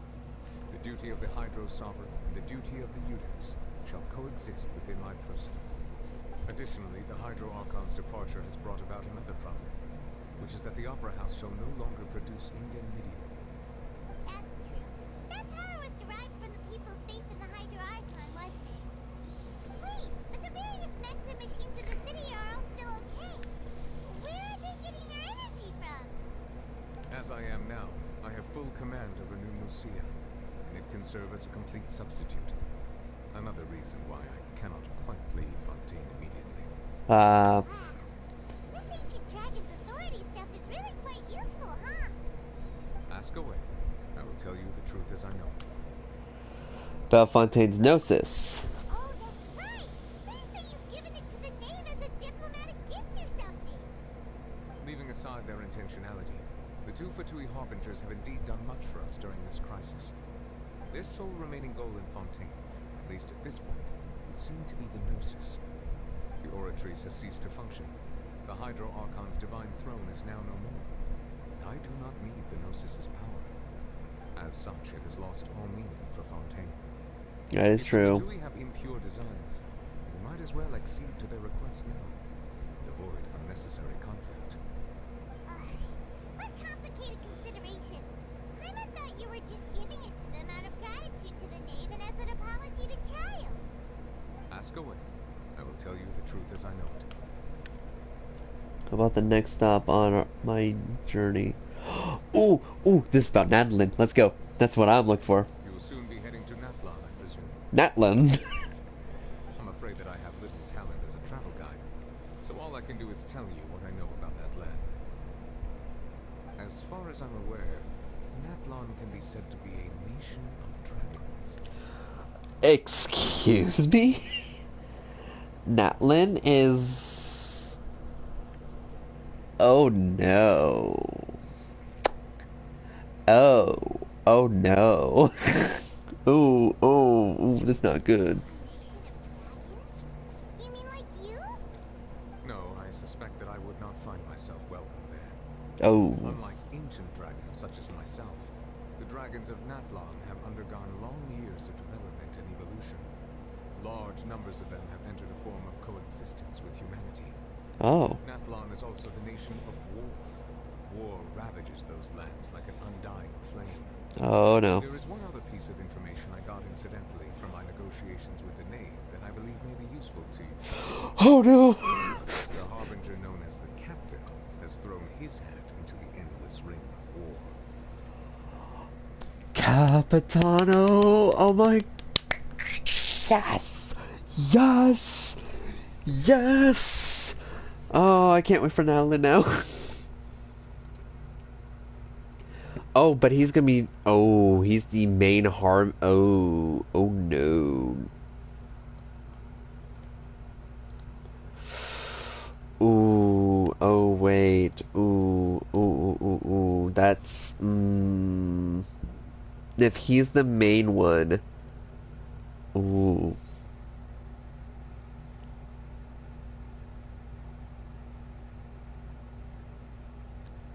Oh yeah, no, I know Nadlin's in a war. Because it's...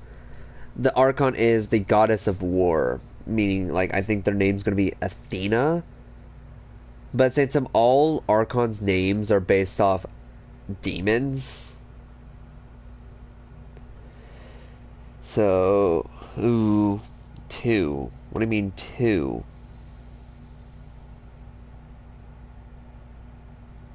Two what? One's going to die.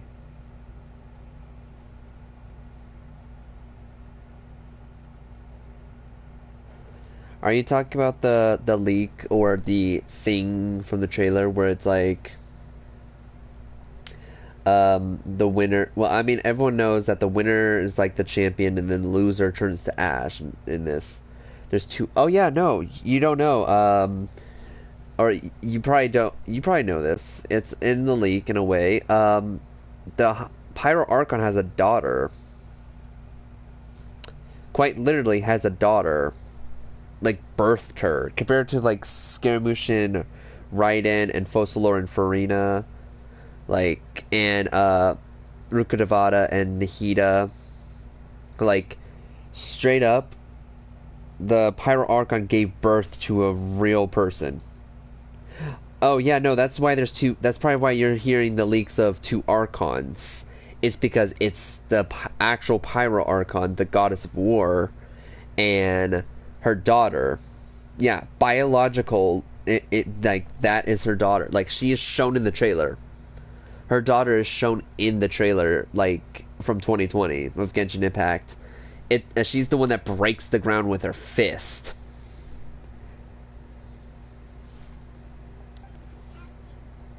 Sounds like a real tough customer.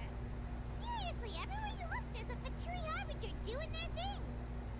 I suggest that you fully prepare yourself before going to Natla. In the meantime, Fontaine's doors will... You don't mean her, right? What do you mean her?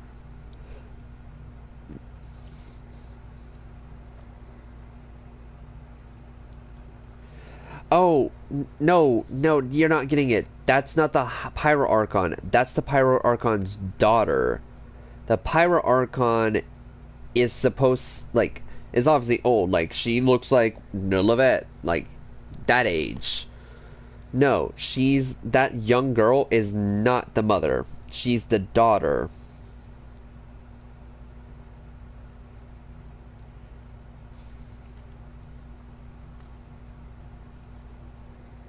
Ask away. I will tell you the truth as I know it. Hang on a sec. Paimon's still got a question about the Gnosis. When we spoke to Linny earlier, she mentioned that your attitude towards giving away the Gnosis had clearly changed. We guessed that there might be some reason for it that only you were aware of. No wonder the House of the Hearth is the Fatui's intelligence division. They are certainly sharp. So regarding this specific issue, I was just getting ready to share something with you. What is it? In truth, I exchanged some further words with that lady named Skirt after sending you two back to the surface. It went something like this. But yeah, no, but yeah, even though she looks young, don't forget Nahida's 500 years old and she looks like that. Like, I don't think it's impossible for her to give birth to a child who looks young but could be old. And look that short. Although her daughter could also be only about that age in general, so who knows? We'll learn more in the future.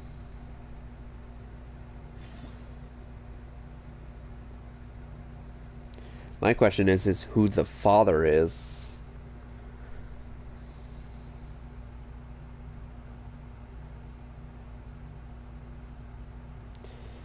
I guess it still applies the same philosophy in a way.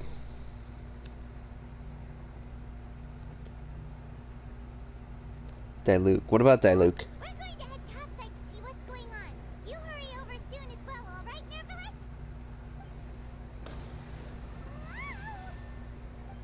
What next? The all-devouring Narwhal isn't here, so I'm no longer getting any interference. I can finally catch We know the nothing about scent of Diluc's mother. what it's made of. It is the authority of the planet's primordial dragons, with something very similar to a god's curse mixed in. It's quite a novel blend. I'm sure I've encountered something like this before. What was it again? I do not know what you speak of. Of course. How could I forget? You should have the remains of the third descender on your person, yes? Remains? I've never heard of any such thing. According to your parlance, I believe it may be called a gnosis. Well, that much is true. After Focalor's divinity faded, she handed her gnosis to me. But I fear I have never heard of it described in the manner that you just did. I've been training with my master, the Foul, ever since I was young, and I have never returned to the surface since. So most of the information I possess, I got from him. It is only natural for those who are greater than humanity to possess a different sort of common sense, which is why there are so many problems in our attempts to communicate with humans. She's such an You anti-hero. should probably get rid of objects of misfortune to prevent any disasters from befalling you. To live in itself is a blessing. But once a person dies, the bonds he once had with this world shall all turn to curses. What do you mean by that? No need to fret. These are just my personal thoughts, and my reason for no longer wishing to return to the surface. This third descender you refer to, who are they? And when did they die?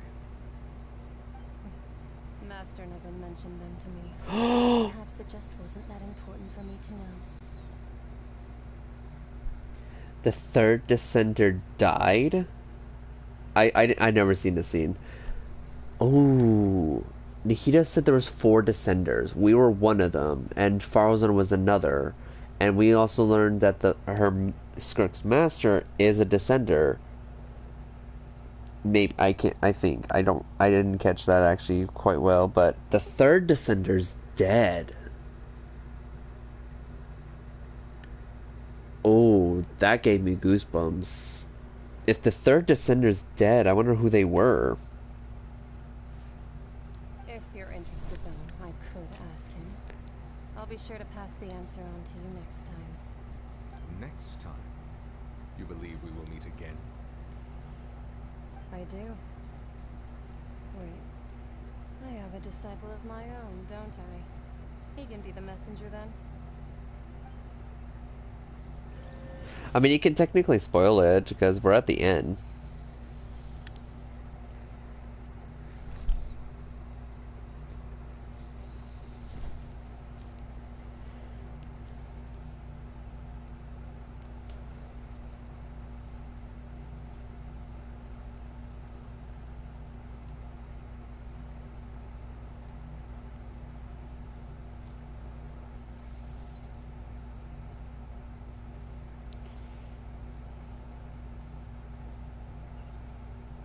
Just to be sure, what's Paimon? That's what she told me. Whether it would prove useful or not, wanted to pass that information on to you. Well, I have heard a lot of theories, but the recent one I've heard is where Paimon is the name of a demon, and has the symbol of the heavenly principles. Did the tree tell anything about her? And only us, traveler? Ooh, is your theory that Paimon's the third descender? The remains of the third descender? So that's what the Gnosis actually are. Oh! They look like chess pieces. How could they be a person's remains? Oh! Oh! Wait.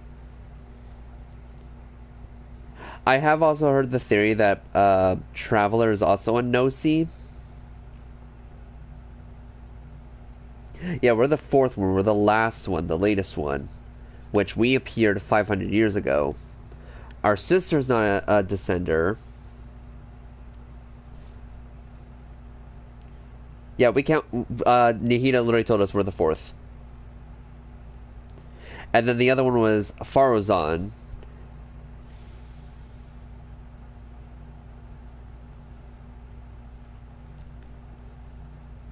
Like 2 as 1.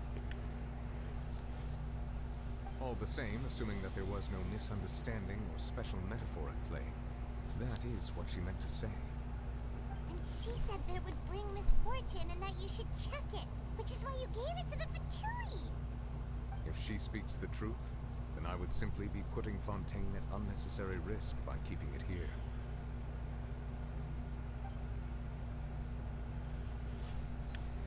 No, Paimon wouldn't make the fourth. Paimon's not. If Paimon is a descender, Paimon's the dead descender. It's only us. But if we think about it, if the Gnosis are the remains of the said third descender,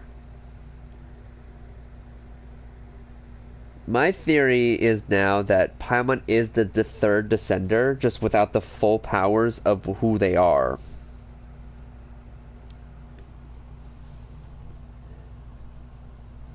Because we don't know who Paimon is. I mean, we do know she has the symbol of the heavenly principles, but is that all? Or could the heavenly principles be a descender themselves?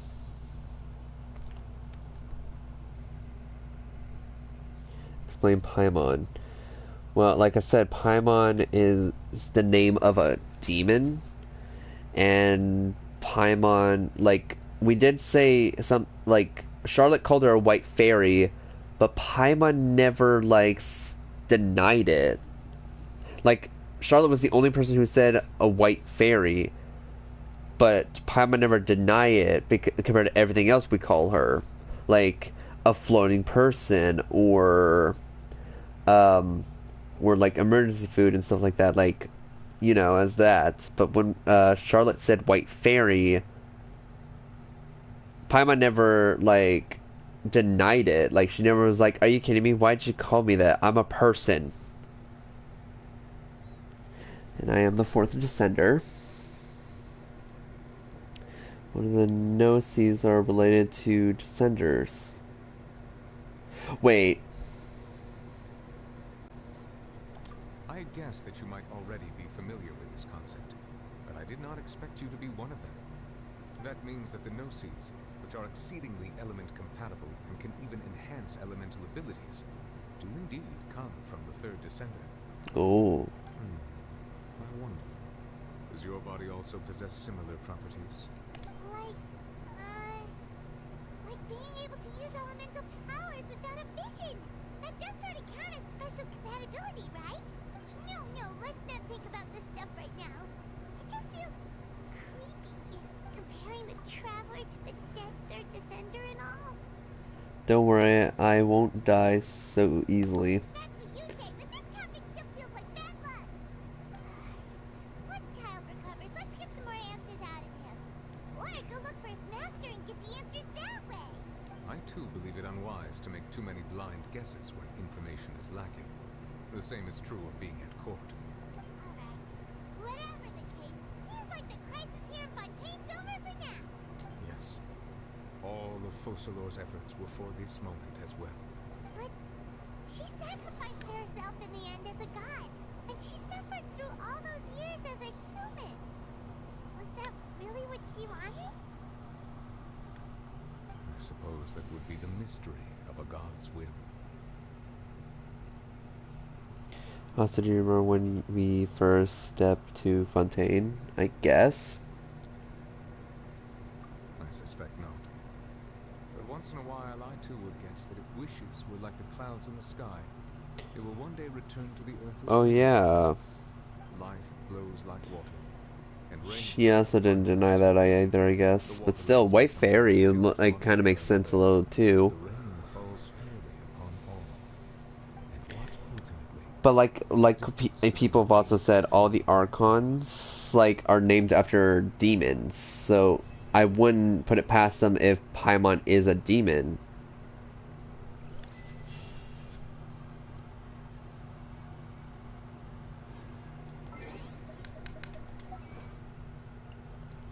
That is also true, yes.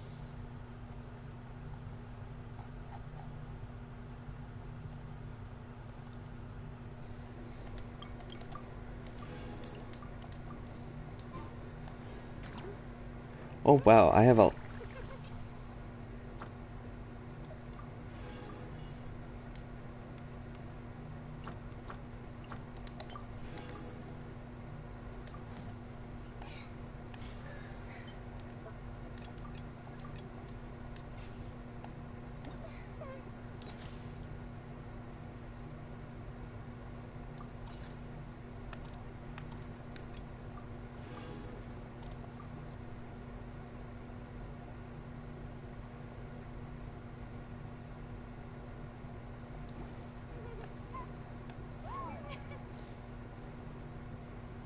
Oh, Hydro Traveler. Wow, already C6 on him too. Wait, I have all Travelers C6 now. Ooh.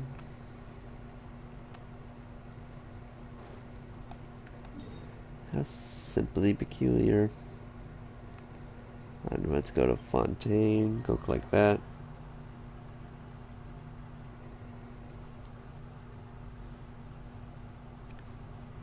How? I just do. I just have all 5 elements currently C6. Maybe not Dendro. I think Dendro's the only one I don't have C6. I'll check in just a moment.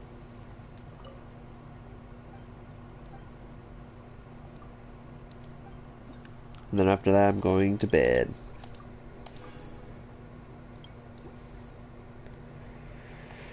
Alright, let's go check on my Dendro Traveler.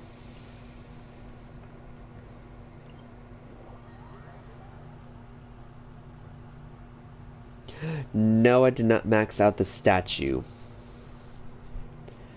You don't have to max out the statue to get C6 of everything.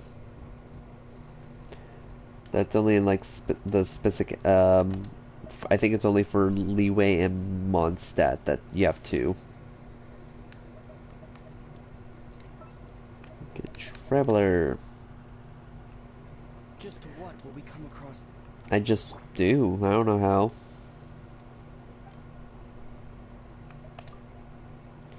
Let's see Dendro real quick.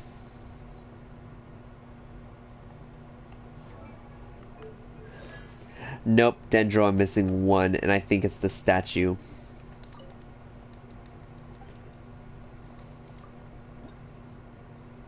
No, it's not that statue.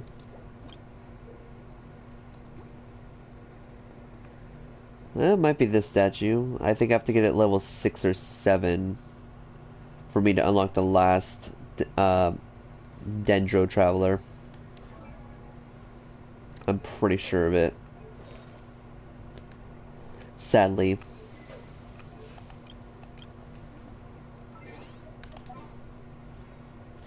Ooh, but that means I have the weekly boss unlocked now.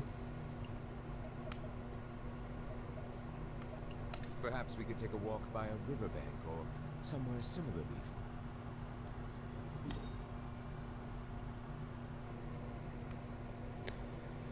Okay, we're going to Mondstadt. Okay, is this the weekly boss? Here's the weekly boss. I'll have to do that some other time. Then let's go talk to Catherine.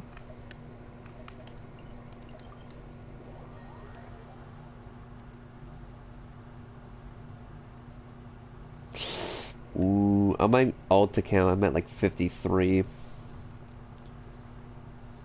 Actually, I'm gonna go wish before I go and turn off the stream.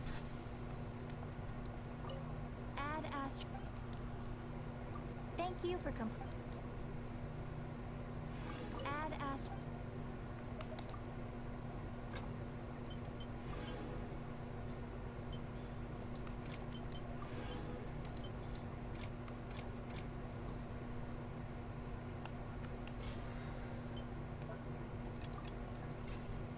Ooh, my thing's about to die anyway, so gotta make it quick.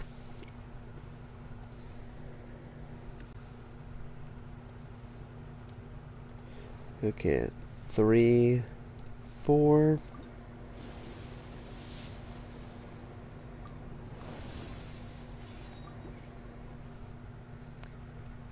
5, 4. Oh, that's an early 4-star.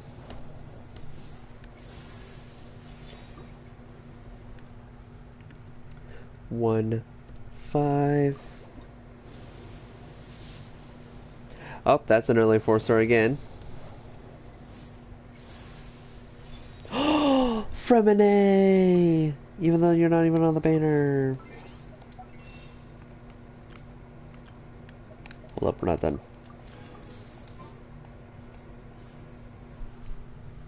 Okay, back to 1, 6.